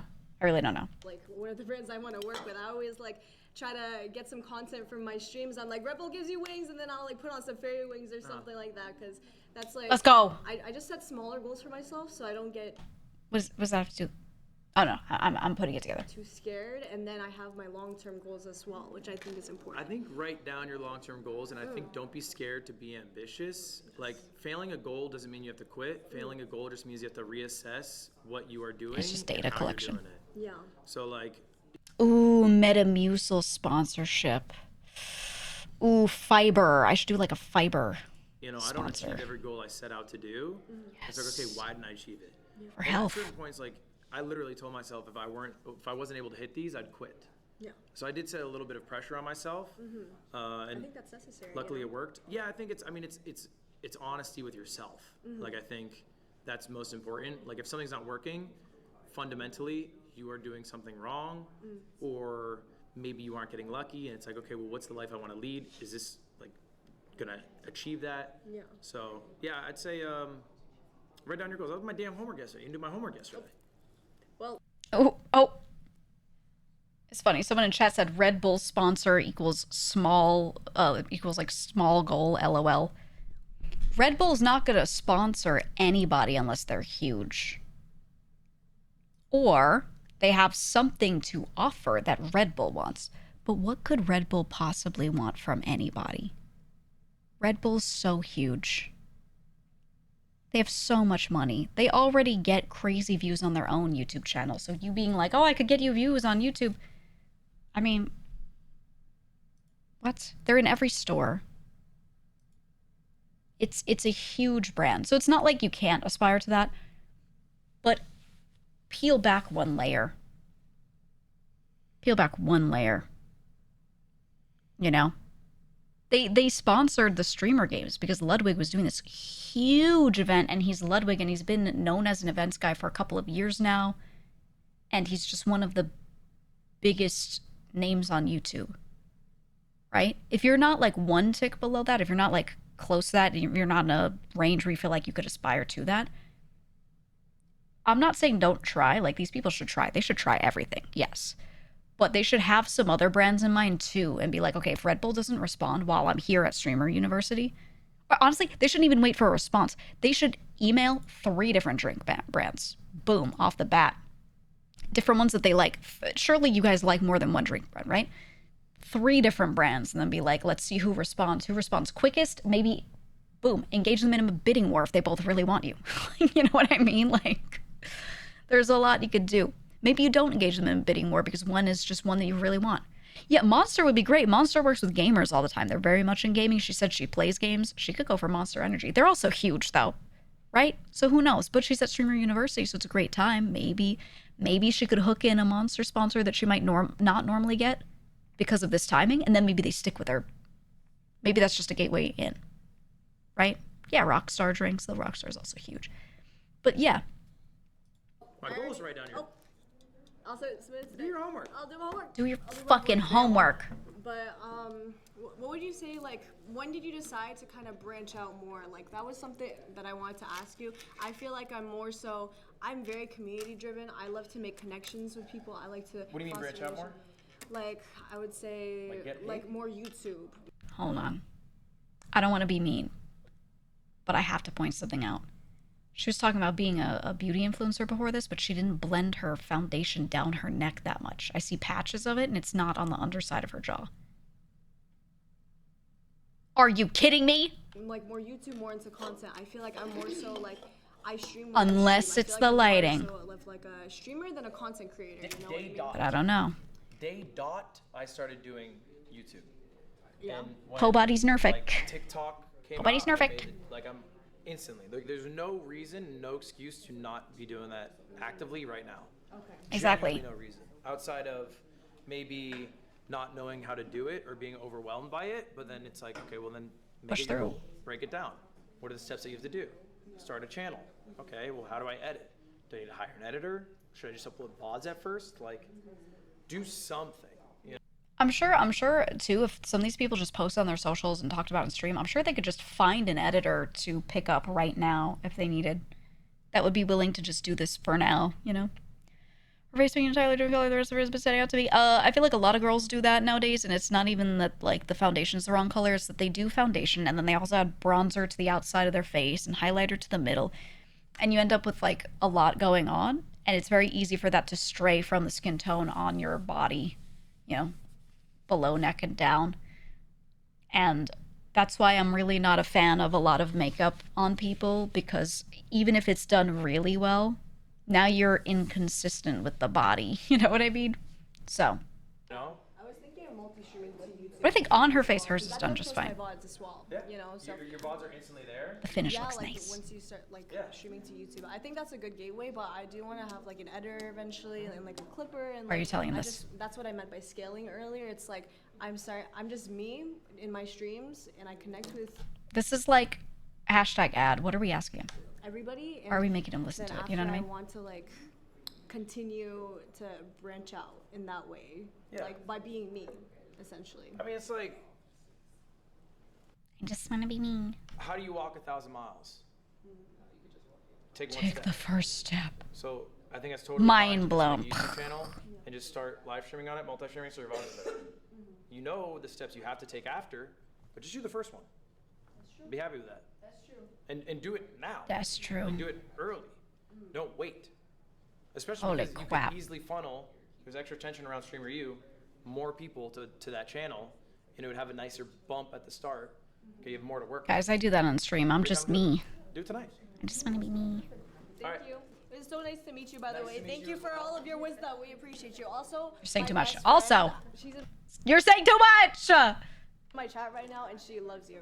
Oh, what's her name? Her name's Meredith. Meredith, you shouldn't die. No, I'm just playing. Oh, that's fucked up. I'm just Yeah, die, Meredith, die! Okay, thank you. Have a good one. Bye. Isabella. Are we live right now? Isabel? I think so. Isabella? But yo, She did her homework. yes. She's the honor student. I'm scared, Isabella, you are the only person who submitted the homework who also showed up to class. Yes. Yes. What are you doing the rest of the day? I have lunch and then photos and then I think science and engineering, and I'm gonna do spelling bee. Doing spelling bee? Yeah. Are you streaming all of that? I'm gonna try to with the resources I have because I've been in and out with the signal, but. Well, chat, I hope you have fun joining her because today Let's get a raider. Isabel's the only one who did the homework assignment. We will be rating her. So I hope you all Later. give Isabella your Yes. love and attention. She deserves it. Genuinely the one person in the class of 30 who actually did the homework and submitted it. So I appreciate that. Thank you very much. Thank you so much, and congratulations on your engagement. Thank by the you way. very much. Yeah. Oh my god. I'll let you get out of here so your connection maybe is a little better. Okay. And then I'll read you in like 20 minutes if that sounds good. Okay, I'll thank just you go back so to much. Thank you guys. Accent is cool. She said with, but she said it like W-I-F or W-I-V, like Yes, with. where you want me? Can I have just like I want you with the professor. It's my favorite. Over you. Okay. And with the can if you don't mind. All right, hand in hand, I got you. Thank you. Oh, is this the photog? That's hot. That's hot. So you know the person's a professional photographer. They're just like they're always like that. Okay. Thank you. All Bye, right, give me Toast. one for our thumbnail. Ian, this is for our thumbnail. Oh no, him. No, You're I was good. gonna say also, I'm not a streamer, but that was such a good Thank you. lecture. Like, maybe if I was back in college, you should teach. Genuinely. Well, if I want to lose money. That's what I'm saying. Thumbnail. Thumbnail. W thumbnail. Cause I said rating doesn't substantially change their stream outlook though, right? I think it's good during this time because they have some continuity, right? Like, if he rates her, she's still doing streamer university stuff, which his chat is going to be interested in right now, so it might actually work out really well, her getting rated. But if he was like, yeah, I'm gonna rate you, and she was like, great, I'm doing a gaming stream later, then it wouldn't really, you know, like some people would say for the personality, there will always be some, but, you know, yeah, it would be way less effective. You should use that for your own thumbnails. Oh, the quit? I'll let Bark know. good clickbait. Is that good? Maybe another one? Huh? Maybe one more head on. Head on. Let me turn the light off. It says loser. That's all right. Keep it. Okay. Love seeing yourself invest in this. I love shit like this. I love events, man. She's also waiting right here too. Hello. And also submitted homework. I also think I do myself. You guys have a Oh, question she's for doing me? the homework. I think I do myself a huge disservice if I don't keep up with what other people are doing, and I really don't want to be one of those VTubers that turns their nose up at everything that the normal streaming world is doing, because I don't know. I feel like I see that attitude probably more on Twitter than Twitch, but I see that attitude and it pisses me off because I just think that there's no reason to be mean to people who aren't just like you. I mean, I just wanted to say, thank you. This is like I don't want to cry. This is like a really, oh, like good class. Me and my camerawoman, the only camerawoman, she's great. We were literally talking about all this stuff before we came here this morning, and like it was like crazy to see it like on a presentation, and like yeah. Why are you crying? It just touched me in my soul, and I just okay, all right. Sorry, I don't have a lot of patience for people that are like this level of empaths. Girl, would you cry if you watched a YouTube video of him saying the same stuff a month ago? I don't think she's being 100% inauthentic. I just see it and I'm just like, all right. It's just so much, you know? Can I give you a hug? I hope it's really authentic. It seems not completely fake from her.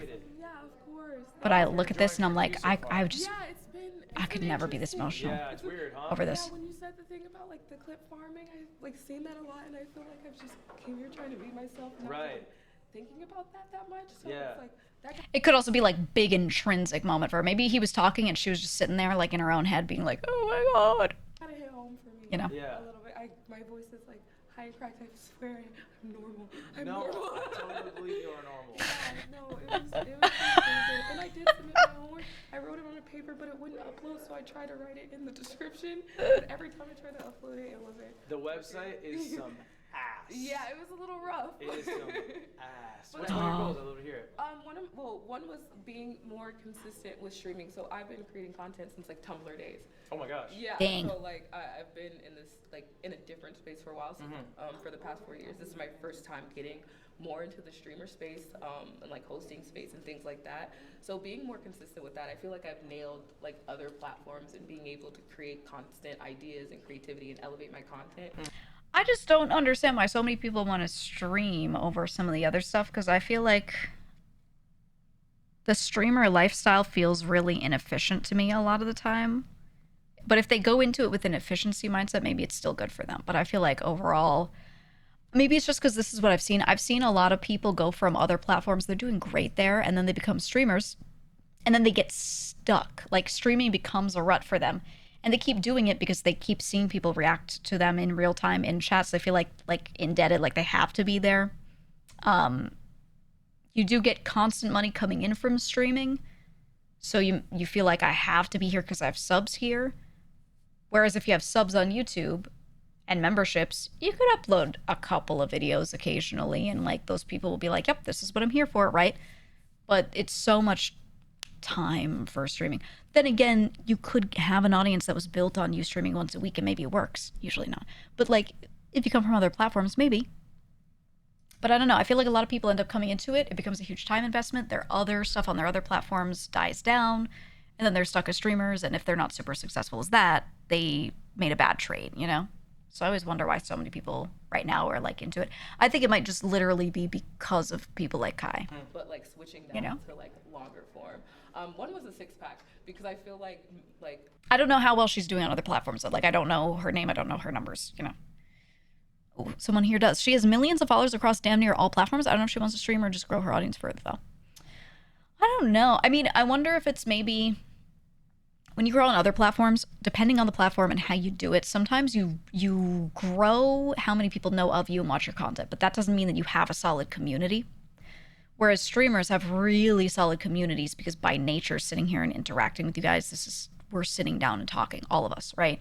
It's very much engaging. The same way he, like earlier in his presentation, was talking about followers on different platforms and how the Twitch ones are considered highest value.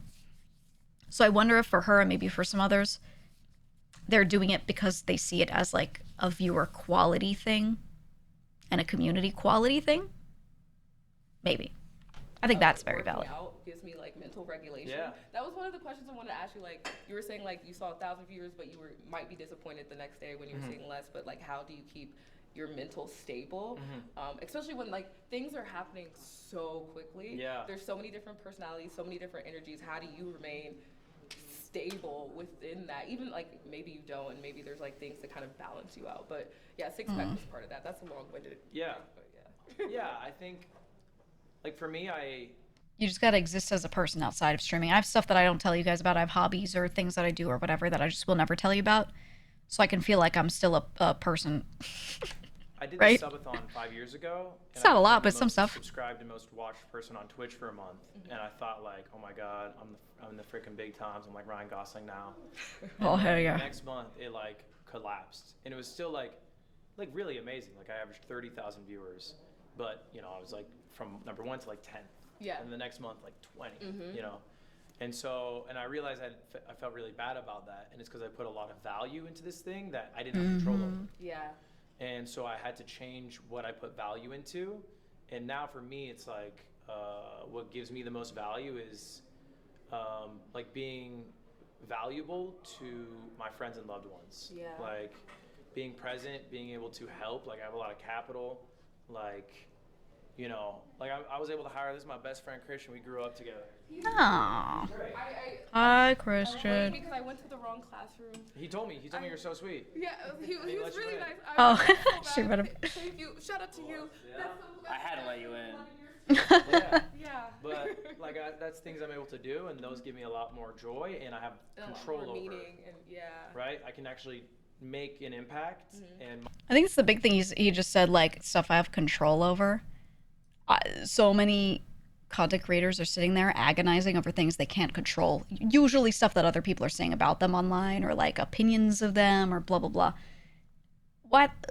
People are going to type whatever the fuck. It doesn't matter what your reaction is to it. They were going to type it. They already typed it. They've already formed the thought. It's in the past, you know? Whatever. Whatever. When was the last time you called your mom? my actions matter. You know? So I think that's like a change I made. Yeah. That's something you can change. But yeah, I think like don't get too caught up in changing who you are. And, you know, it's real easy to come to these things and think, I don't have to be a freaking clip farmer and yell and do it. It's like, no, you don't. Yeah. You got to be you. Yeah, I agree. So how much you streaming every day? Or every month, I should say. Like before Streamer You, every month, how much you streaming? Before Streamer You, how many times? I feel like, how long would I stream? I would stream like maybe 2 to 3 hours, but like it would be like maybe 1 or 2 times a week just because. So oh, like that's so little. Like 20, 40 hours? Yeah, maybe? when you said that, it was like 100. Yeah, because and what's your goal?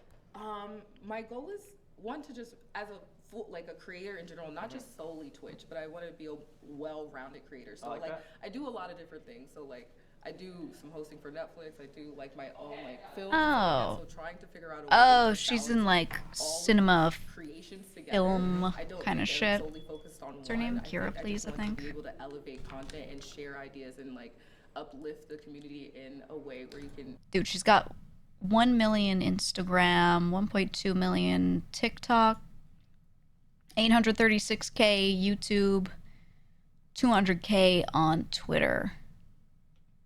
Okay, and then Twitch. She's at 48.2K. Probably because she just started. She's doing fine, dude. I think with the type of stuff she says she does and is into, yeah, she probably just wants more connection to a community and not feeling like she's just posting to a blob of people that kind of respond sometimes. How are these million channel students? Well, I think Streamer University is a mix of people that are actually small across all platforms and people who are big on a lot of other platforms but maybe small as a streamer, and then also people that are big streamers. There's just a mix. They didn't focus on one of those camps. I think it's really important for the success of the event for them to bring in people that are already big on other platforms, because it brings people to the stream and thus they'll check on Kai's stream. It's a really, really, really good event structure for his growth and for the people he's friends with, the people he's in a group with, the people who are professors here. At the end of the day, all of this is for content. If it was not for content, they wouldn't be streaming it. They would just be doing this as an enrollment, pay to show up kind of thing. So yeah, it's networking and it's for all of the big ones to grow more, and maybe also the small ones, maybe some grow. At the end of the day, the people who are benefiting here are the people who are running it and the big creators who are here, because it's an event for them to all do together. Same way if they made a Minecraft server and all played on it together, you know, it's just an event, right? I don't think that's a problem. I've seen some people complain about that and they're like, oh, they got all these big people here. I mean, don't we all, maybe people just don't realize, don't we all know that people don't do events unless they benefit from it as streamers? Like, they rarely do. I thought we knew this. Maybe we don't. I don't think they're wrong in what they're saying. I just, you know, they act surprised and I'm not surprised. You know what I mean?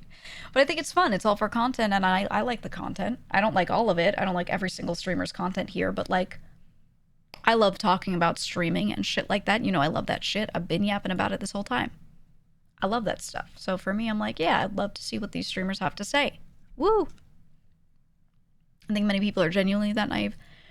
Yeah, my time on the internet has gotten me realizing that more and more, for sure. You can do more than just this one thing. And I feel like you've reached people in different platforms, and so I feel like Twitch was one of the platforms that I realized. I wonder what she has on Netflix. I really do have a good community that supported me throughout the years, since back in the day when we were reblogging on Tumblr, and being able to connect with them and trying to figure out how to transfer all the content that I have in that space and like work with them through that support, because I like seeing the behind the scenes, but they also... Oh, okay. She hosted some events, some watch-along streams with Netflix, geek culture segments on Netflix Geeked, and co-hosting Squid Game, the official podcast.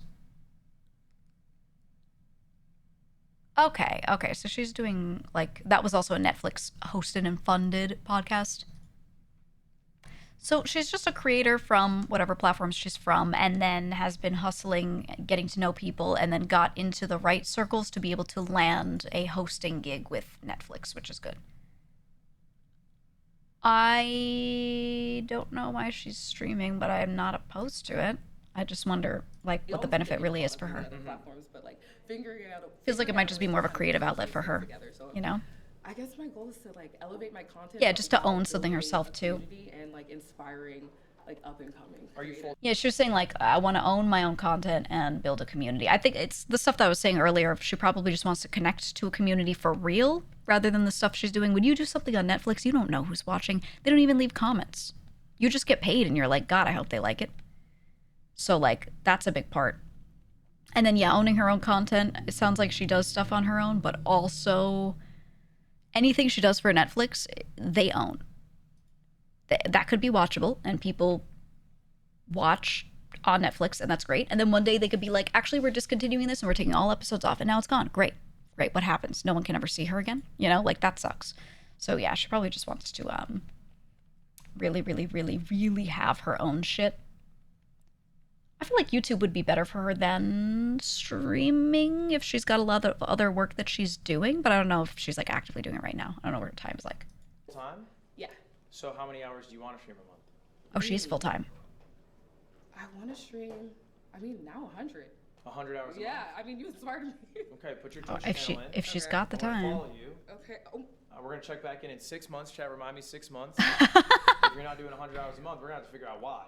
Ooh. Okay? And it Okay. doesn't have to be 100, Ooh. but it should be more than you're doing. Okay. Okay? Yeah. I will. Annie, I'll apply if they do it next year, and if they, I really don't think they'll accept a VTuber. If they accept me, you can go and be my body, and I'll be an iPad taped to your face. And I'll be able to see, and you won't, and I'll tell you, walk forward. Lift your right hand forward, okay, forward, okay, that's the handle. Open the door, it's a pull, pull. It's a pull, not push, pull.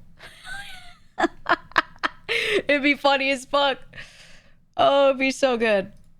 I will do it. You better. Hold me up. I am. Hey, You could be my body. I will do it. I am. I am can a be a very mean guy. ambitious person. All right. Thank you so much. Hey, no worries. And thank you, cameraman. You're awesome too. You do the hard, heavy lifting. I'm sure he has a name. Of course. And thank you so much. Can I have one last hug? Yeah. VTuber University of then. Have a good rest of When? your day. I'm not gonna lie, I love sitting here and shooting the shit with like my existing community. I feel like doing VTuber University, I feel like I'm not big enough. I'm not the authority because I think I do a lot of stuff wrong. For VTubing especially. I also think I do a lot of stuff that's not about VTubing. I'm just a streamer, you know? I'm just a YouTuber. There's also stuff that I absolutely do that's VTuber specific too, so it's not 100% that, but you know what I mean? Like, that's just me. That's just my personal thought. And I don't think anyone should do VTuber University unless they've got like the biggest professors, you know? I could probably organize. I think I'd be very good at that. And everyone does know me as like John business, so it does make sense from that angle. Could do a class on black companies. I sure could. Ooh, yes, Annie, yes! Every additional pixel in boob is view. Yes! Yeah, and you said that's kind of the secret, though, is that VTubers are just streamers. Yeah, they should just watch this, and then I could do, like, a couple VTuber things or something, but it wouldn't be, like, as much content as this is, class-wise. Why are you nodding your head no? Hello. Hello. Yes. Do you have any classes for during 5 p.m. Well, after pictures? No, not today. I'll have office hours tomorrow. And Sunday. Her face. Wait, do you see how, like, her face is really funny? She has such a visceral reaction. No, not today. I'll have office hours tomorrow and Sunday. Someone should make that an emote. Wait. Her face is really good. Not today, though. So if tomorrow or Sunday, huh? I said, so this is my day 2 of missing it. Ooh. No, I don't have your class today, but I said I was going to try to find time. Right. And these are my time slots of me having a lot of free time today. So tomorrow I have a class at noon. Okay. And Sunday I have a class at noon. And I'll do office hours both days during your study hall, which I believe is 4 p.m. Yes. So 4 p.m. I'll be in this class Saturday and Sunday. If you wanted to talk then. Yes. And those would be the 2 opportunities. Okay. All right. I'm going to make sure I'm there. Okay. I'm going to make sure I'm there. All right. Remember this face. Stay strapped. I'm going to be there. I have no choice. See you later. She's got the water gun in her belt. I think she has potential. She has potential. She's RPing a bit. Okay? She's RPing a bit. Yeah. I like that one. Fucking hard damn work being a damn teacher.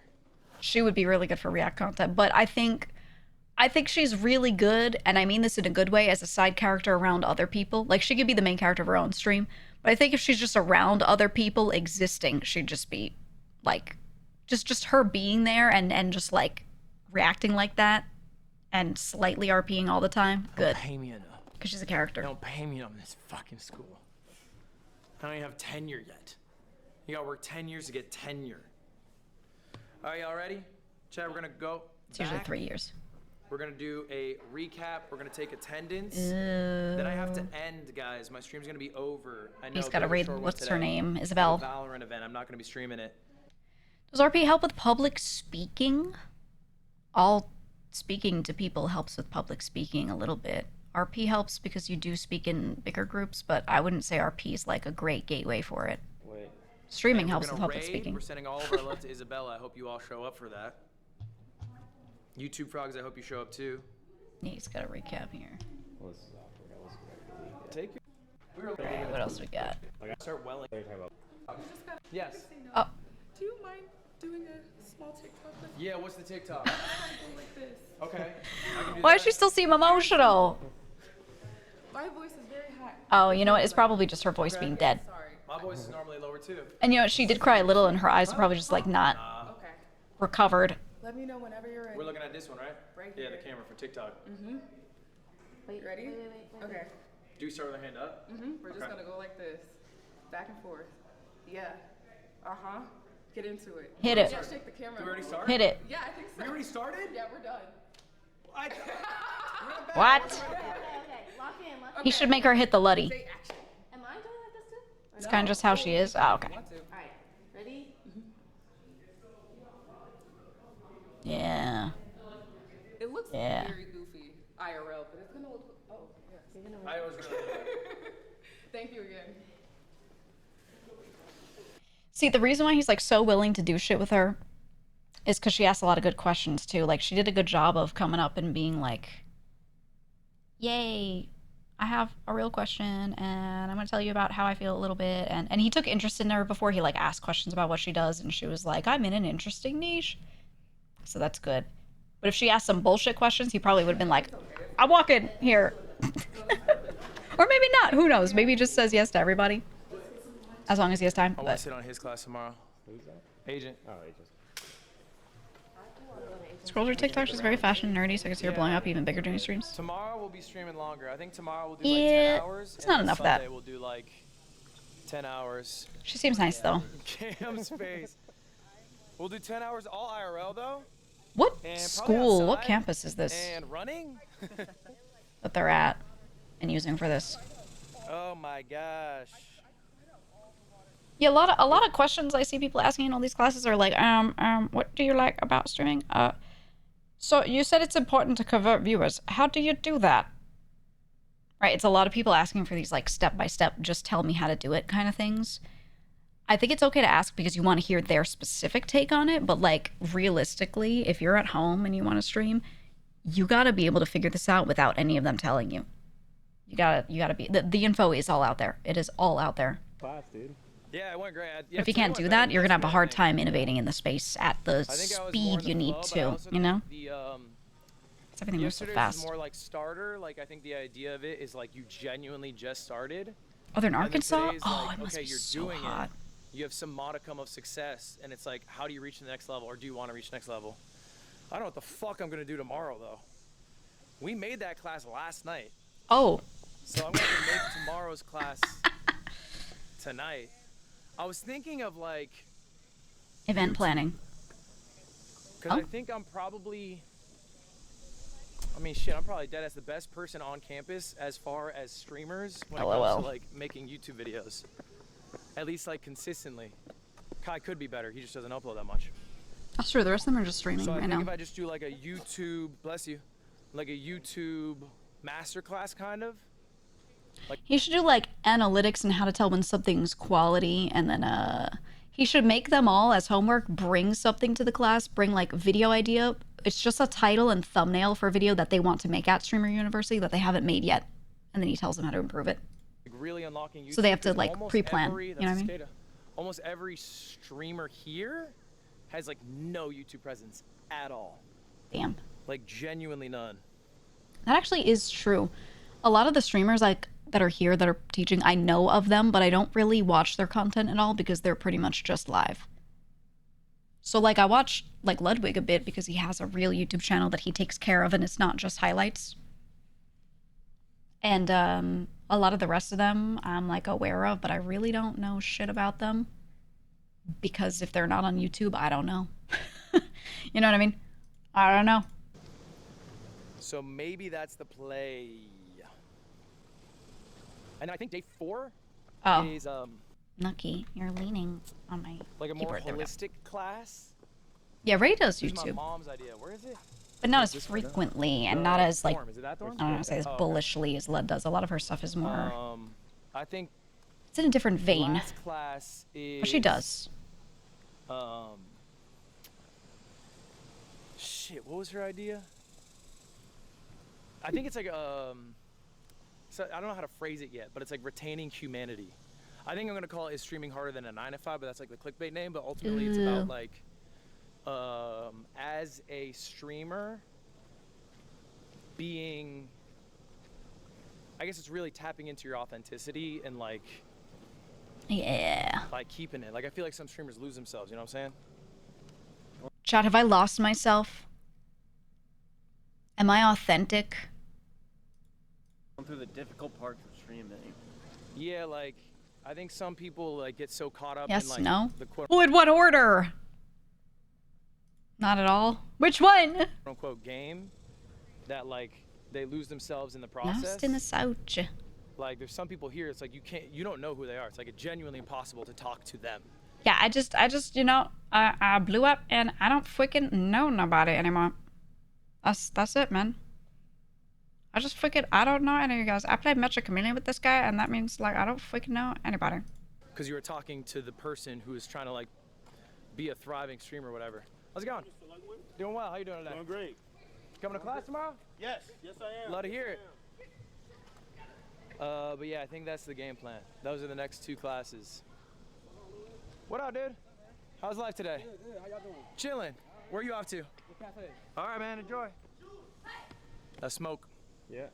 There's Smoke. That's my boy Smoke. Check out Smoke Certified. Damn, it's hot. I've heard the name, but I don't know Smoke. No one's talking about it. Nobody's talking about this. What's going on? Awesome. He's right. You can tell a lot of them are performing rather than just being real. Oh, yeah. Oh, yeah. I think some of that is going to be nervousness, though, because they're in this different environment. They're streaming more and differently than they ever do. They've got way more viewers than they normally have because everyone's checking out the Streamer University people, right? So some of that I wouldn't say is their inability to be authentic. It's just hard to be authentic through those nerves and being in a different environment, which is important as a streamer to be able to keep that consistent. But, like, a lot of them are going to be in this new situation, and they're also like, this is my chance right now. So they're thinking about, how do I best present myself instead of just like existing, you know? It's gonna be really hard. And yeah, and a lot of them are young. That is so much harder to do when you're in like your early 20s and younger. So that's tough. That's a tough one today. I won't lie to you. Dude. That is a tough one. Yep. I don't know. Either he's a character from The Ringer, or Jeff, it is The Ringer. I would have reacted the same way. I thought so. Oh, good pull then. Can you have a unibrow in The Ringer? I don't know. Yeah. I also don't think you have a shirt that said his name on it. Hey. Yesterday you were in my class. Yeah. You said, can I go to the bathroom? I came back. Never came back. I had to do number 2. So. I watched the stream. You didn't go to the bathroom. Where'd I go? You went and fuck around. You were watching my stream? I watched the stream. Bro, why would you lie when you are streaming? You know you were streaming because you were holding your phone. It hurt that you lied to me. I wouldn't mind if you left, but you lied to me. I remember that. Gotta let him know. Apparently not The Ringer. Bro lied about pooping. Poop guy, poop guy. No, it is. Oh, isn't it? Chad's saying no. I have no idea who it Wait, it looks like Diary Wimpy Kid, maybe? I don't know. I don't know. That font looked like that. I thought it was Johnny Knoxville, no? Johnny Knoxville was a normal vegan. He pretended to not be. Poop dude. That was like his character, no? I forget a lot. A lot he's like the coach. SML? SNL? SNL? No, it's a YouTube channel called SML. What? Oh, I don't know about it. That's a YouTuber. That's a These stores must be so musty. I don't have too much time. We're gonna take attendance. I'm gonna switch desktop. And then we're gonna Yeah, I want to And see. stream, and we got our Alright, let's see. Oh, I'll be live on Lily's. Okay, okay. Yes, is everyone? Okay, it wouldn't let. Okay, attendance. That is the wrong day. Abort. Group 2, no? Oh, they made their own little internal web app for this. Group 2 isn't the second group. Group 3 is the first group. That's cute. I would have just used a spreadsheet. What? Oh, I really went 0 for 4. I really went 0 for 4. All right, Angel cracked you. Or actually, maybe you just go through. That's how much money they put into this shit, right? Going Bonita like that was in extra bit. attendance. Bonita, present. Shout out. Fumi Bean, got it. She was there. She was the one who was like, "Hi, I'm Fumi Bean." Kira was there. Nah, we got him. Present. Drummer guy. Did they vibe code it? Who knows? Vibe coding, you know, it's a moral thing if you are okay or not okay with Gen AI being used for different things. That's whatever. But I will say, the one time vibe coding is like hands down definitely not good would be if you have to log in and give credentials that it would be a bad thing if someone else could get them because security is the issue with something that's vibe coded. That's the issue. This, I mean, I don't think it has anyone's personal info. It's just this system. Office drummer got him. Right? But who knows? There's the teacher lounge. Bro. Give me the letters. Wait. Wait, that was him. Guapo. Oh my god. Guys, do you remember him from RP? We know this guy. He played, what's his fucking face? It's a name where both his first and last name don't have a lot of letters in it. Fuck. J. Hobbs. Yeah, he played J. Hobbs. That's J. Hobbs. I know he was doing a lot of IRL streaming after, but I haven't really seen much from him. Yeah, he played J. Hobbs. Yay Hob. Yay Hob. Yeah, what's his fucking face? Well, because, like, I can hear his voice and I can picture his character, but then I'm like... And I can picture the streamer, but, like, the character name, if you haven't seen them in a while, sometimes... Oh, man. Oh, okay. Yay Hob. We saw him. Okay. He was standing there. Mook. I've seen him stream Mookie with, like, Uzi and them. Mookie was there. Great. Ava or EVA? My favorite person in the class was Member. Pudgy was there. Ron made it to class, and he did great in class. All the core boys did well. It's reformed up, It is fucking awesome when you have a bunch of misfits and hooligans, and they just shut up and listen. phase. Right? LUH, live. Live. I'm still sad. I kind of wanted to do something like that with the VShojo where we just kind of reform something. Only Larry King got it. But it was not as simple as what they did. Mia, NY. But I don't know if I wish that upon us. Well. Truthfully. You know. And maybe it's MY. I think it might be Mia. Yeah, it's Mia. Mia Nicole Live. Yep. I got you. I wouldn't name it Mushoku. If I had a choice, I would not name it anything Japanese. Corey. Just pigeonhole yourself. Go to my class. Wait, was Guapo there? Saw Guapo, but I don't know if he stayed. That's my boy. Surely this isn't everyone. No. Davion was there. Okay. Patterson. Oh, they're government. Angel, no, I couldn't. Then they're hold up. I couldn't. I could get some people on board, but a lot of people are just wanting to do their solo thing, and now that they've been doing it for a while, they're more entrenched in that and used to that. So no. I'd have to like I could get some people to do it, but I think a lot of them are not meant to be in a group genuinely, like content-wise. Because if in VShojo, I mean, look at the stamp rally. We didn't have every single person hopping on it like crazy and being like, yo, let me do that and let me put it on my own YouTube channel, blah, blah, blah. Right? It's just not really like the environment for them. They're much better doing solo stuff and then just being friends and collabing. Like, having an official structure for content, the way a lot of the groups here are content groups, it's less about management, more about content. I just don't think it's like the style of thing they're trying to do. You know?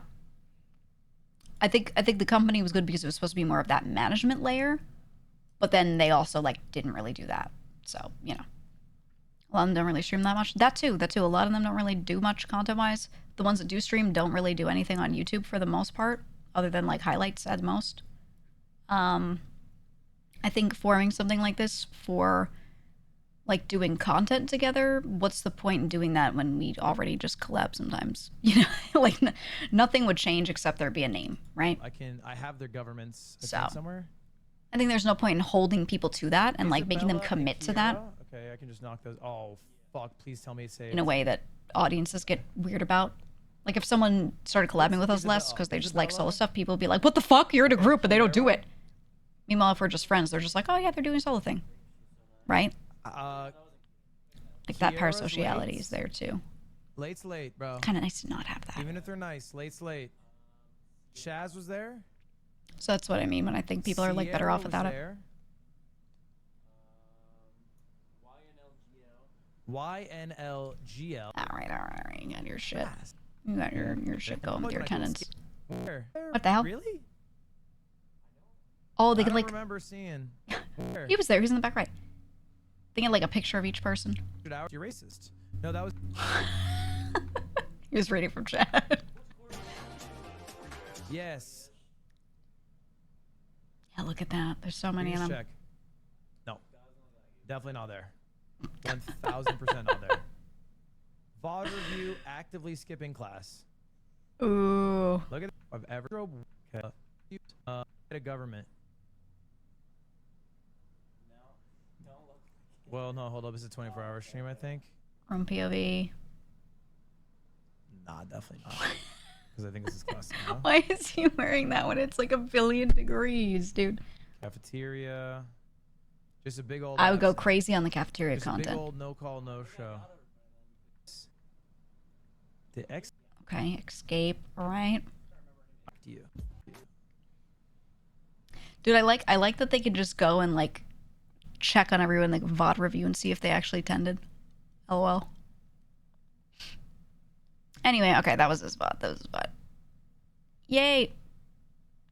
I don't know who else I want to catch up on. Not right now, but I may catch up on like Ray's stuff a little bit. But we saw a bit through his eyes of that earlier. And I was commenting that I feel like, okay, now that we've seen Ludwig's class, I feel like the way people listen so seriously to Ludwig versus they just seem to be trying to clip farm during Ray's class is really pissing me off. Just watching. She even brought him in for help in like controlling the classroom a little bit. Why are they disrespectful to her? I don't think they know. Like, do they realize that they're being disrespectful? I think she is not the greatest ever at like wrangling this big group of people, which is why she like tapped in help, which is good. But like also they could just not give her this problem. I don't think it's on her, you know? But also like I'm curious to see, did Cinna do a class and have it streamed? Let me see. I want to see how they treated her. Is this a woman thing? If it is, I'm gonna be pissed. She gives a masterclass on streaming. Okay. What other female professors do they have? I keep seeing this lady. Who is this? I'm curious about her. She's like definitely not the demographic that's normally here. Since she's not very good at wrangling. Yeah, I mean, I don't expect streamers to be good at wrangling a classroom. This is like really fucking hard to do. Guys, I had a PowerPoint planned. Somebody took my computer. I don't know what the fuck is going on. No. So I'm sorry, because it actually kind of does hurt y'all to learn, and it was informative, but I'm going to pull it up, I'm going to read it. So if it's a lot of talking and stuff like that, I'm very sorry. It just kind of, it sucks. But today, sorry, Where's my the board? On too. Please forgive me. Today, I do want to give you guys lessons that I feel like currently, right now, you guys need. You guys are very lucky because you're getting this on day 2. Well, day 3. But you're getting this on day 3 when there's still other days, and you can apply what you're gonna learn here today, okay? I like how she's teaching. She's a teacher today, and she showed up in a little cardigan. I feel like every teacher I had these fucking cardigans on all the time. And the reason I'm doing this also is because things good. that We're in happened character. yesterday that I Right, like already someone's doing this. Were they doing that in Lud's class that much? I don't know. Oh, some of the same people. We saw him and him earlier. things that happened yesterday that like Just one, though. I saw from different students are things that y'all don't even see from the outside, but you talk to me, and when I come up to y'all and y'all are sitting alone and you're like, I'm feeling this way, it's gonna get you out of that mindset. Where's she teaching networking? Oh, the late people.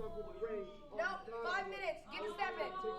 5 minutes, get to stepping. Get stepping. Get out. No, get to stepping.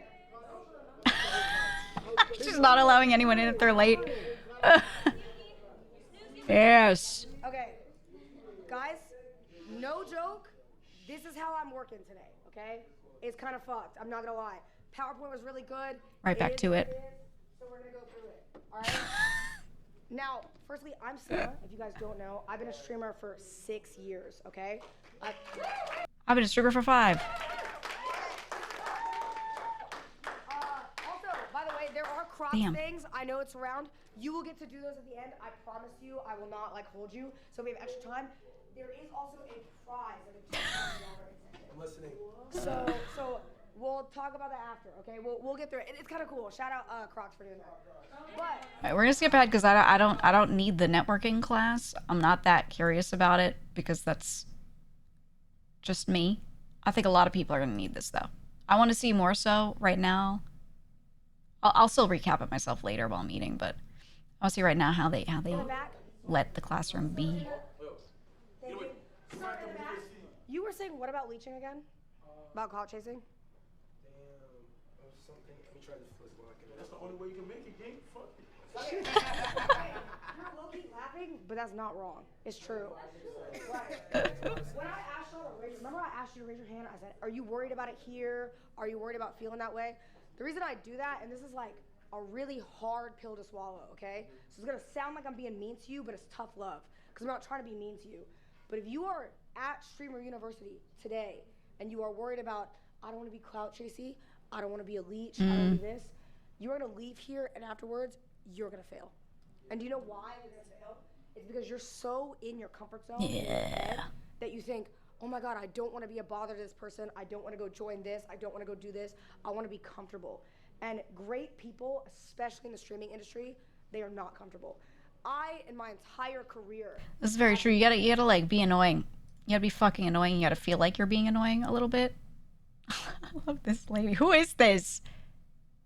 New Year's resolutions, just because I wanted to. And I was like, you know. Okay, the classroom's actually being nice to her. Nick for one collab. What if you said this is day 2 and they were worse day 1? I don't know why. I just get nervous. You know? Okay. Hear that last part? I just get nervous. That day. Do I get it? No. No. They see people at the door. Do I get it? No. Geega, that's my mom. What, that the lady in the front? Fuck them. I'm not gonna lie. Fuck them. Yeah, fuck them. That's what I get. Huh? No, you don't got class. Is it janitor? He don't got class here. Yeah, you don't got class. You trying to stick here and do something. He. Kick rocks. She said kick rocks. Kick rocks. Hey, he's saying that, but he not getting a $2,000 Crocs thing, so. Yeah. All right. The reason I played you that audio, though, and the reason why I showed you, and I had it in the video, is because I made that goal in the end of 2023 on 2024 for New Year's. On January 12th, I messaged Agent randomly because we were just mutuals. And I was like, yo, if you're ever at DreamCon, and I know it's in Austin. I love DreamCon. You want to do a collab? And I gave him an idea. I said, let's do a cooking show. I'm so sad that our walk around for DreamCon had to end early. Fuck, man. It's no one's fault. It's Oscar's setup started like not wanting to handle OBS. I loved DreamCon, man. I love it.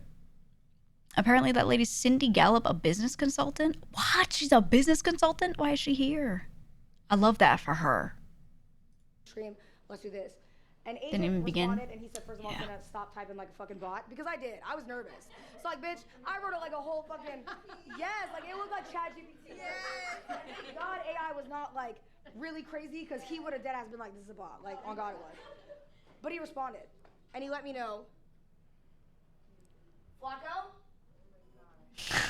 New face at the door. Hell no. If you late, stay and go home.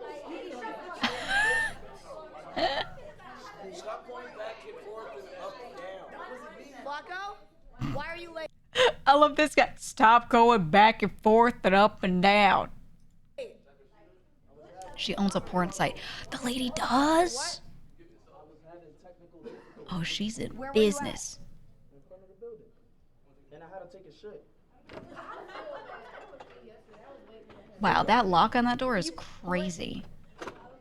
Yo, that breakfast fucked me up too. Get the Oh, he had to take a shit. Oh, so he's listed as a professor on the site. What the hell? All right, well, we'll find out later. All right. Anyways, I'm gonna go through this really fast because I also want chat to learn it, because people at home can learn this too. So if it seems like I'm like really locked in, that's kind of why. But it's because for y'all, if you actually want to take something away from this, I'm telling you, bro, your mentality is everything. Okay, we'll change everything. I'm still reading this off here, by the way. I got hoed today, so just hear me out, okay? So I had a graph on my slideshow, and I just pulled up my stats, because why not? And I can show you, I was doing good in 2023. I got viewers, you know what I mean? I was sitting at like 2K, whatever. Yo, I did that collab with Agent, changed my life. Agent is one of my best friends, by the way. I love Agent. And like, That's how it goes, man. Saying that, I collabed with him, and from there, I met Ray, I met Kai, I met everyone, and I kept meeting all these people that I'm still friends with to this day, okay? Not only did I make friends and make networking connections, I grew, and we all grew. You know what I mean? It was amazing. This is the point I keep making. There's a lot of people that are always like, oh, you can only grow off other people, but they make it sound like it's bad. The thing is, if you are genuine friends with them, or you're approaching them as a content creator in good faith, you should also help them grow, even if they're a bigger content creator, right? Zen grew a lot when she was dragging me onto stream a lot, because people liked our little group. I grew too, but she also grew over time. They loved, like, we had a few people that we would just cycle in and out. It was like the same 5 of us all the time, but I was like often there. And people thought the way I reacted to Zen was funny. They liked the dynamic shift with the addition of me, and her streams grew along with mine, right? And I feel like that's why I never really felt like too weird about it, because number one, we were genuine friends before we collabed. Like, I made sure we did stuff off stream. And then once I felt like we were in a good spot, at one point she was like, I'm not going to let you refuse to like be on stream anymore. Like, you know, like, don't worry about it. And I was like, okay. And I was trying to get myself out of the mindset. But I saw that chat was having a really, really, really great time. Sorry, my cat is like pressing buttons. Him and I had. And because we were both having a great time, chat was having a great time. Clips on her channel and things of us were doing well, you know, etc. I felt good about it because it was a rising tide lifts all boats kind of situation, right? So you don't have to worry about this stuff as long as you feel like you're trying to help contribute and you're not just sitting there like sludge and being like, give me viewers, right? Never broke it. It wasn't a one-way street, okay?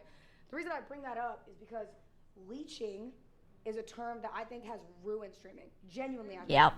Because y'all are so scared to like interact with one another, and you don't want to like piss each other off, and you don't want to, oh my God, I don't want to go bother Ron because I'm like, he's doing a bit and da-da-da. And it will ruin your time here. It's because it's not just that term, like they don't want to be perceived poorly by the other streamers. It's also because chats will call it out even if the streamer is not uncomfortable. They'll be like, yo, what the fuck is this person doing? Who's that? Ugh. Oh, they just want attention. Even if the streamer themselves are like, this is fine. Like, they don't really take the streamer's lead. They try to lead with negativity a lot of the time. So it's like, that's what people are afraid of mostly, is gaining a reputation as that thing when, even if all the parties on the stream were not bothered. Because that's what this is for. This is not time for like comfortable. You know what I Like mean? that's a I will say huge problem with VTubers. Not that it's their fault, but if they ever appear anywhere where like normie viewers are, they just immediately start being like, ugh, cringe, what the fuck is this? Ah, and it feels like this impenetrable wall that they can't break through because they know the moment they're even there, they haven't even opened their mouth, people are gonna shit on them. Right? So they don't try. They don't try. It makes them really nervous and they don't try. And then like I go into other people's streams and I'm totally fine.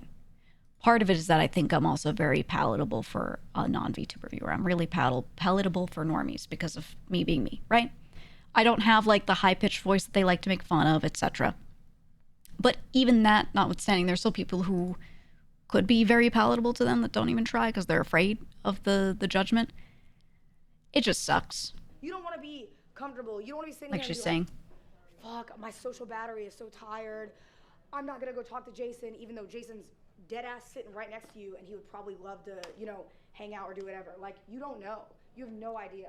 And the thing is, don't get me wrong, there are streamers that will probably treat you like you're leeching. Fuck them. I'm gonna be honest, fuck them. True. That's not what this is about. You know what I mean? If a streamer egos you or a streamer does some shit, fuck them. Because that's on them because they missed out on a good opportunity to meet somebody that was good in that. I've had a lot of them right? ghost me. So y'all gotta think outside the box when it comes to creative and connected. I've had a lot of really big streamers here and there ghost me, and I'm usually not the first to reach out. Usually, like, I've been in a lot of situations with them. We've talked directly to each other in a group chat, and then like, they add me sometimes on Discord. You know what I mean? Like, sometimes they add me, and then I reach out, and, like, I just get ghosted, and I'm like, what? Huh? And I don't even show up and go, like, we should collab together sometime. I'll be like, hey, it was great playing whatever with you. Good to see you again. I like to do that because I don't like to pressure. I don't think you should ever open with a pressuring decision point statement kind of thing, you know, or a question. You should just be like, yeah, it was nice, man. But I've had a lot of them ghost. And then when I do something that they take note of, or I do something with someone that they value, then suddenly they're either in my chat or they reach out or they follow me back on Twitter out of nowhere. And I'm like, oh, okay.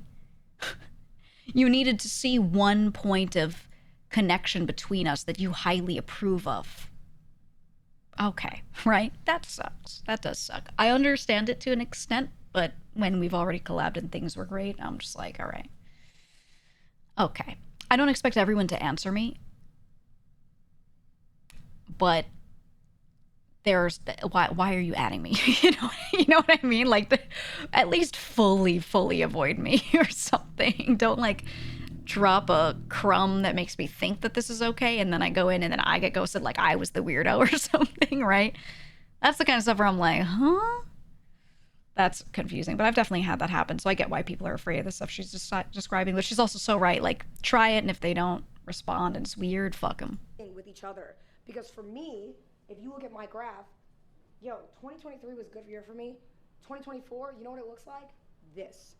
The entire year, and up until this day, it's still doing this. This is fantastic advice, by the way, guys. Oh, Fantastic advice. That's right. I love having Cindy in here. Thank you so much. Oh, that is Cindy. All right. You were right. So, I wrote this down. I'm gonna just read it off here because it's easier. 100%, that is Building Cindy. connections is incredibly important. Seeking out like-minded individuals that can change and help you grow the building blocks of your career is incredibly important, okay? Putting yourself out there is incredibly uncomfortable. I have a really hard time finding like-minded individuals because I love business. And I'm like, yeah, I'm building a software. I don't really have many people around me that are doing that in this space. I don't have any people really around me that are doing that in this space. So it's kind of tough to find that. But I can find people that I get along with really well, or we like similar things. So I do have that, but like, it's tough, and I do feel like sometimes some people put me on a pedestal I did not ask to be put on. Or not always a pedestal, they like other me, meaning they go, oh, she's so business oriented, blah, blah, blah. She's so, the one I hate is people being like, she's so smart. And then the way they speak about that, they'll use that to put me in a different box from them. Even if I really like them and we get along totally well. And I feel like sometimes when people think about me like that, they end up really forgetting what it's like to just interact with me. And sometimes I've had weird moments where I've spoken to a friend that I haven't spoken to one-on-one in a while, and they make some sort of comment that implies like they had built up an image of me by not speaking to me one-on-one very often. They built up an image of me in their head that was just not it. Even if they already met me before. And it just made them like more intimidated or more like, I don't know. They just put me in that like box. And it's weird. But I don't know what to do about it. I don't know what to do about it. I don't know if there is anything to do about it. But I also don't feel like I'm like at some upper echelon level where I could be like, oh, I understand it. I also don't feel like I tout myself as anything other than the things I could put right in front of you. Like, yes, I'm making this thing. It's currently working. I'm not going to be like, we're going to go crazy. We're going to go huge. We're going to build this and that. And it's like so far in the distance. No, I just tell you what I'm currently doing, you know? I feel like I present myself that way. So I don't really know if there is a way to get around that. Or the like, she's smart thing. I really don't think I'm a genius. So I don't think there's anything I can do about that, though. I think it's just the way I speak. But like I said earlier, I love being uncomfortable. I love it. And let me start by saying I was never a confident person at all. I was very insecure, like all the time. I like her hair. You can ask me or ask my cameraman. He can't talk. It's your tone delivery. But you can ask my cameraman. I still struggle with it to this day. I leave streams. I don't hear it personally. Like, I get what you're saying. Fuck, I was awful that day. I wasn't on my game. I was this, I was that. And that probably sounds crazy. It's hard for me to hear it that way. Oh, I think I just sound like a New Yorker. or like, what do you mean? Really? Everything. Everything. I'm human. You know what I mean? Just because you're a creator doesn't mean I'm human. So every day I sit there and I'm like, fuck, what am I doing or what can I do to be better? I love this dude raising his hand and then thinking and then going pensive with the thinker. And there's times, Look at it. like even after this past stream report, Just watching him is entertaining. okay, I've won Sapphire, I won it twice. And that's awesome. Oh yeah, the Sapphire Award. Oh, I dropped that. Sketch, that's his name. Yes. I don't want to be comfortable. I was like, what's his name? Because I've seen him. Sapphire twice and somebody comes to me and they say, He's "Are you funny as recording fuck. third I've seen a time?" lot of clips of him. Yeah, I got in the bag. I'm comfortable. I don't deserve it because why would I deserve something that like I just expect to come to me because I'm in the game and I've done it? That makes no sense. Whoa. That's why even this year, the moment, and you can ask again, this is my creative director and my cameraman. The moment Streamer Awards ended, I went to Rosie and I was like, so what are we doing this year and what can we do to be better? So first thing I said. And Rosie was like, all right, well, we got to start planning content. We got to do this. And I was like, no. But I'm saying this year, we need a big project. Something that's huge. That Yeah. I'm like, oh my God, this is nothing that I've done before, but I know I can do it, so fuck it, why not? Already this year, we chased tornadoes. I went out, I hit up a guy that I watched his car get hit by You would not catch me doing that. That's the guy I want to ride with. And we rode, and we did it. And you know what? Even then, people were like, oh my God, in my comments, she's clout chasing off the storm people. Yo, but you can't win. But This is what I always tell people. I'm like, you could lay down and do literally nothing and people will say crazy shit, so you might as well just let them say whatever and do what you want. Like, there's just no point. There is no point. I have people misquote me all the time. And I don't even think they're always being malicious. Maybe someone did it maliciously, but then like it's telephoned down through 3 non-malicious people and they just think the wrong thing. I see it in my YouTube comments all the time where I'll say something and someone will be like, didn't she say this other thing this other time? And I like know what it comes from. And I'm like, no, I didn't. It's nowhere near. I say it all the fucking time. Whatever. Like, whatever. They already have the idea in their head. It doesn't matter. You just chill, man. You just chill and keep doing your shit because otherwise you just halt your own progress, you know? If I let that get in my head all the time, I would be That's funny. Clout chasing the storm chasing community is crazy. And the reason why is because I'm so concerned about not being a leech and not being this and da-da-da, instead of just being like, yo, this is a great opportunity and someone wants to do this with me, so let me do it with them, you know? Yes, Sketch? Would you say like you took your thoughts and like you flipped, just like in the beginning you thought a certain way and you flipped to that? It's funny to see Sketch be so serious. You said, YouTube comments of GTRP videos be like, that community in particular has a lot of mouth breathers in the comments, straight up. A lot of great viewers too, but they're not really commenting on YouTube videos as much because they know who's there and they don't want to deal with it. Yeah, that's a huge one. I have my main character, who I played the way I played her, and the amount of times I've seen people in friends chats say crazy shit about my character, make shit up, say that I said my character's motivations are X when they're actually Y. It's crazy, and it genuinely drove me away from streaming RP as much. Genuinely did, because I was like, I can't. It's so annoying, man. Like, what can you do? Like, and I know from other people's perspectives, things won't always be perfect, but in GTRP, man, people can only watch just so many POVs. They're not going to know every single thing that happens to every character, and especially me, when I play a lot off stream, there's a lot you're not going to see. I saw crazy stuff where, here's one that I thought was insane. One time, my character talked to another character, Gigi. She talked to Delver about something, and it was when we were doing that like house surveillance arc a little bit, which was very brief. It was like, you know, a week or less. And my character was watching over this place because there were two people on house arrest. One was one of our people and one was some other guy that we didn't trust. So we were trying to surveil that other guy because he had warned that like something bad might happen. So we didn't want the person who we like to have an issue. We go into the house at the beginning and tell the guy that the place is surveilled and that we're also going to like watch and make sure things are okay. And bro says absolutely nothing. He gives my character absolutely nothing. He literally closes his eyes and that's it. So my character goes, okay. I gave him a chance to say no. I've told him things. I've kept it clear. This place is watched and, you know, I have access to everything. And I'm going to try to keep stuff okay because I think something might happen. I don't know, right? So I go do the arc. So many people were saying crazy stuff about my character, about she's invasive, she's sus, she must be working with the other side. What does she mean? Why is she watching? Why is she involved? Why is she involved? Crazy shit. And I was like, does this not make sense? She's the only character who could ever be able to surveil this house because she has a unique friendship with someone who owns the house next door. So she's like, I can sit next door. And if something goes down, I can call people. And then people were like, she never said anything to anyone. She did it like a solo mission. We told a few people. We told a few people in our own gang. We didn't give too much info because we knew that, you know, the character in the house would not want people rushing there. But we told people. And then people were lying and saying that she didn't tell anybody.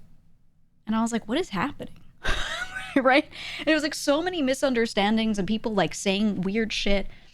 And I was like, everything from my character's perspective here was her just absolutely doing it for her own people. She even gave a warning and gave a chance for them to say, no, don't do that, or just leave or something. And there was nothing said. She was given nothing. So she just sat next door and phone tapped the other guy, the one that we didn't trust. And that's it. And then she had a conversation with Delver, who owned the house next door and was her friend, had a conversation with him. And during that conversation, something was mentioned that was not directly mentioning anything by name or specific, but they were like speculating some different things and making assumptions and being like, I wonder what this is. I wonder what that is. I wonder what that is. It's one of those questioning kind of conversations. And in that, you know, Gigi started putting some stuff together about like what might be going on with some things. And she kind of like stops herself from saying it all to Delver because she's not trying to give him, you know, tons of info. At some point later, he like says something to one of his own friend characters that like maybe my character knows something about like a secret organization that this character we were trying to help in that house belongs to. She didn't go like, I wonder if it's related to this. Like she didn't do anything like that, but people were spinning that shit like crazy. And it all happened off stream. So they like never heard the conversation to confirm. So they made a million assumptions and it went crazy. Insane. And the amount of misunderstanding. So that I would just say like RP in a bubble is a really good example of what like Cinna's talking about here. Where like those situations I described, it turned into every time I would log on as my main character and go try to just hang out with my friends who asked me to be with them, who asked me to be like around their characters, whatever. People would just like in their chats spam weird stuff about my character. And yeah, it still gets spun. It's still like that. And it's one of those things where like my own friends will tell me like, hey, I wish you came around more. I love having you here. But then I'll be there, and sometimes in their chats, he said, I think Edgar and Harry, the characters, made Gigi sound like she was the devil. Yeah. Well, it's because Edgar was really scared of her because she phone tapped him, and I also phone tapped a meta-guarded conversation. And he found out that, like, he had no idea who was being surveilled, and way later I, like, let him know because I just wanted him to have, like, that plot point because I thought it'd be cool for his RP.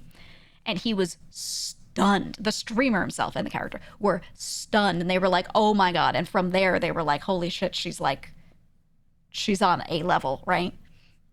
Yeah, he was freaked the fuck out. He even messaged me and was like, there's no way. And I was like, yeah. And I messaged him some things so he knew, like, I actually did it. He was like, oh my god. I sent him pictures and stuff.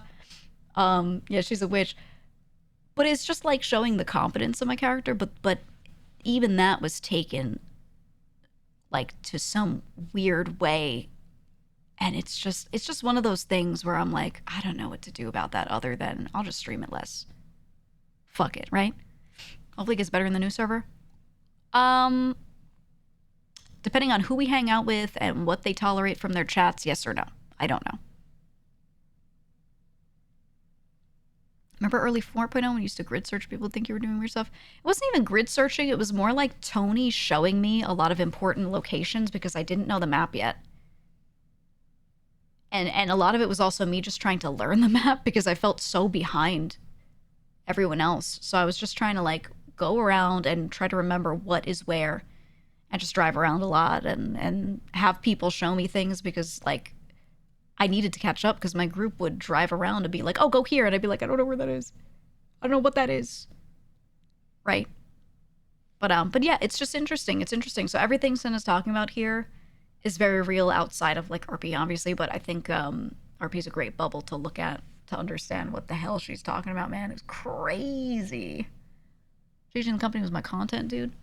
Hey, in the future, I would love to play her again. I also would kind of, here's the thing. If they tell us we're like wiping old grudges and stuff, that's great. If they say we're not, I don't know. I might be like, I think there's nothing I can do. I think no matter what character I play, the way I speak, people in chats are just going to be like, she's sass. And there's nothing I can do other than just exist. I don't know. Gigi Lang will be back shortly. We'll see. I have no idea if we're going to end up with the same group or not. I'm going to go with the flow, and I'm not going to plan anything. I'm not going to plan a damn thing. Upside down, and now you think a different type of way? I swear to God, Sketch might be high. I swear to God. Sketch, that was actually a good question, and I actually feel awful. Look at his face. I really thought you were going to troll. But I wouldn't. I'm not trolling. I'm just like referencing. Yeah. His face was so funny. Look at his face. Oh, man. I love that. You don't bend the knee to the main characters, which is fresh. I think that's actually a big part of the chats reacting. Overall, the chats were, I'd say, like 75% reacting positively to me, and then the rest of it that was reacting negatively. I think it's a lot because that's their goat, and I'm not bending the knee to their goat. And then they take offense because they're weird and parasocial, right? Like, that's really all it is. And I don't know. I'm just that type. I will not bend the knee to your goat. I don't know who they are. Or even if I do know who they are, they're just a person and I'm just a person and it's fine, right? Yeah, they are like K-pop stans, man. It's crazy. It's crazy. I think a lot of them are probably just young, the ones that act nuts like that, if I'm being honest with you. I wouldn't. I'm not trolling. I'm just like referencing. Yeah, I would say. So in that video, that's what I am talking about. Is if you hear my mindset in that video, I was too nervous, right? I was too nervous. And I didn't want to ask for a collab, and I didn't want to do stuff, and I was just really uncomfortable. And then when I put myself we're gonna bring Maya back, by the way. 100%. Maya will continue. Out there, it just got a lot easier. I was like, oh my god, let me ask so and so for a collab, and I did it. And after that, It's Gigi hacking. Let me ask They're so no and so new for a collab, and I did it. And heists to do it for forever. You know what I mean? And people can say whatever they want about me. They can say, oh, you do collabs. People say that about Kai. You know, Kai to this day, people say that Kai depends on celebrities for his content. It helps him grow, but he doesn't rely on shit. You think being a VTuber contributes at all to the negative view? You mentioned normies having issue with that. I think in the RP community, not too much. I think they were actually really positive toward me. overall. They were just too in the sauce about the characters, no matter what. I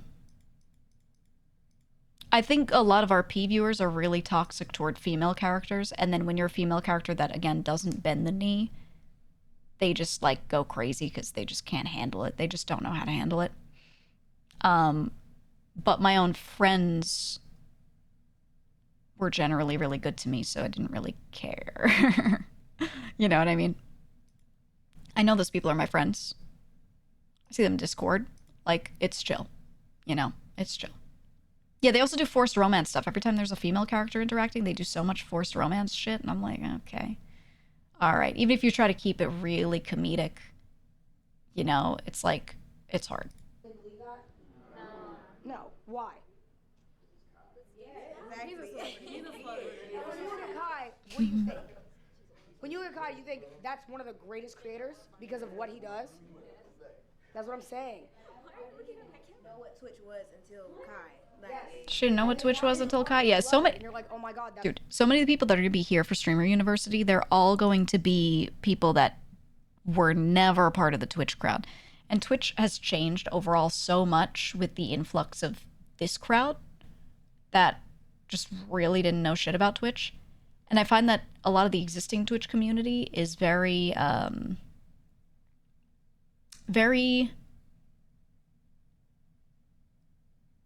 guess, change averse. They like their little hobby space for gaming, which I understand. I do too. I'm one of those too. I get it.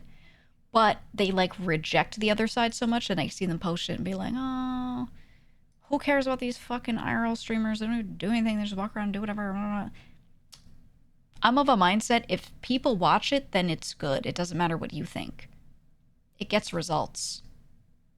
So what are you doing to get results? Right? Like, who cares, man? If it gets the results, if people watch, I see people all the time going, who would watch this shit? Well, thousands of people, apparently. It's awesome. People in the outside are going to try to tear you down because they don't have the mentality to understand what it takes to be a good streamer. They don't. And that's fine. Not everybody's meant to be a great streamer. Not everybody's meant to do They don't what, understand my Kai does genius. and what this does. But those people that are sitting on the outside and they're like, oh my God, she's fucking asking That's for what's in class, Sketch's she's brain right now. those people, I'm They don't sorry to tell freaking you, get me. they will lose in life. They'll lose. Because in any job, doesn't matter if it's this one, doesn't matter if it's a fucking marketing job, doesn't matter, whatever the fuck it is, networking is essential in every single one of those jobs. It is essential there. It is beyond essential here. It is. Yeah, we Even did Lud's outside of class these before this. collaborations, I have the phone numbers of people from sets that I've worked on. True. We watched Lud before this. That was the one that I set out to watch because I wanted to check in on it. But then I saw little clips of Ray stuff, and I was pissed that her classroom was being rowdy and like talking over her and shit, and it got me mad. And then I wanted to check out Cinna's and see if they were just like this to the girls or what. And then now we're here. I don't know. It pissed me off. Be nice to her. Where they built stuff that I was like, oh my God, if I ever need somebody to build stuff, I'm gonna get that person. This class is being You know where pretty I good, learned that from? but it's day 2. I learned it from Kai. Because one day last year, we were on a State Farm set, and I was talking to Kai about how he found people for his trailers, and he was like, oh, this is what I do, because when I see something I like, I look at the credits and I reach out to them. And I was like, that's genius. I've never thought to do that. Huh? Is that why I'm in the trailer? I think you got lucky, Amadi. I'm not gonna. No, Amadi. But what I mean is, like, there's a lot of people that you can see around you, and there's people that you're looking up all the time, and you're looking up at Kai, and you're looking up at Pokey, and you're looking up at Valky Ray and everyone. But there's people right next to you that you're not even looking at, that are at Streamer U, that can change your career. And not only that, they can change your career and they can also be a friend. Like I said, people to this day, I met the 3 idiots at YouTube. I don't know if y'all know who they are. They're Dragon Ball creators, some of my best friends. Oh, I know them. This is a good example. I've been friends with May since the beginning. I was a friend of hers since before I started streaming, and my first ever stream was with May. And I grew, and she didn't grow for a while. And then a bit after, a long while after she grew, or I grew, later she started to grow. I maintained my friendship with her the whole time. There are other people that also, like me, they grew and she didn't for a little bit. And they didn't maintain their friendship with her. And then after she started growing, ooh, now you're up in the same bracket as us so we can talk to you again. That's how it feels, right? And I've seen a lot of people do this to a lot of other people. It's fucking weird. It's fucking weird. Okay? If you make a friend and you like them and you have the time to stay their friend, stay their friend. If you don't have the time, that's okay. But it better not be because of some stupid, bracket bucket shit like that. Love them down. You know? I love them for years. And even though we don't collab all the time, those are still my boys. Today, Exactly. if they need anything and they could call me, I would do it for them in an instant. It's because they changed my life. They gave me so much, even when they didn't think they were, and just being my friend, it changed my career. And so, in saying that though, obviously, it's not always easy to reach out to people. It's uncomfortable, okay? But again, what I say, the greats in the industry are always uncomfortable. And they're uncomfortable because they know that being complacency is a loser mentality. If you're complacent in life, just dead it, to be honest. Don't waste anyone's time. If you want to be complacent in this industry, just dead it. Don't waste anyone's time. Don't try to do all this and da-da-da-da because you don't actually want it. You don't. True. And that's like a hard pill to swallow because it's like, I know it's a lot, but at the same time, the reason I'm telling you is because it's tough love. And if you're going to leave here with anything, I want y'all to know that this is like, it's awesome, right? It's like fun and we all clip farm and we do this, but it's Grandma's getting her when you TikTok. Let's leave go. and you're like, oh shit, I left with nothing. I don't know anyone. I didn't make any new friends. I don't have this. I didn't grow. I don't feel like I learned. It was a waste. It was a waste. And somebody else who wanted that position could have done it 10x what you did. So if you don't care, it's fine. You know what I mean? But like, why waste 5 days here? Why not just make it worth it? Yeah, Sketch? How do you know what you want? Huh? How do you know what you want? Like, I fucking hate this guy. I didn't even notice. When did he do this? He's so good. He's so good. what do you want? Like, is it money? Is it subs? Is it like being most famous? Like, how do you? What's the end goal? For me, are you genuinely asking? Mine was success for my family. Like, actually, that's what it was. Like, I want to be able to someday end my career and know that I can take care of my family. That's awesome. And I didn't grow up rich. Retweet. So, like, Retweet. Like, I bought my dad a car last year. Okay, not retweet. I'm not there yet. But like it made me feel like I was like, oh, okay, this is fun, but like it feels like I'm doing something. You know what I mean? It feels productive. I'm sure all of y'all in here, I can't speak for all y'all, but I'm sure all y'all have family that you love to take care of, right? Raise your hand. Who wants to answer? What do you do streaming for? Like, what do you do this for? I've mentioned this before, but I already take a good portion of my streaming income, and it's just for family. Like, I don't even, I don't keep it all for myself. I don't stack paper like crazy or anything like that. I have other people that rely on me. Because I didn't get that growing up. I didn't have a voice. So using my talents and entertainment then transitions into my heart. When I say entertainment brings people in, but they still He's an artiste. see me, talk to me. That is more of an impact of money, fame, than anything. You can take care of people just the way you talk, the way you act, and it makes them inspired. Just like He's nervous. I wish he was better at trying, not better at, I wish he would try harder to really maintain eye contact with her when he's talking to her. Because when you like look down, look up, look out of the way, it's definitely a nerves thing.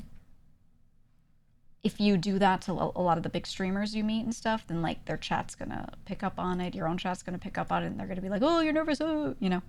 And it could be kind of endearing a little bit, but you don't want to appear intimidated, you know what I mean? You want to be the big dog. By the way, I want you to know, if it makes your day, I heard about you. Someone off camera and how good you're doing. And since we talked the first time, I hope you know I'm very proud of you. Like, off stream and you came up, so just know. Monty, yes? I generally do this shit for the money. I only swap on Fridays when direct deposit checks hit. 2 hours, farm subs, get off, shit, King of the Hill. I do this shit for the money. Friday when the direct deposit hits, get on 2 hours, farm subs, get off. I'm saying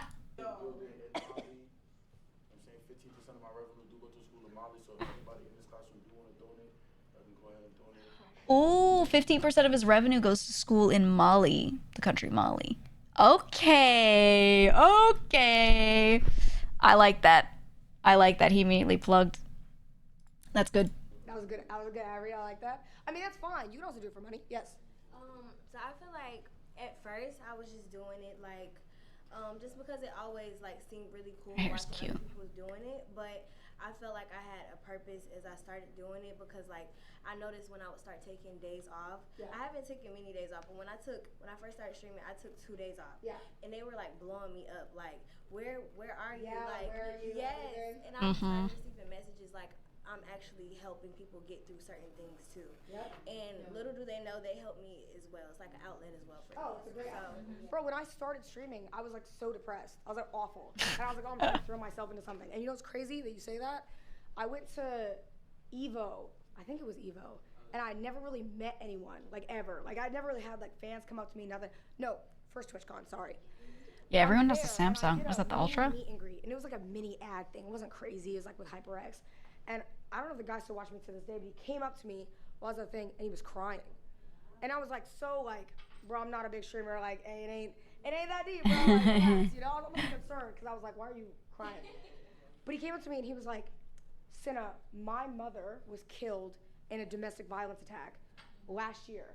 And the only thing that has helped me get through it is watching you and your friends. Oof. And when I tell you, it changed my perspective on everything. Like, I was like, oh, okay. Like, I will say, you get a lot of, like, when someone says that at a meet and greet, you believe it's legit, and you're like, damn, that's crazy, you're glad we could help, you know, whatever, right? When someone comes into chat and says it, I don't know. I don't know. Sometimes the way they type it, I have a feeling that they've been copy pasting that shit into 10 chats to farm sympathy or something. I don't know. Sometimes it's believable, especially when it comes from someone who's like been subbed for a while or like it just has just been a viewer to chatter for a while. But when they come in and it's first time, I'm like, either you're a lurker who's become brave and I'm gonna feel really bad if I react negatively, or you're some fucko, you know? You're some fucko from nowhere saying the shit. You could be lying. I don't know. That's a lot to put on you as a person. It is. It is, man. I wish people would not just type it in chat because you guys are usernames. And if you are a frequent username, I could really be like, this is a real person. You get to know your regulars. You see usernames and you know if they're like really from your chat or not, you know? But when people come in and there's some new username and they're Glorpo7 and they just type in your chat for the first time, I have no idea if there's any authenticity to this person because I don't see their face. I just see their username. I have no idea if there's authenticity here. I don't know if they've been viewing for a long while. I could click it to maybe see when they followed. Maybe it's just like, you know what I mean? It's so hard to like tell if there's anything real there. So I really wish people would not make their first message a trauma dump because my brain assumes that shit's fake. You know? Glorpo7. do it for fun, and I love, like, don't get me wrong, I'm a dumbass. I'm a I mean, I believe it, absolutely. But I love doing it because I know that somewhere there is someone who's having a worse day than I probably am, and they need this. You know what I mean? But that being said, even more so, they're pouring themselves into watching you to help them. Don't let them down. You know what I mean? Don't let anybody down. Don't let your family down. Don't let this down. If you're gonna do something, don't half-ass it. True. I stream even when I'm throwing up. You got an opportunity, and your viewers are all watching. Because if you guys can't watch me play Mario Kart, you're gonna freak out. And the whole time I'm looking at his chat, and they're all like, dude, we've been telling you, don't be introverted, don't do this, don't do this. They're genuinely trying to help him because they care. And it probably feels so shitty as a viewer to be like, fuck, I don't want to see them squander this opportunity. So not just for yourself, but also yeah, she's so right, though. It's really important. You know what I mean? Because you have a responsibility to make sure that you earn your I spot. show up like a dad who shows and not up. Everybody can say that. And there's a lot of people last year, and I know, like, I'm not gonna single people out, but there's a lot of people last year that left. That's my strength. And they said the same thing. They said, I didn't get anything. Because Streamer University is, yes, it is a golden ticket, but it is not gonna build your career. It is not what is going to make you you. You're That's not gonna the thing. here. I'm sorry, but I had a dad that kind of showed up, so I know what it looks like, and I'll be projecting it out from my body. And become Kai. You won't leave Streamer University just because you went and become Pokey or become Ray or become anyone. It's on you. This is just a fun little activity for you to do. Hey, you might get a viral clip off. Ain't gonna do shit for you. I'm telling you, a viral clip does nothing for you, bro. It doesn't. It really doesn't. And all that shit's gonna fall off if you don't. You know what's crazy too is not just a viral clip. there's a lot of VTubers who have like popped off from shorts and then they did well for like almost a solid year and then they just fell off. Because they didn't do anything other than make shorts being like, I'm a VTuber and this is my model. And then like, you know, any sort of like related content. And all people knew about them was that they were a VTuber and there wasn't really much else to it. A lot of people that pop off from these things, it's not always just that you could go viral once and then not make it. You could do it for like a year and then fall right back down, even if you don't, you know, even if it's not like a complete flash in the pan, you still end up with that issue. So a lot of folks that like do well and kind of out of nowhere grow a couple thousand, you know, or 1,000 within a couple months or something. They can't get comfortable. I feel like people get too comfortable too quick. But you gotta get in there and keep that mindset of I could lose this at any moment, you know? I may sound like a negative Nancy, but when did this turn into a motivational speech? I thought it was a networking one when she barely spoke on networking. She did speak on networking quite a bit before. Mostly it was about not really how to network because that's just talking to people and you got to kind of do that on your own, but more so how to get out of the mindset that keeps you from attempting to network. And that's what this has become. It's very much about your confidence and believing in yourself and blah, blah, blah. And that is why it's turned into a motivational speech, is because it's actually, I don't know if she'll do a verbal tie-in at the end, but that is the tie-in. You know what I mean? Next. It's so hard without a PowerPoint, bitch. I'm actually pissed. Okay? Yeah, she also doesn't have her PowerPoint, which sucks. The other thing I want to tell y'all is when you reach out to people, because this is really, See, is wait. the thing that There she is. She was on a rant, but like she's got it. pisses me off with creators, okay? And it's because I had to learn the hard way, so I know that people like don't get it. Is reaching out with a plan, okay? Yeah. A lot of y'all, and I see it, and I don't want you to think that I don't see it. I do see it. I'll check my DM requests, and I'll see somebody, and they reach out, and they say, Cinna, can we do a collab? That's it. Now, let me ask y'all, how crazy does it look if I respond to a random person? I don't know you. I don't know your PR. You could be a freaking crazy ass motherfucker on the internet, and I'm responding to you like, yo, what do you want to do? And then you send me some crazy shit, and I don't respond. And the next thing you know, I go on Twitter the next day, and it's posted, and they go, Cinna aired me for this, and da-da-da-da. And sure, I'm gonna be pissed, you know what I mean? Because that looks crazy, it looks crazy. What y'all gotta do is y'all gotta reach out to people with a purpose, okay? Reach out to people and say, yo, I wanna do this, and this is what I wanna do with you, and tailor it to them. You know? Another way I would put this is leave the ball in their court, give them a decision and that they just have to say yes or no to. Right? That's all.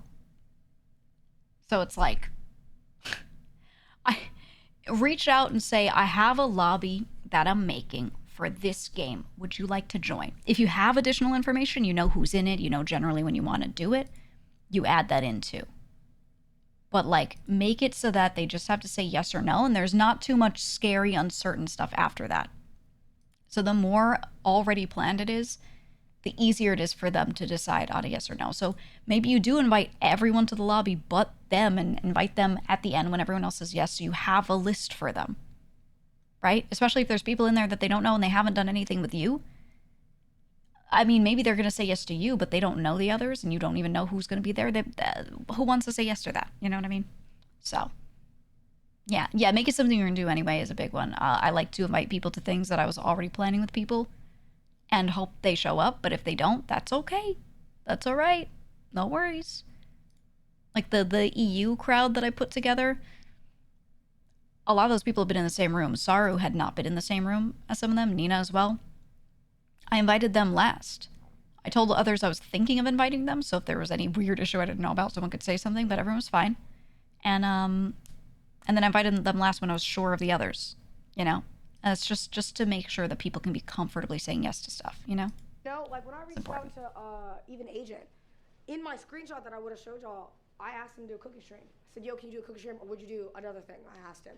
And the reason I did is because it wasn't just some straight bullshit. It was like, yo, I want to know if you'd be down to do these things, and the worst he could say is no. That crew was fun. I want to keep them together doing more stuff. Like, it doesn't matter.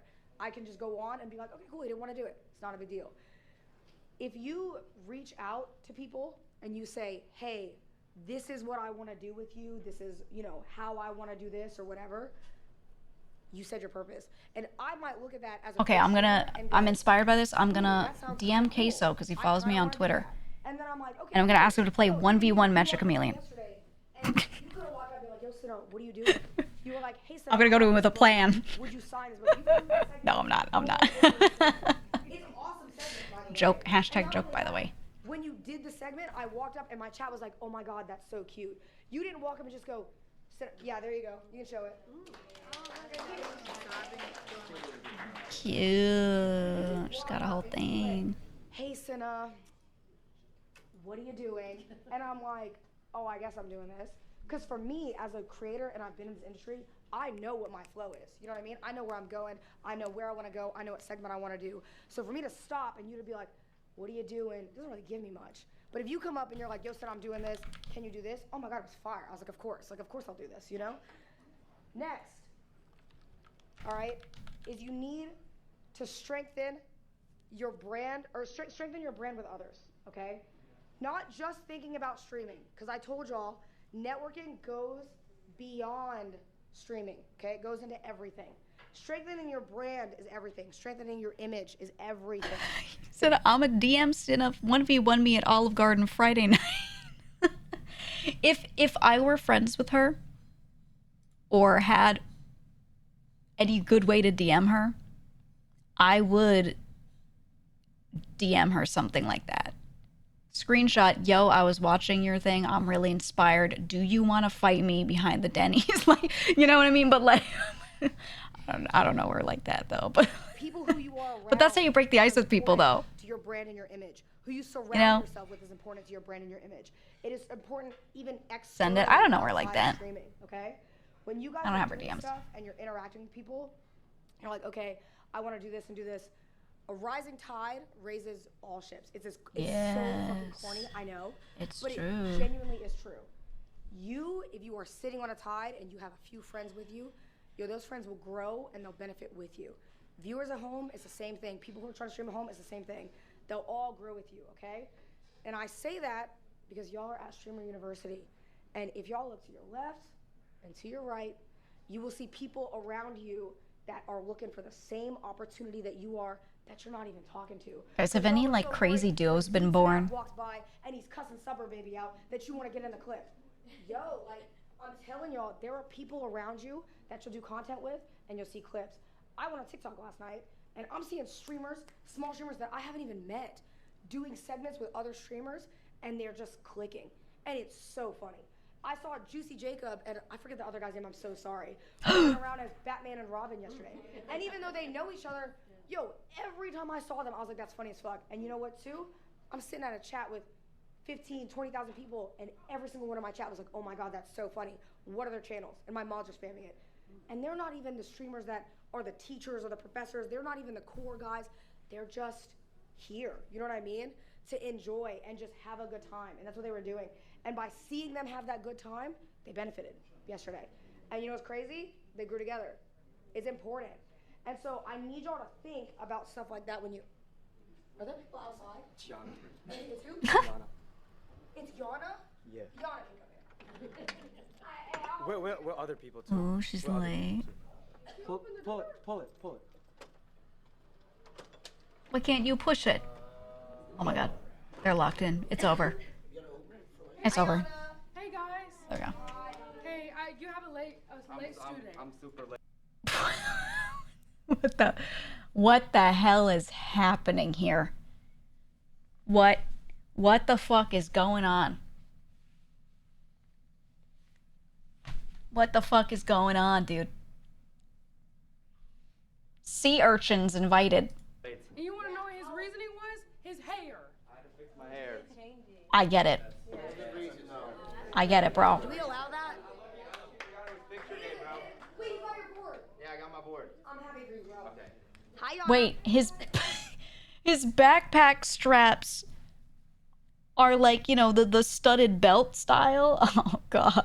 I don't have nothing to do. I just wanted to say hey. Hi, Yana. Yeah. Oh, y'all are so cute. Hi, Yana. Since we're talking about networking, how do do you guys handle? Because I was making content with girls, and I don't like doing that girl boy shit. How do you? I make content with girls, but I don't like doing that girl boy shit. So true. Dude, that's me. So many of the streamers I do stuff with are dudes. I'm just friends with a lot of them.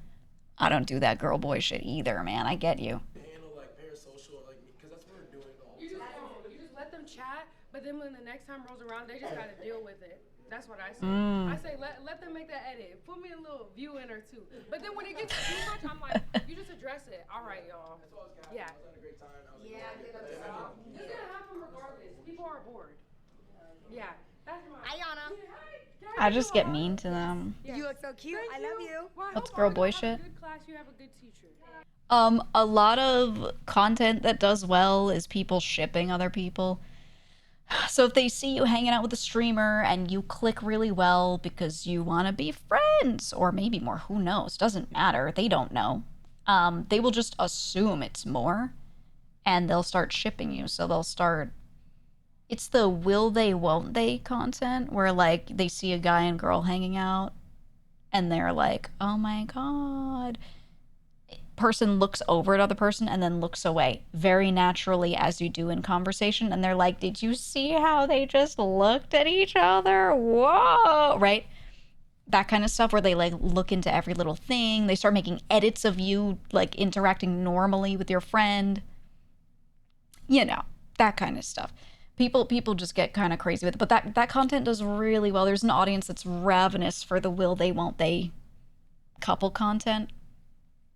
And it's just like, yeah, like Ludden squeaks, you know, like them. Yeah, people get crazy with it. And your two options are keep making content with your friend that you enjoy and maybe try to mitigate it, but mostly ignore it. Or stop making content with your friend, which leads to your unhappiness, right? That sucks, man. That sucks. So for me, if anyone's ever been weird about me and a friend, usually they're not, but like, here and there's little bits of it. I just try to verbally shut it down, but I don't like fight back super hard. I'm just like, yo, no. I just state, no, that's not it. And then go about my day. And what can you do beyond that, right? Thanks, Yana. Is that today? Yeah. Oh, shoot. I brought my trumpet just to do it. Wait. Oh, girl. That was good. I like that. Okay. See you guys later. I love you. Bye, guys. Love you. Poop from a butt. I liked that. Her drama class. She's literally the best ever. I love Yana so much, okay? Please join her drama class. Okay. Funny you bring that up with shipping. That's literally what I was going to go to. Ladies in the class. Men, I'm going to exclude y'all from this for a little bit because men in the industry, it is a little bit easier for y'all when it comes to shipping. So I'm talking specifically to the ladies really fast. Listen, if you want to do shipping content and you want to do that, that's fine. Hey, listen, I've been shipped with a motherfucker left and right. I look at someone for too long, I'm in a TikTok edit. Bitch, I get to stop. Wait a minute. I get all that. But let me give you all a advice. These men as ladies, when they're coming up to you and they go, oh, you're fine, shit, da-da-da-da, and they're talking to you, and you get in a clip and you think, wow, the viewers are coming over to me and they're giving me attention, and that's so fucking cool, and they think that I'm so hot and da-da-da. It's cool, but baby, that's not respect. You know what I mean? Yeah. That's not respect. And when you are in this industry and you are in all this and all the comments and everything like that, part. They don't respect you. They think that you're pretty, and that's awesome. But you want respect. And there are women viewers who are watching, and they look at y'all, and they're like, yeah, the dating stuff it's cool. Like, don't get me wrong, it's cool. But they think you don't respect yourself. It's fun to farm. A lot of the girls. But in this industry, especially with the state of the internet right now, it doesn't benefit women. It doesn't. I genuinely think, like, you got two camps. Like she's saying, you got the camps that come in, but they don't really respect you. They come in, they're just like, and they just want to look at you and talk about you and objectify, right? Then there's another camp that looks at you engaging in that stuff and not shutting it down, not projecting your own boundaries where they are. And they go, oh, this person doesn't respect themselves. I shouldn't respect them either. Or I don't want to watch this person because they have no self-respect, right? There's that camp also. And that is reputation building. So I think it's very not worth the short-term gain, because now your reputation with a lot of these people is that you don't respect yourself.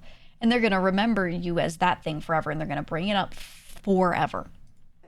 For ladies, I know a lot of girls with that issue. One thing it does y'all is it makes y'all a trophy. And that's Yep. it. You're a trophy. And then once that trophy fades, Yeah, it's double over, disrespect. It's both sides. Oh, she a hoe, she this, she that. Don't do that. I'm telling you. You will get shit for people. Just ignore it. You know what I mean? Keep pushing, even though it's not the easy route, to do your own thing. Go out and do content that women don't get to do. That is not the norm. And push that and say, fuck all that fast track shit. Do that and enjoy it. People disagree all the time. Like I said, they say, oh, send me the shit. I have been shit with people, but Bonnie. Hi. Sorry, I'm late. Where the fuck were you? It's my fucking roommates. That's her roommate. What's her name? Bonnie. Yeah. I feel like for guys, they don't.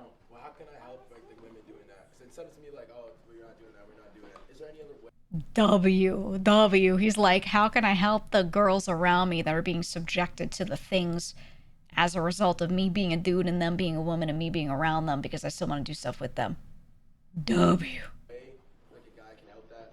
Shipping? Yeah, like to stop doing that shit. Put it this way. You're asking me, you know. You know what I mean? And that sounds crazy, but you do know. Just say no. Say, hey, I'm not fucking with that, and then move on. You don't gotta like combat. Like I've gone through the phases of combative. Bitch, I've been in TikTok comment sections, okay? Fighting motherfuckers left and right. Stop shipping me. But the thing is like even as a guy, you know when you're trying to farm it and when you're not. You know. So like all you gotta do is really set that standard to be like, yo, we just got good chemistry, but it's not like that. Leave her alone and then chill. And I feel like it's a good back and forth. You know what I mean? And ladies, you guys will always know when the men are trying to do that. You know.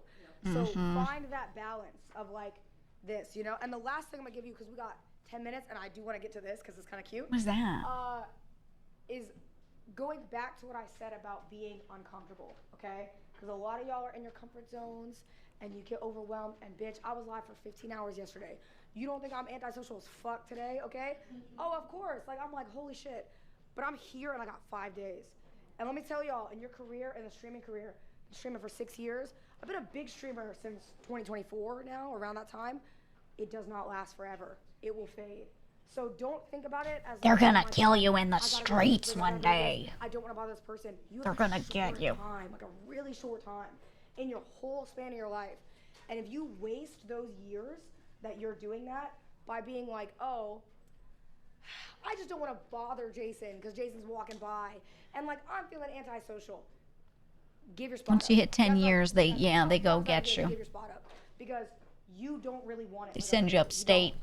But if you're ready to push yourself and you want to be uncomfortable and you want to say, okay, I want to be the greatest streamer. Yo, Kai doesn't worry about his social battery. I'm be honest. I don't think Kai worries about his social battery. He talks about mental health. Mental health is important. Hold on. But he don't give a fuck about his social battery when it's crunch time. I don't. I got shit to do. You know what I mean? I'm here because I want to be here and I had shit to do. I'm not teaching this class because, oh, it's a good clip farm, da-da-da. It's things that in my mentality, when I'm talking to y'all, I talked to you yesterday, I can see 2023 me in. And I'm like, fuck. I don't, bless you. I'm like, I don't want y'all to do that. And my class, y'all are lucky because y'all have it today. So you can take it and outside of this, go just do your shit and interact with people and make new friends. Make friends with each other, okay? Because y'all grow together, okay? Remember the rising tide shit? It's corny, bitch, but it's real, okay? Honestly, the best thing that someone could do if they don't really have too many ideas is just have like 2 questions they want to ask people. Remember what I was trying to do at DreamCon before our shit got tragically stopped before we could continue? I was like, let's just walk around and anytime someone wants to stop and talk, I'm going to ask them what their favorite cereal is. And like, I had like 2 other questions. And then I'll be like, do you want to ask me something, right? And I was going to do that and I was going to write it down and I was going to keep a tally. And it's just like one of those things where you can ice break because a lot of the people at DreamCon were walking around and they were like, what the fuck is this? And they weren't mean to me or anything like that, but you could tell that they like were not VTuber viewers. Like some of them were, but a lot of them walking around weren't, which is the case at any con, to be honest. So I'm like, if I just ask them about their favorite cereal and then I tell them what I like, I'm like, yo, I eat Reese's Puffs like chips. Like we're just breaking ice and getting opinions being thrown out. It's the, you know, we're not so different, you and I kind of moment for them, and it's good. And that's what some of these streamers should be doing. If they can't think of anything, just be like, fuck it, I'm gonna go around and ask everyone this question. I'm gonna have a different question each time. That's it. You know, carry notepad. I don't know. Just something small, but anything. Rising tide shit is really real. Also, 2 things. Yeah, one dude said Raisin Bran, the others were like, what the fuck? If you can look around the room, please. And obviously I can't check, so you don't have to do it, but the only person you cheat is you if you don't do it. So look around the room, meet some people, okay? There's big streamers in here, there's medium streamers in here, there's small streamers in here. You don't have to just meet a big streamer, you don't have to just meet a small streamer or whoever. Make a friend and go plan a segment and do it on the campus. Just do it. Don't walk around and look for something to find you. Do something for Exactly. yourself. Find something that you want to do and do it. That's your homework. Second homework. I would do streamer therapy. I'd sit down and I'd just encourage people and I'd be like, yo, do you want to talk about your feelings? Let's get vulnerable. And then I'd pull them aside and try to get them to get vulnerable. Okay? Is what is at your desk? A little surprise. No. A surprise. No, not the gun. There are Crocs bags here, and they're all under your desk, okay? They're the Streamer U Crocs. Okay? Ooh. If you decorate them, wait, sorry. Guys, hold on. Sorry, I gotta get through this really fast. You can decorate them with stuff up here. Gibbets. If you post them, let me read it because I got a text from someone. Okay? Hold on, guys. If you post something with a TikTok of your Crocs in it with hashtag StreamerUCrocs, you can win $2,000, a 2K prize. And most people are not gonna post it, so you might get a good chance. So go ahead and come up here, decorate them, and y'all are good, and then you can go. Okay. Can we swap on the sides? Oh, there's one side. Ooh. I liked her class. I'm tired. My voice hurts. Oh my god. Was that insightful? And how? I don't know. I'll try to click on that. Bitch, I'm tired. Mood. This one still makes me laugh. That was funny. I think overall there's going to be a mix of people who know how to present like an educator and then other people who sound more like they're just doing like general public speaking, which is going to be the case for most streamers. Hers felt like that, but it was a lot of good insight.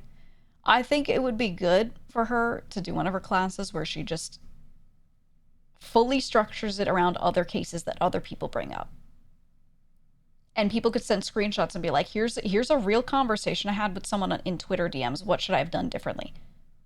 Or like, here's an interaction I had on stream. Here's a clip. Like, what should I have, like, that didn't go well, you know, or something like that. And then just general Q&A. I think that'd be really good for the type of thing that she's doing here. But also networking 101 is like networking with other streamers. It'd be cool if she had anything about networking with companies for them. Probably very needed.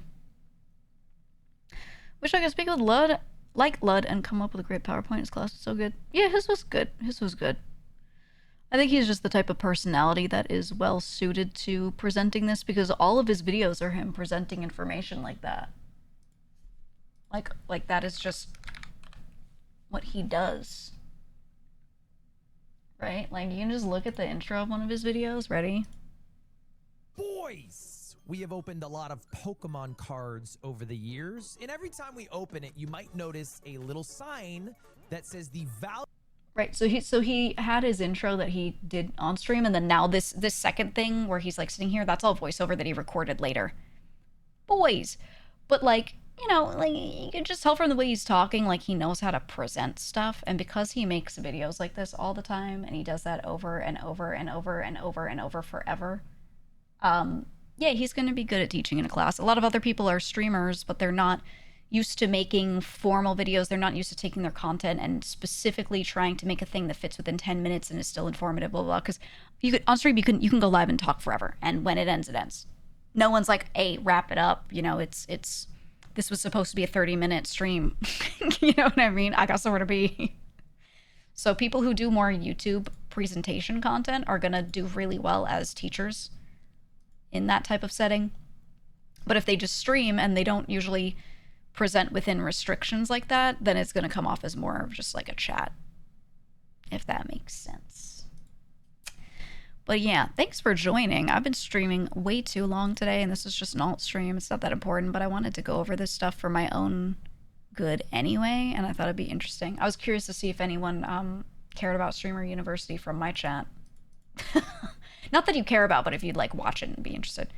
This was a test. Nice to know that my chat was not, which I expected no less, but nice to know that my chat was not filled with people being like, what the fuck is this? This is stupid, bro.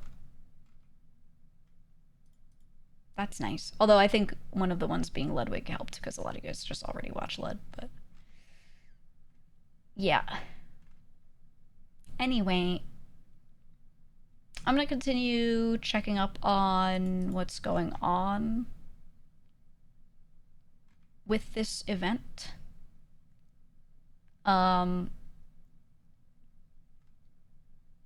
I am, maybe I'll watch some on main. The only thing I'm not interested in is some of the content creators that are like going in and clip farming super hard and not doing anything else. I'm just like, eh. Forced content from it was kind of mad, but Ludwig Ray and a few others had interesting input. Yeah. I like watching the teachers try to do their teacher thing. There's some people in there who are asking great questions. You could see their hunger for it, and they're really trying to learn, and that's great. And then there are also people that are just like, they're just there because this is their big opportunity, and who knows if they'll ever do anything good. We'll see. I hope success for people. I do wish it upon them. We'll see. I don't know. I want to see the Auntie's class. Yeah, she owns a porn site, right?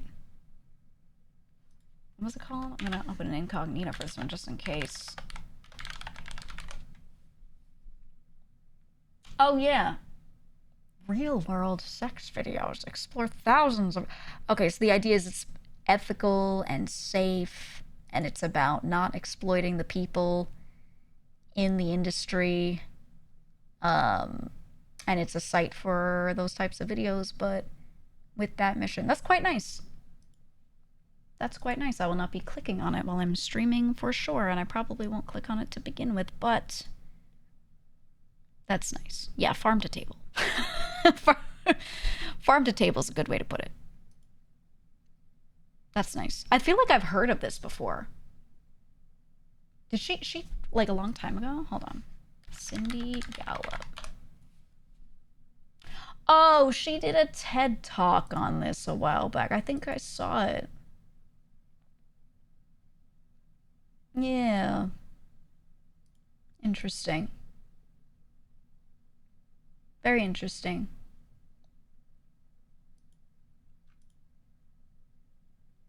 That's cool. Oh, she started up a U.S. office of an ad agency in New York in '98, and in 2003 was named Advertising Woman of the Year.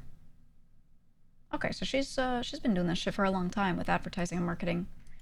It'd be really cool to see her her class, right? 'Cause she's teaching. Interesting. Wonder how they like decided to put her in here. I think a lot of this real long-term marketing background will be eye-opening for a lot of the creators, depending on what she says, because just in general, they get all their advice from people who have been creators for a few years. They rarely get advice from people that have been in marketing for a long time, so it'll be cool. Okay, anyway, I'm gonna go. I need to eat, and I streamed here because I wanted to get footage of those collabs and then just chill for a bit. The air quality has been so bad. It's a little better today than it was yesterday. Yesterday, dude, I ended and I was like, okay, I'm gonna eat and I'm gonna see if I can record some stuff because I had a lot that I wanted to record, and my voice was in such bad condition. I like tried to record, but it came out like shit. And today I'm also kind of scratchy. I think the air quality is gonna plummet again tomorrow. I don't know. Sorry for my province being on fire. Nothing you could do about it, man. Yeah, the city air quality is just really bad. I'm gonna see what it's like tomorrow and Sunday. Hopefully I can get my recordings in because I wanted to do it that night, but it's just so scratchy. It's a little better today, but still not good. I don't know. We'll see. We'll see. Anyway, thanks for joining. Let me see who's live. Let me look. Let me look.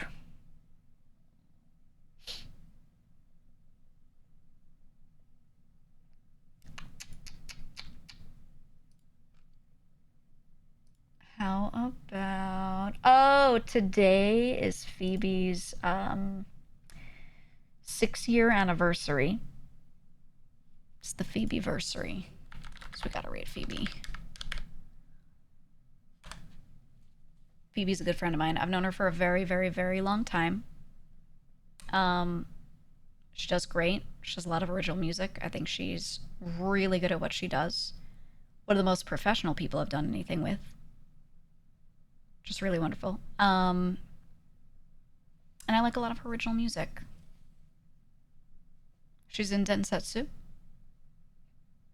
a trio, idol trio. And she calls herself a 2.5D idol because she's not just a VTuber. She's also, like, she does actual idol concerts and releases original music and all of that stuff. And she does it in person at conventions. So she does activities like that as a VTuber, but then also as a person. She's been doing that for years and years and years and years. So yeah, you can go and like just watch her do a straight up solo idol concert at a con. She good like that. But yeah, go support Phoebe. I think she's just reading out messages from her chat. She's been live for a bit, so I don't know how long she'll be live, but do go support. Do go support. I love Phoebe. Anyway, that's all. Goodbye. Yeah, I think they're at VU Expo. Goodbye.